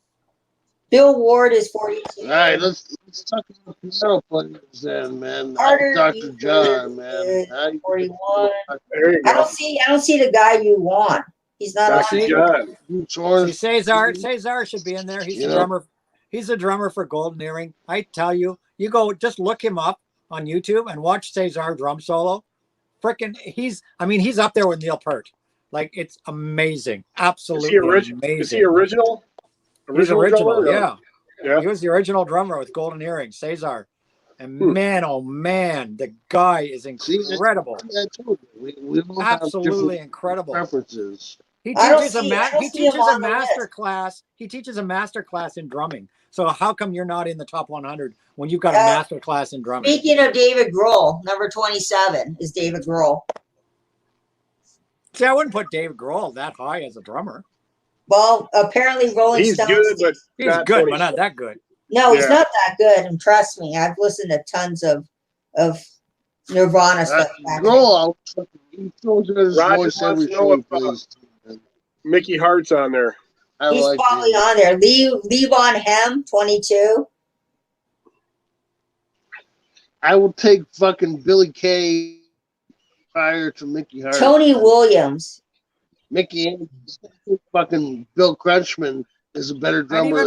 I'd even put somebody like Ian Pace. Ian Pace from Deep Purple. How come he's not in there? Bill Rutherford Crushness is number 16. And Buddy Rich, 15. I still don't see your safe there. Oh, Ringo Starr is 14. DJ Fontana. Billy Kay, man. Charlie Watts is 12. 71 to 74. Benjamin Jesus Christ, man. 11. Yeah, I don't see the Cesar guy. Maybe he's not. Maybe they don't think about him. That's crazy. Now this doesn't. Like you said, it's a popularity contest. It's not a drummer. It is. It is a popularity contest. It's not a drummer's ranking. It's a popularity contest. Because look, you got Travis Barker from Blink-182 at 99, and I have a lot of Blink-182 stuff, and he's far from the best drummer in the world. What is Blink 18289? Blink 182. They came out when I was about 11 or 12. They became a band. Weren't they in the same sort of era as Green Day and Yeah. And Totally. Fallout Boy and all those guys? Yeah, I have a greatest hits from Blink 182, and personally, it has everything you need. Hey, Lisa, your boyfriend. You know what? Lisa, your boyfriend's here. Oh, hi, Captain. Hi, Captain. Aren't you supposed to be tending to Kathy? When's Cap coming back? When's Cap moving back? Oh, Cap's coming back. He told me he's coming back. He's coming back in May. He said he wanted to go home. He missed home.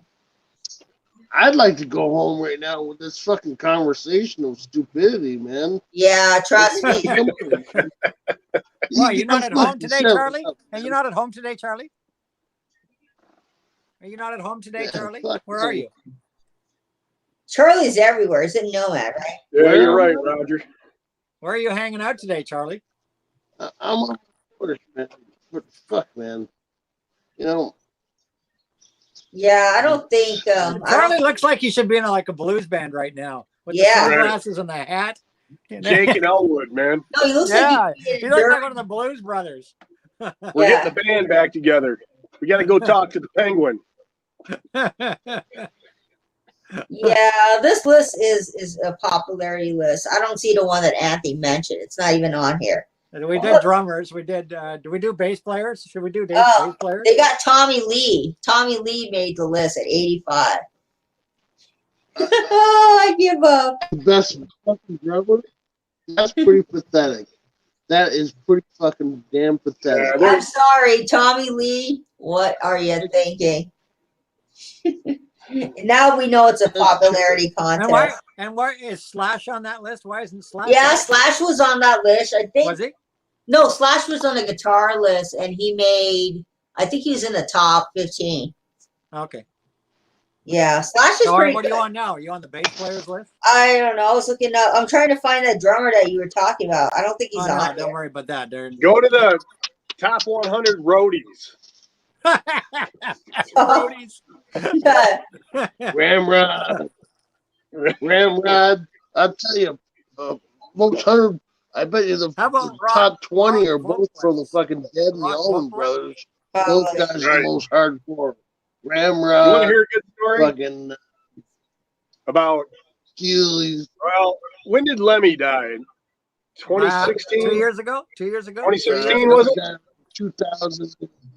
Yeah. So 7, anyway, the summer after he died, this guy, he was a hardcore guy. He's all tattooed up, and he worked for a builder that I worked for as a laborer, and he was one of Motorhead's roadies, and he was telling us all kinds of stories, man, which was crazy. Well, Lemmy stories aren't crazy if you've heard enough of them, but pretty amazing. Yeah. So those guys were all out of work. That's number one in bass players. James Jamerson is number one, according to Rolling Stone. Who the heck's who's James Jamerson? Yeah, James Jamerson. Number two is Charles Mingus. Wait. Well, who's James Jamerson? Who does he play with? I've never heard of him. He's a Motown rhythm guitar player. And then Charles Did you get the American run or European run there, Randy? Oh, number three is John. Oh yeah, John from The Who, John Wistow. Number four is Bootsy Collin. Oh, I've seen Bootsy Collin. That guy's a riot when you see him live because he's got the What are we doing? Are we doing bass? We're doing bass players? Yep, Bootsy Collin. He's a riot. You should see him live. What about what was that? I'm so glad she's number five. That's one of Lisa's relatives, I think. Carol Kay. She's good, man. He is good. Number six is Jack Bruce. Number seven is Larry Graham. Number 8 is Jaco Pastorio. He died really young. Yeah. Number 9 is Macca's favorite. Macca worships the ground he walks on. Oh, jeez. And then rounding off the top 10 is Ron Carter. Yeah. What about what's that guy's name? Clark? Or not Clark? What's that? Is it Clark? The jazz bassist. Clark. Stanley Clark. Oh. Yeah, Stanley Clark. This is for you, Charlie. Look who's number 11. Should be in the top 10. Phil Lesh. There you go. Hey, but I don't think we've heard any jazz artists. To the vinyl any jazz performers in any of these top 100s. I know. Well, that's where they're missing out, man. I mean, look at all jazz the Motown studio musicians that should be on those lists, There's great jazz guitarists that should be on there. Grant Green, whatever. There's some great jazz guitarists that should have been on that list. Thundercat. Who's Thundercat? What about Link Ray? He should be on there. Duff McKagan's number 49. Where's Geddy Lee? Geddy Lee is a bass player. Phil Lesh in 2002. Yeah. I saw 4 shows in 1 month, and I had 2 repeats. So there was only 2 songs that I heard twice out of seeing. Interesting. They picked Peter Hook. That's fucking pretty impressive. Everything else was totally off the cuff, man. That's cool. You don't get that with every band, man. Yeah, sure. And that's what Jam guy. I mean, Thundercat's an interesting guy to be on a list. Band. Each show is essentially different. It's a different. All this proves different that show every night. Rolling Stones really knows nothing about music. That's all this proves. Yeah, they picked Kim Gordon from Sonic Youth. She's number 39. Yeah, TARDIS writer said the top 100 groupies. Oh, number 1 would be Pamela DeBarnes or whatever her name is. I've seen her documentary. That girl's been with everybody. That girl's been with everybody? Yeah, Thundercat. Well, she's been with a lot of people. That's what she said. She's been with David Bowie, Jimmy Page. She brags about it. She even wrote a book. apparently not Jimmy Page, David Bowie was with a preteen. I don't know if that's true. But I think Rick James wrote a song about her. The girl you don't take home to mother. Les Claypool is 36. That's cool.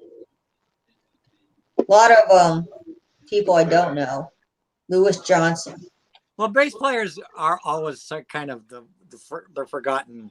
Yeah. People don't talk about bass players very much. You know? Look who's at number 33. Lemmy. How are they a bass player and a drummer essentially keeps the whole band together. Wow, Sting got ahead of players. And bass players Bass don't and talk drum. about very much. They do, man. They set the rhythm. They do. Bass and drum, guitar player lays on some flash and throws a little thing. If you don't get a good fucking bass player and a drummer keeping the backbeat going to the end, you ain't got fucking shit. So exactly, you can pee in my eye all day, but man, the that's bass, how the bass line, and the drums—that's the backbone of any song. Number 24. Is that not just what I fucking Mr. Geddy Lee is number 24. Be right back. Yeah. Oh, Bill Wyman. Yay, Bill Wyman, 23. Flea at number 22. Flea? Who? Flea, you know Flea. He's from Red Hot Chili Peppers. No, I don't know Red Hot Chili Peppers too well. Well, you know, back in the day, I used to play Under the Bridge. I used to play that song quite often. I've got one Red Hot Chili Peppers album, and the only reason I have it is because Amazon sent me the wrong album. Let me guess. Did they send you, I don't want to say they sent you Stadium. No, they sent me something like, I ordered something, and I opened the box, and I'm going, what the hell is this album? And I didn't even know what it was. I had to look on the spine because the name wasn't on the cover. It's got some girl in a swimsuit thing on it. Oh, yeah. And so I looked at it, and I looked it up, and I go, this is Red Hot Chili Peppers. I never ordered this. Yeah, Red Hot Chili Peppers are okay. I wouldn't personally go out of my way to buy their music. I had bought something completely different. I called Amazon. I said, you know, I got this bizarre album in my box. This isn't what they ordered. They didn't even ask me to send it back. They said, okay, just we'll send you another. You can keep that one. Dispose of that one. So I've got a Red Hot Chili Peppers album that I never paid for. That's just, and it wasn't bad. I played it. It was all right. Not a big cup of tea, but it was okay. Hey guys, sorry, I had to take an Ryan's important back. call. We lost Ryan. He's back. I had to take a very important protocol. I'm sorry. No worries. No worries. No worries. How's everybody doing? Would any this is for the panel. Would any of you guys go and see the Rage Against the Machine reunion tour live? I don't know anything about Rage. I don't know anything about Rage Against the Machine, so I've never really listened to their music. My favorite album of Rage Against the Machine is probably either The Battle of Los Angeles or Guerrilla Radio. Rage Against the Machine, That's grunge, an awesome right? album, yeah. I like Guerrilla Radio. The first time I heard them was probably 95, and the first song I ever heard from them was Testify. Was it 95? No, the first song I ever heard from them was Testify. I remember being a really anxious 12 or 13-year-old kid, and I was looking for something to identify with. So I listened to Rage Against the Machine because I was trying to rebel against the world. I thought, oh, Rage Against the Machine, perfect band for a 13-year-old. And I was right. Definitely angry. Definitely some angry stuff. But yeah, see, I never got into most 90s rock bands. Well, yeah, the Pearl reason why I Jam, got Rage into a Against the lot of them. Machine, all these bands that came up in the 90s, I never got into most of them. You know what, Anthony? I'm the same way, and I grew up in the 90s. Well, yeah, the reason why I got into them is because I have a friend who's schizophrenic, okay? She played them all the time. The schizo girl had great music taste. It's a true story. Schizophrenic friend had the greatest music taste, and she got me into all this stuff. So thank you, schizo friend, for getting me into I think the 90s are my least favorite decade of music since I've been alive.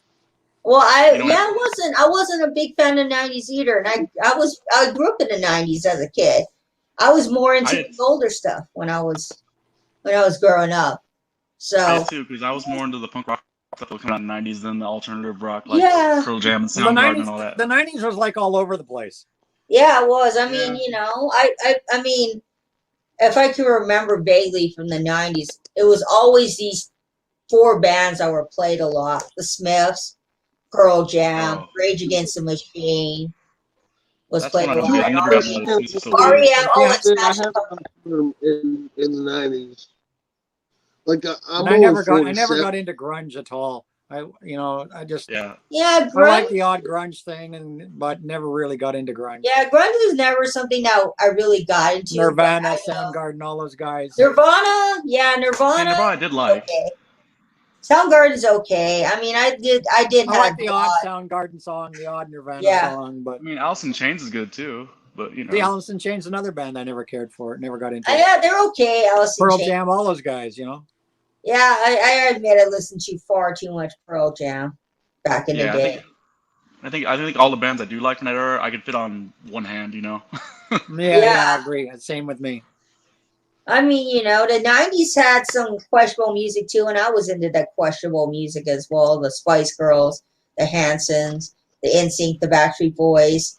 Yeah, I think I listened to a lot more pop and techno. Oh, and Britney, stuff of in the course. 90s than I did any other style of music. I was into the Britney. Sorry, go ahead. Oh, no, you go ahead. I'm sorry. I was just gonna ask you. Have you ever heard Tinted Windows?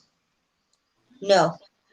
It's got Taylor, I think, from Hanson in it, and oh yeah. Never Bunny mind. Carlos. When you mentioned that, I've heard it. I've heard pretty much everything that Hanson has done.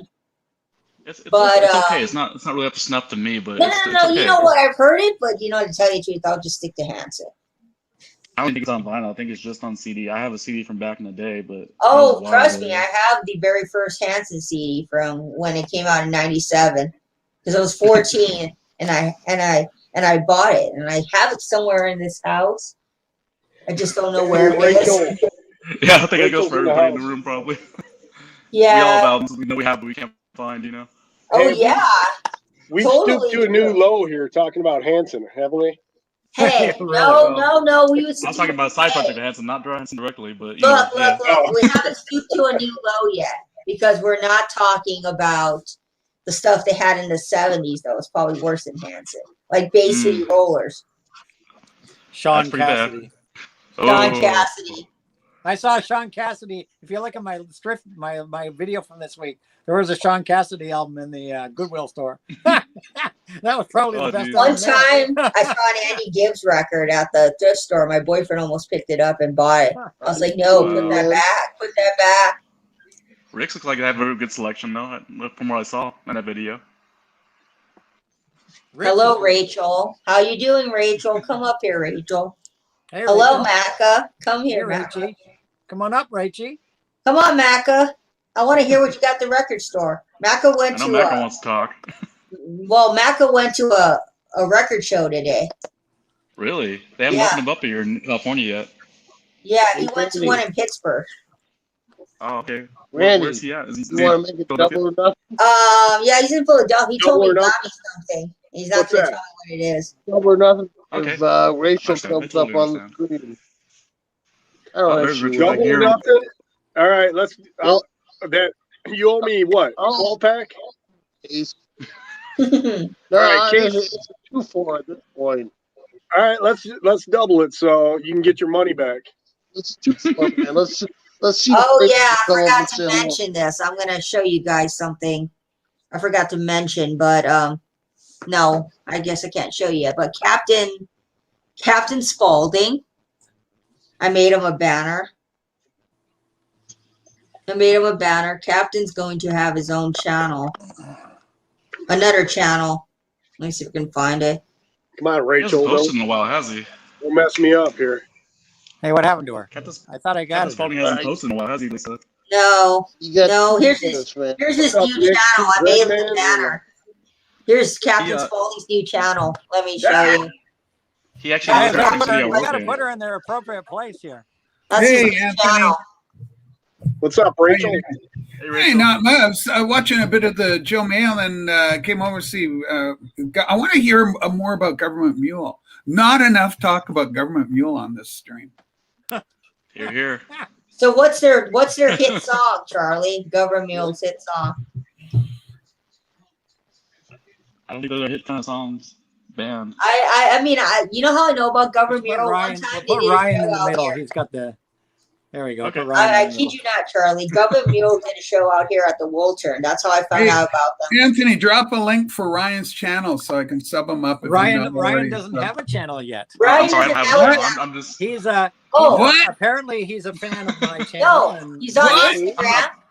He's on I'm just saying, Instagram. I'm just trying to participate. I mean, I do. It's sweet that you want to subscribe to me, but I don't have a channel right now. You can follow him on I may in the future though. You never know. You never know. I might do one in the future. Well, yeah, we got him up on should. stream. He's welcome.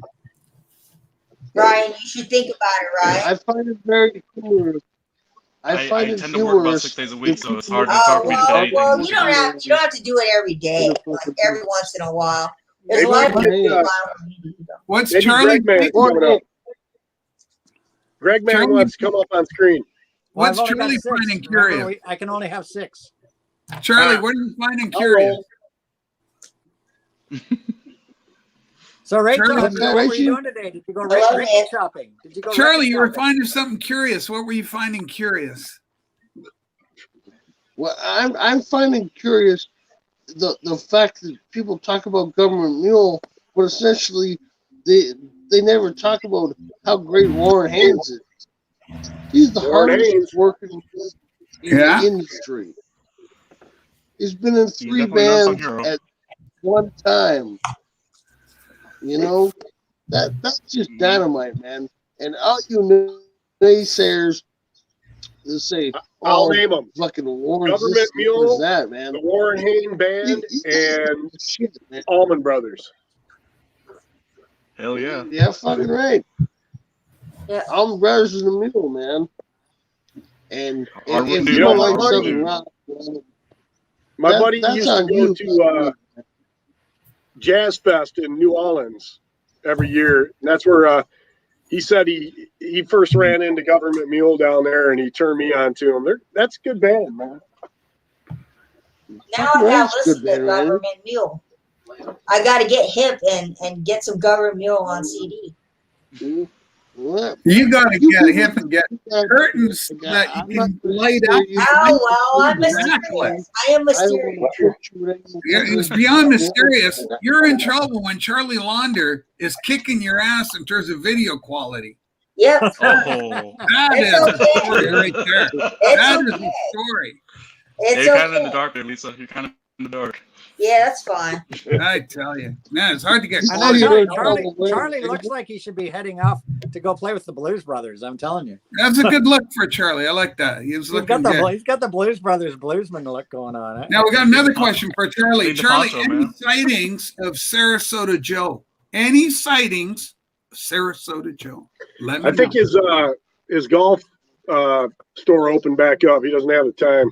Oh, Yeah, man, he's been I- AWOL for a while, huh? A few weeks. Yeah, What is a he shame. now back to golfing or something? Is he back on Well, now LOB? Florida's back up again. I've been his caddy for the last couple of weeks. Joe's doing well. He's doing quite well. He's just really busy in the shop, and I've been wrapping up the new albums and putting them in their rightful places. You know, like Joe and I are doing great. Thank you for asking about us. No, I can't school him on Government Mule. I can't school Charlie on that. I don't know anything about their music. Nobody can school Charlie. You're not No, the only one. nobody can You're not the school only one. I don't Charlie. know much about Charlie it, but I've can been school suggesting us. That's the truth, artist. Charlie can school us, but nobody can school Charlie. Hey, Charlie, Yeah. can you give somebody a I recommendation on where to I start tell with you that band? right now, I'm gonna go make another glass of wine, and I'm gonna come back real quick. Okay. How about that? Okay. Gotta You guys make just sure it's talk- red. Look, I got an Hopefully, exciting hopefully package. it's a nice red wine. Look, Rachel, I got an exciting package from Junior.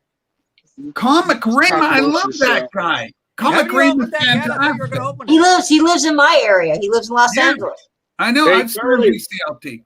Charlie just ordered 2 whole chickens with some dry white toast. Mm. There. Elwood. There, now you can see my face up close up. Elwood. See, Oh, that's what Jake. you No, want. no, Yeah. that's Jake. It's not Elwood. Was it toast, right? So Come you on, gonna get open your that shit. We're package, going to see the Lisa? Have Penguin. you opened it yet or what? No, I haven't seen I that movie in a while. I have to film a video and thank you. Okay, Yeah, what do so Anthony, tomorrow, tell me, set it up. Tell me what's happening. Are we getting the girls? Are they arriving? Is it all going to happen? Let me check my messages. All right, I hang was on there. I was Von speaking Penny, to I them. know you're excited about this. I was speaking Yeah, to them earlier. Let's and see. he's a great person, vinyl archivist. I call him the most generous guy in the vinyl community. He sent everybody stuff, even Macca and Mason.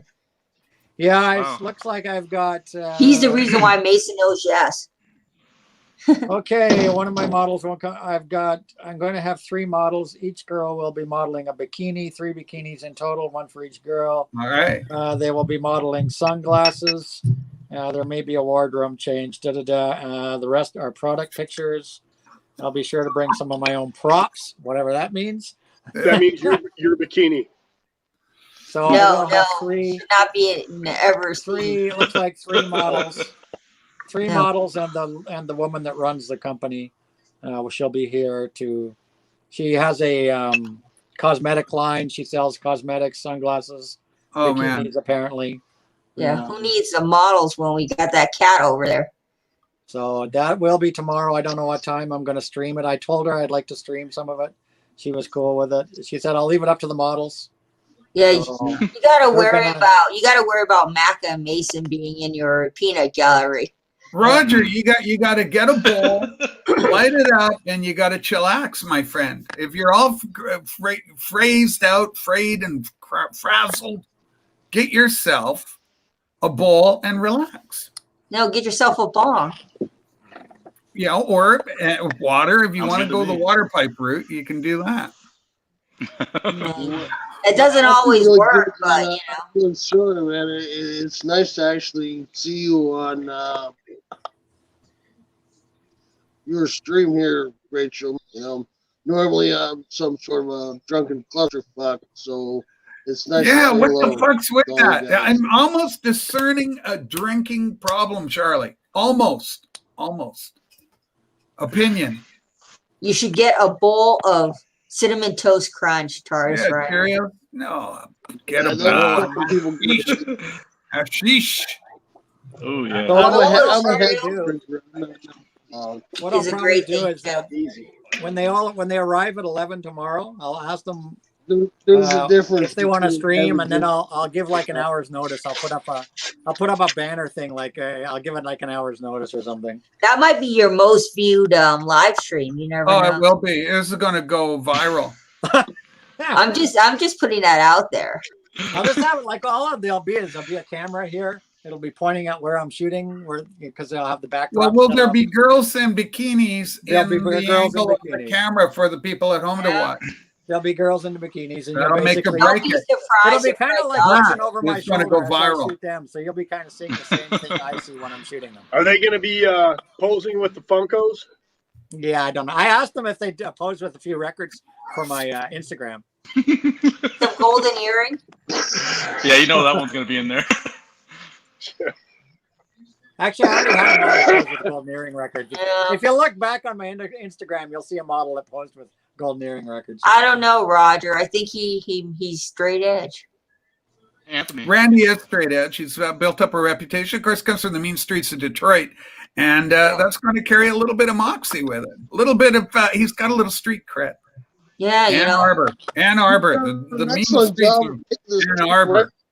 Oh, Yeah. He's a straight edge carpenter. good job. Hold it. Charlie's got an insight. What's that, Charlie? I said you're steamrolling this stream right over. You're taking it right away. Yeah. You're back in the hot seat. Oh, I It's all just feel, about you. when Rachel comes on my stream, I got to put her in that upper Yeah, left because It's all about you, man. feels right. Yeah, how you feeling about that, Charlie? You liking the steamroller? I'm a steamroller, baby. I'm going to roll right over you. What do you think about That that? sounds like a good blues roll song right over there. Yeah. That's Dude, James I Taylor. tell you, man. I tell you, you ain't gonna steamroll over me, man. But you're a steamroller. Oh, I'll steamroll over okay. you We're with talking John big Deere. now, porch dweller. Yeah, up there on your porch. Get off your lawn, I tell you. He doesn't know where his lawn So how was your day, Rachie? What did you do today? I was listening to music. I was spinning some classic tunes. Of course, Patrick, the vinyl archivist, the wonderful Patrick, the vinyl archivist, gifting me a number of albums. So we got into, I played Neil Young, Charlie, one of Charlie's favorites. Neil Young's, everybody knows This Is Nowhere. Fantastic. An original 1969 pressing, Monarch pressing. Sweet stuff. How did it sound? Was it clean? It was incredible. There's so much definition. Go ahead, Charlie. Was it a good, clean record? No clicks, pops? What was your favorite track off of Everybody Knows? Well, so it's Cinnamon Girl right away, I think. I also like Cowgirl in the Sand off really? there, That's Down by the River. Down by the Isn't River. it called is my favorite Cinnamon off that Girl? album. It's your favorite song off of Everybody Knows? Well, I'm part Indian, so that's yeah, beautiful. I'm a cinnamon girl. Come on, man. What, you racist, Charlie? Are you racist? You don't like us Indian people, Charlie? Man.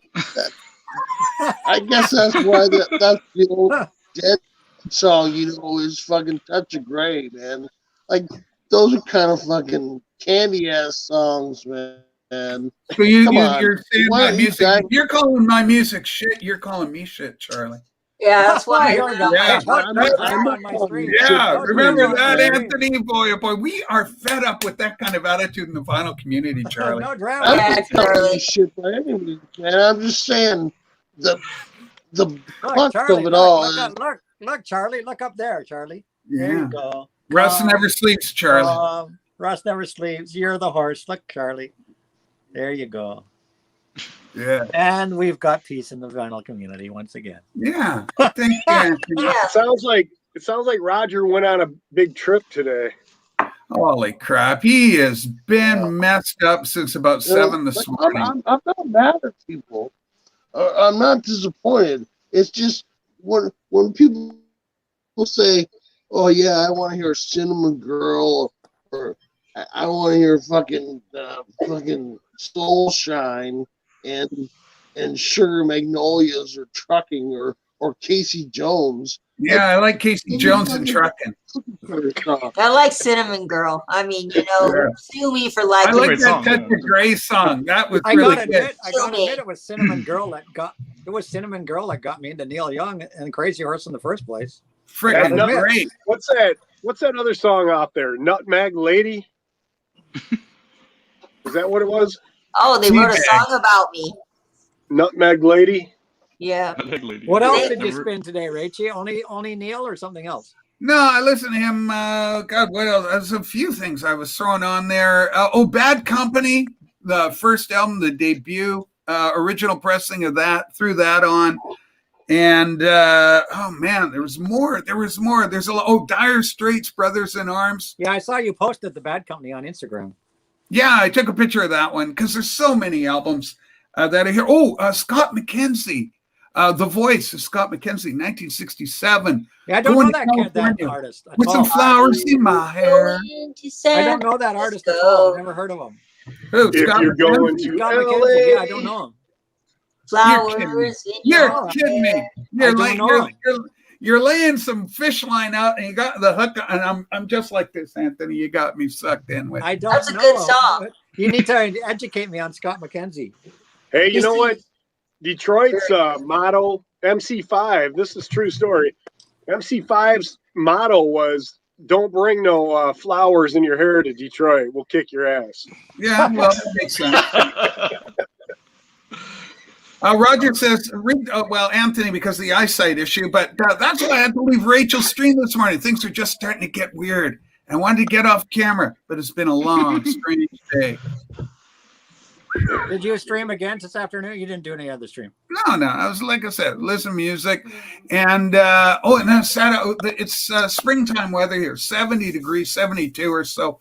And so I was out at the backyard. We got our goldfish going, the pond, just chillax and relax. Your goldfish stay in the pond all year round? They stay in the pond all year round. Yeah, you don't have any. My parents, when they lived in D Cove, they had a pond too. Goldfish would stay in the pond all winter long until the birds come and get them. We've got like you'd have to see it, but we got a piece of slate, and then it's got a wired cage. Oh, and yeah. so they can go in underneath, so they can't see it. Yeah. But Yeah, they hide under there. My parents at their house, they used to get animals would come fishing for the goldfish. Yeah, exactly. We lost a bunch to God, what was it? Like I saw it like an otter or a weasel, something like that. You know, Sasquatch.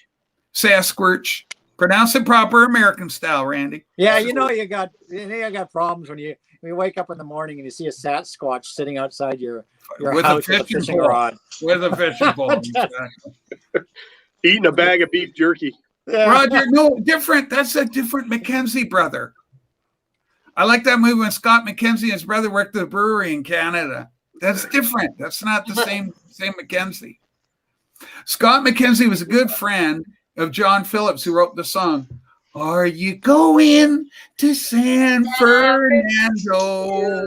Be sure to wear some flowers." Why would you go to San Fernando when you go to San Francisco? I've been to San Fernando Valley. All across the nation. It's like going to the IE. There's a cool vibration. Hey, I've been to the IE too. No disrespect to the IE. I got this in the mail today. Cradle. Crabble? Oh, cool. I can't see it from here. You got to Wait, make them is that big. Scrabble? Who's in Cradle? I should Scrabble? Make them big. The Quattro sisters. That's right. The Quattro sisters. I know that was supposed to drop on records. So right after the Pleasure Seekers, but we didn't get it. they formed this. They never were signed because they were too advanced. The record company didn't like it. Check those out, man. Yeah, that album came out on Record Store Day in limited quantity, and I wanted to get one, but it never came to Canada. Okay, which one's Susie in that picture? Susie is right here.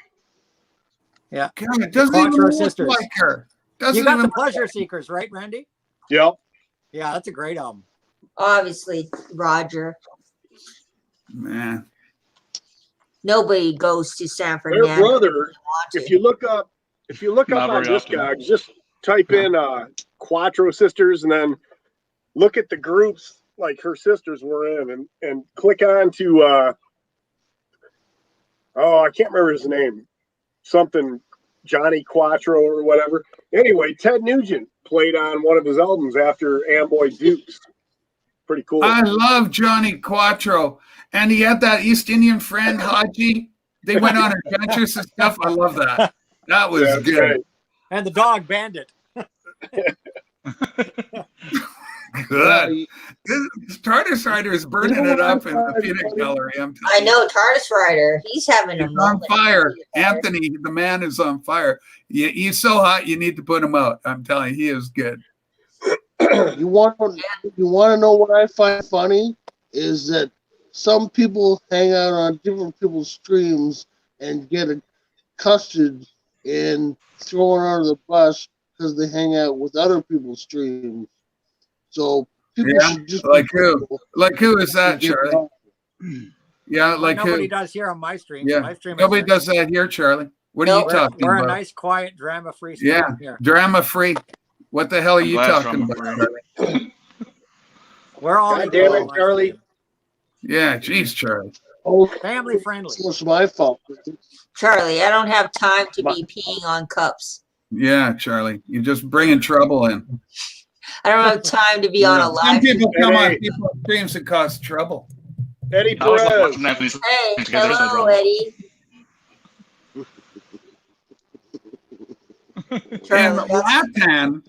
In Latin, look at Eddie Perez, Latin. Latin. Latin, is that a new version of Latin? Eddie. Good evening, Eddie. I really like how you try to steer the stream, Rachel. Huh? You got a problem with that? Do you want the Indian leg wrestle out in the parking lot? What, Troy? You're going to go down. You're going to go down.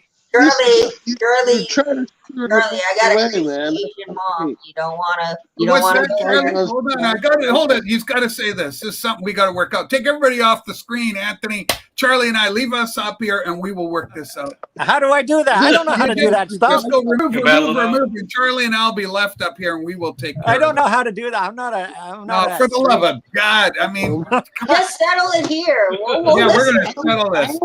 Just settle it. I don't know how to do that stuff.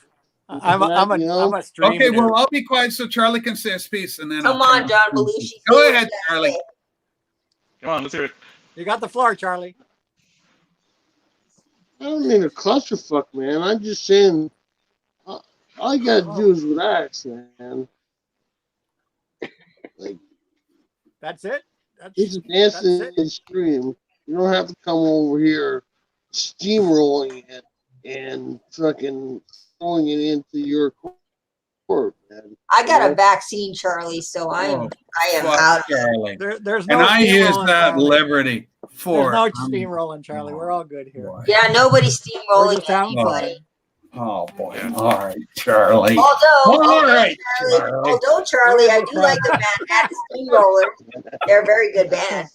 Okay, Roger's got his comment. I'll help Anthony here. I think I know what Charlie is talking about, but I'm not going to apologize for going on Macca's stream. The internet is big enough that we can be friends with both Ryan J and Macamania.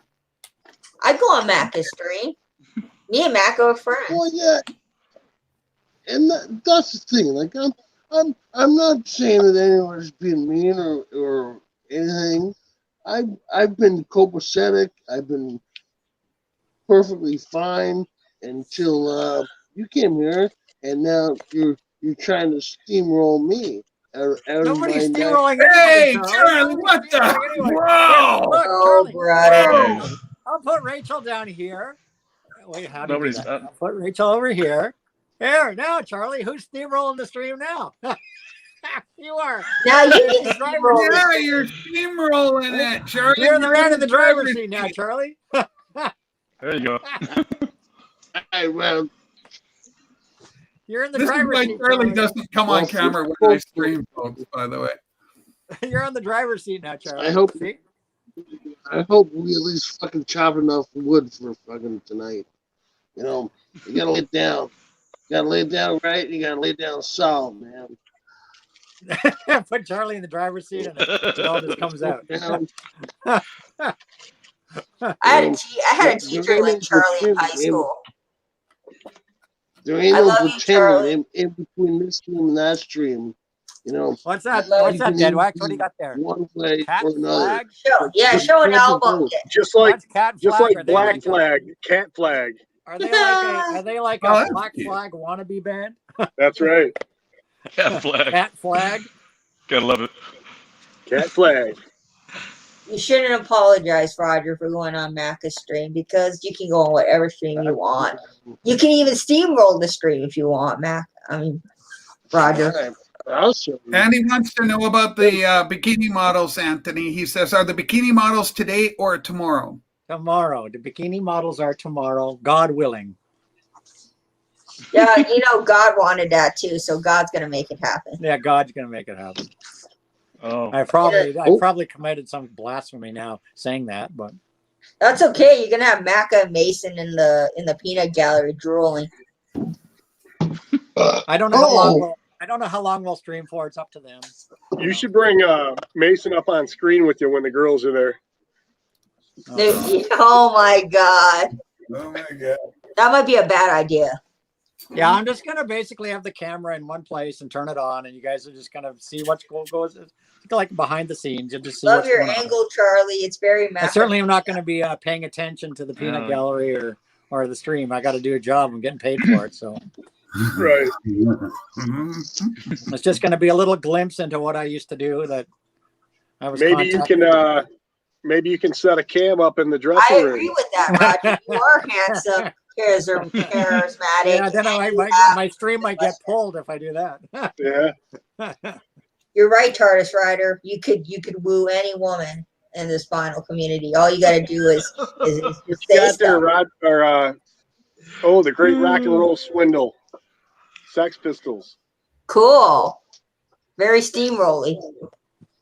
Look Clash. at Charlie steamrolling the stream with all these records. All these records. Oh, there you are. Black How Market dare Clash. you steamroll the stream? Black Market Clash. That's a great record. Oh, How what's that dare one? you show music on Oh, there we this are. stream. That's the I green know. version. The green version of the Clash's first album. The green version. Because there was a green and a blue. The Cult. Yes. Yeah, What's think that? about Love it. Removal Machine? Yeah, that's a Electric. great band, man. Yeah, I like the Awesome Cult. album. Love. There, Love. that's my Love favorite Cult album Revolution. right there. That and Sonic Temple. Yeah. Sonic Sonic Temple's Temple in good there? too, Wow, Charlie, that's some good stuff. Okay. Sonic Temple. Yeah, all We need Sonic Temple. Live. Motorhead. Now he's talking. Fuck yeah. Let me. I'm sorry.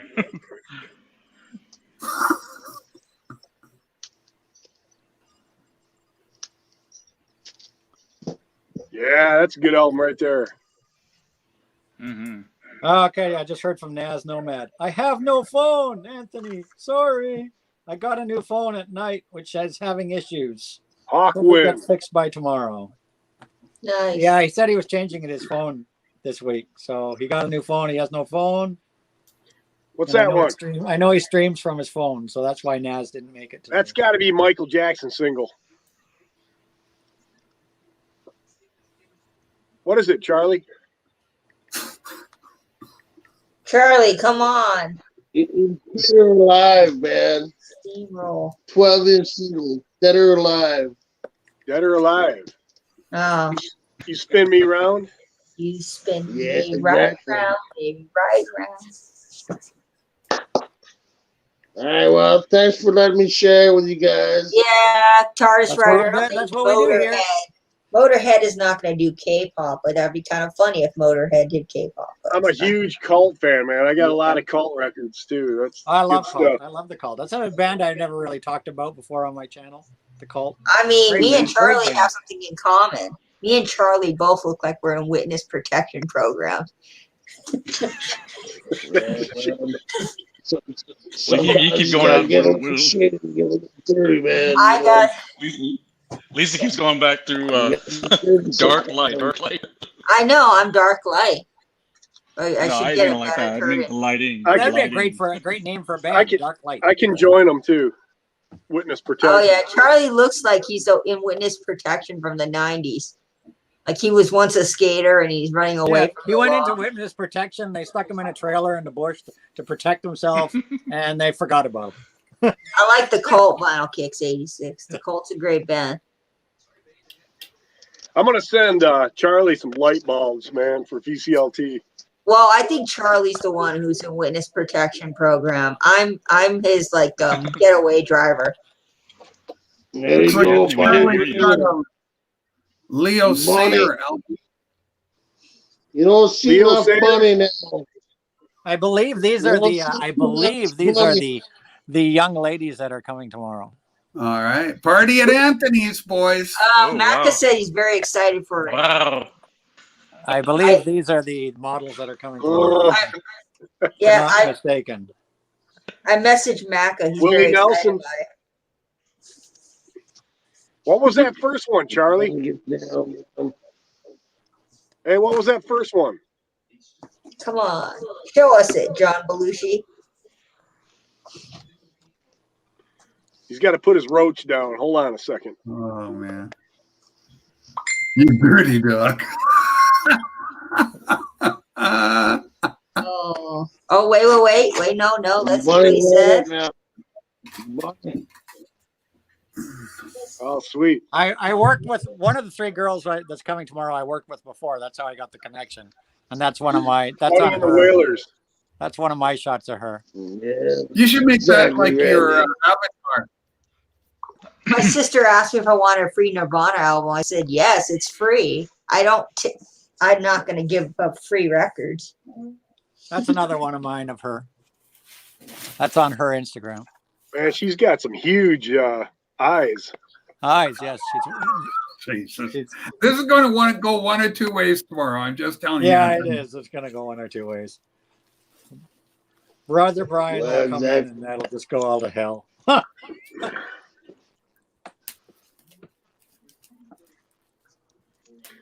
Yeah, Rachel, make sure in the morning that you get this word out about Anthony's girls coming over. Oh, I will. Well, I may even call it. I may call it a pre. What do you call it? Pre-model game show title. Don't worry. What if none of them agree to go on cam? Then I'm gonna be fucked. Yeah, it didn't This is like being in high school and telling everybody where the party is, or where the fight's going to be after school. Yeah. He doesn't know. The girls are going to be there all day. It's going to be happening. What time is the Smut Fest, Anthony? The Smut Fest. Roger says they look like men or brides from Russia. No Russians in that mob. So no Russian mail order brides. I'm disappointed. Oh, yeah, that's a good album. Hey, Anthony, make him big. Make Ryan big. Ryan's got to go big. We'll make Ryan big. We'll give Ryan the there's Ryan. Show it again. Okay. Show it again, Ryan. Well, there's another. It's a brand new one. You guys ever heard of the Fleet Foxes? Yes, I've heard of Fleet Foxes. We like Fleet Foxes. If you like the Beach Boys, you'll love this. I have Crack Up. That's a good one. Crack Up's good, but this one doesn't have as many harmonies as one in the past. But I don't have that exact album, but I bet I know a guy that there's a guy in the VC that likes the Beach Boys. I can't remember who it was. Oh, man, who is that guy? Love these guys. I don't know. If you like the Beach Boys at all, you'll really love these guys. They're awesome. Yeah, Beach Boys are great. Yes, I just picked this up too. This is the where is this kid that we're thinking of? Who's that band? I've never heard of them. Are they a big band? Yeah. Are they a big band? This is. Oh yeah. I mean, who are they? I mean, I've never heard of them. Boys. Of course, Brian Wilson and Mike Love are douchebags.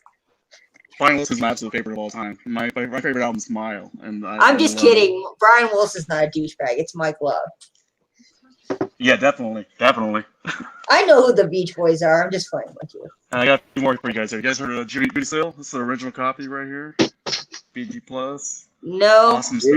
Awesome stuff. It's like he kind of looks like the singer from Greta Van Fleet. Hey, Anthony. Yeah.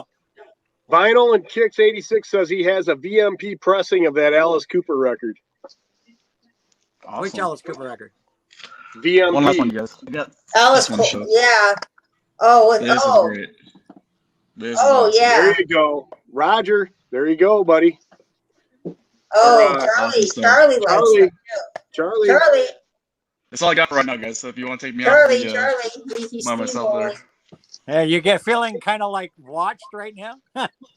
Oh yeah. Well, you got some good stuff there. I like the Fleet Foxes. Yes, you're one step closer to having a channel here, Ryan. Think about it, Ryan. You've shown records. You've come up. I got to get comfortable with it because I'm not. No, Ryan. There's people in the vinyl community who have videos that are in. I think you could do great videos. Okay. I mean, I need tips on how to edit, really, because I don't know how to edit. So no, it doesn't matter. You got people who have like low quality cameras and they're doing. Look at Naz Nomad. Naz Nomad never edits his videos. He just turns on the camera and go. Yeah, I like. If I was going to be in that style, it'd be non-editing. I don't edit my videos either, really. I just edit them with my phone. Non-edited videos are more personal, I think. Yeah, I think so. The people. I don't really know if I want to. Sorry. Yeah. Just edit, just post a video. Don't need to edit it. Or come on a few live streams. Go on Rachel's live stream. Rachel. Go ahead, Ryan. Rachel streams twice a day, every day. So go on Rachel's streams, drop by Rachel's streams, get comfy. I've heard of Rachel. I've never seen her till now. I've heard of Rachel, but I've never seen her till right now. There you go. Rachel, go sub up Rachel's channel. She does a live stream every morning and every afternoon. Absolute and drop by Rachel's channel.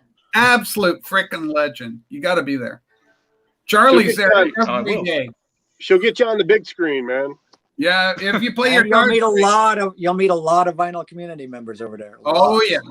It's nice. Well, definitely really nice sub her up and watch her stream. Yeah, we'll do. Absolutely. And sub up Deadwax here and everybody. Where is Yeah, Ryan totally from? so. Vinyl and Kicks 86. I asked earlier, but my computer crashed. I was wondering where Ryan is from. Oh, Rachel, I'm in a Right. city called Chino Hills. It's about half an hour outside of LA. Yeah, he's in Chino Hills. I've been there. I got chickens there. Ron Haggerty Sure. with a suggestion. Rachel, you ought to do these. I think you'd be good. I think you might be okay at it. No, Thank no, you, no. Ryan. Rachel won't steamroll you. That's Charlie's job. Charlie Charlie, does it. oh You my notice God. that Charlie said nothing about the whole steamrolling issue since we put him up on the top. I think we shut him up for the time being. Yeah, once you go on one of her live streams, Ryan, you're gonna be on there with Beach Boy Mason, Macca the Oh, that's fine. Nuts. Who else is on? Yeah, well, there is some Beach There's Boy a action. great character on there, Ryan, named James Winston Lennon.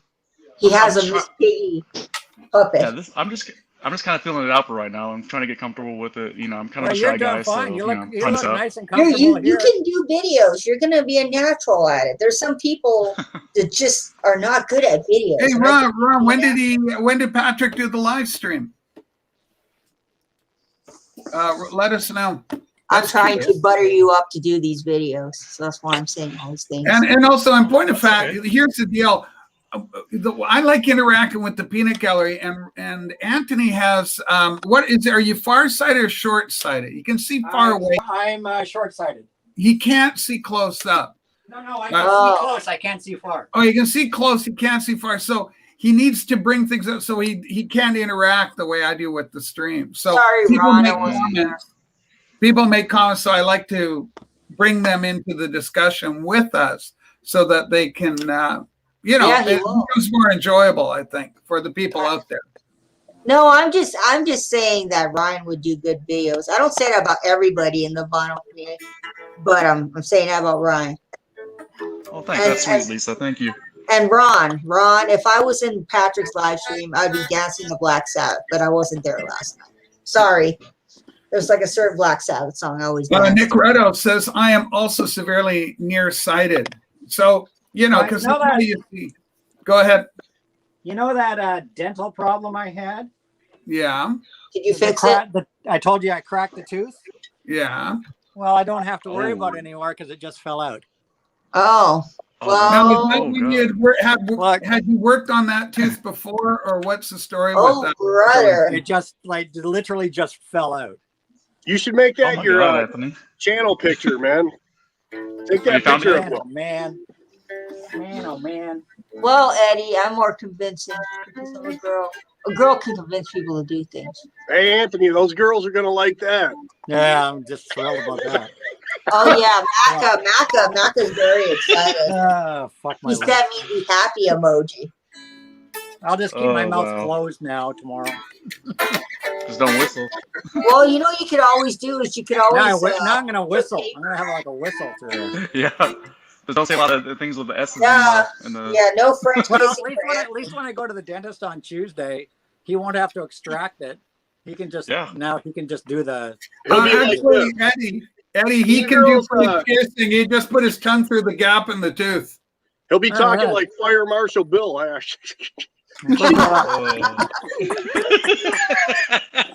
love Fire Marshal Bill. See ya. See y'all next year. I tell you, getting old sucks. Yeah, true enough. True enough. Oh man, I can't believe that. It just like. Anthony, I wish I lived closer, man. I could carve you. I could carve you a tooth for tonight. He just fixed all his teeth, and it cracked yesterday. Yeah, it cracked yesterday. I noticed the crack in the tooth yesterday morning, and it was split like from the bottom of the tooth right up to the gum. Mm-hmm. And then this morning, I was just rinsing my mouth, and a big chunk came out. Ooh. Like Vinyl Kick says, stick the tooth back in there and it'll grow back. Apparently, yeah. Just get some crazy glue. Get the hot glue. No way. Does that happen? Hot glue gun. No, it doesn't. I wish. I'll get the hot Anthony, glue try gun. that. Try gluing it back in. Yeah. Super glue. I'll get the 2-part epoxy out. So yeah, half of it broke off this morning, and the other half just fell out. But I'm glad it fell out because Because it had broke this morning, it was bugging my lip all day today because it was like catching on my lip, and it was making it kind of raw. So it is what it is. Yeah, you'll have a hair lip. So now I can get a plug or whatever put in, whatever. Probably a denture. Probably get a denture. It's cheaper.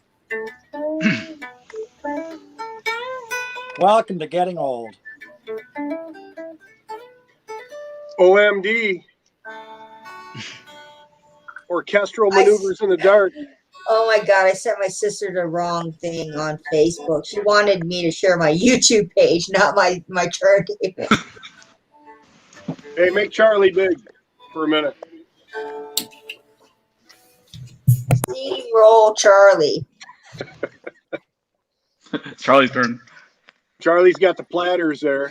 Charlie would be Tom really cool to Jones. hang out with at a record store. I swear, Charlie would be the type that would give you some random record. Well, now I know what to name this stream. Janet We'll call it Jackson. Anthony's tooth falls out stream. Yeah. It's okay, man. It happens to everybody. Yeah, we've all been there, man. Yeah, I know about it, Eddie. I have some root canals, Eddie. Those are not fun at all. I had I got the whole freaking tooth right here. The whole freaking thing. Oh, wow. And that is the tooth.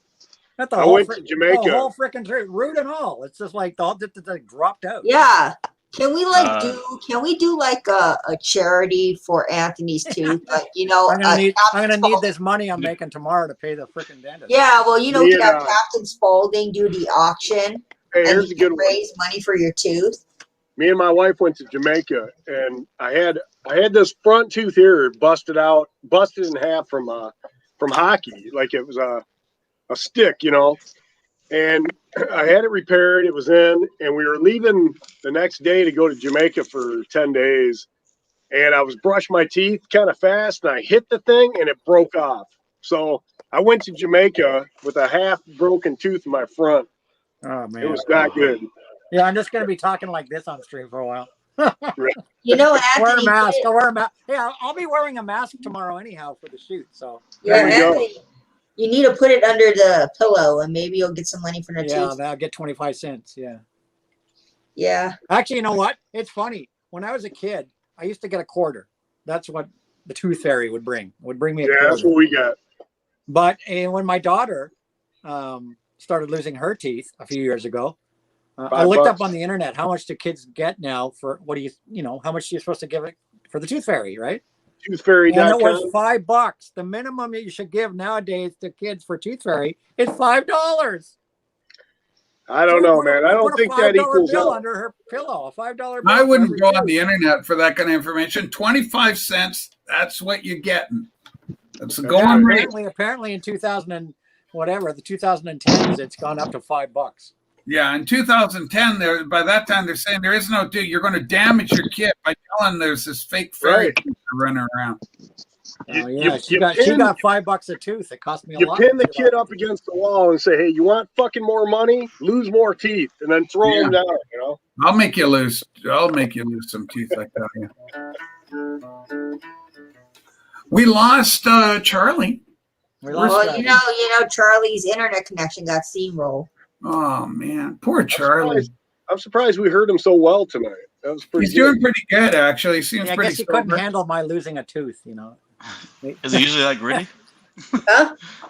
Is he usually that gritty? Oh yeah. Oh yeah, that's Charlie. Hardcore. I can't That's have him Charlie. on my He's all channel just- anymore because He said he could. One time he talked to me for 3 hours, and I was like, I let him on the peanut gallery, but I wouldn't have him on I camera. gotta go to bed, Charlie. And Charlie was talking to me about life advice. And I was like, no, Charlie, you're not the person I would ask for life advice from, but he gave it to me. Charlie's all right. Yeah, I think next time. Charlie's cool. Charlie's cool. I would hang with him at a record store.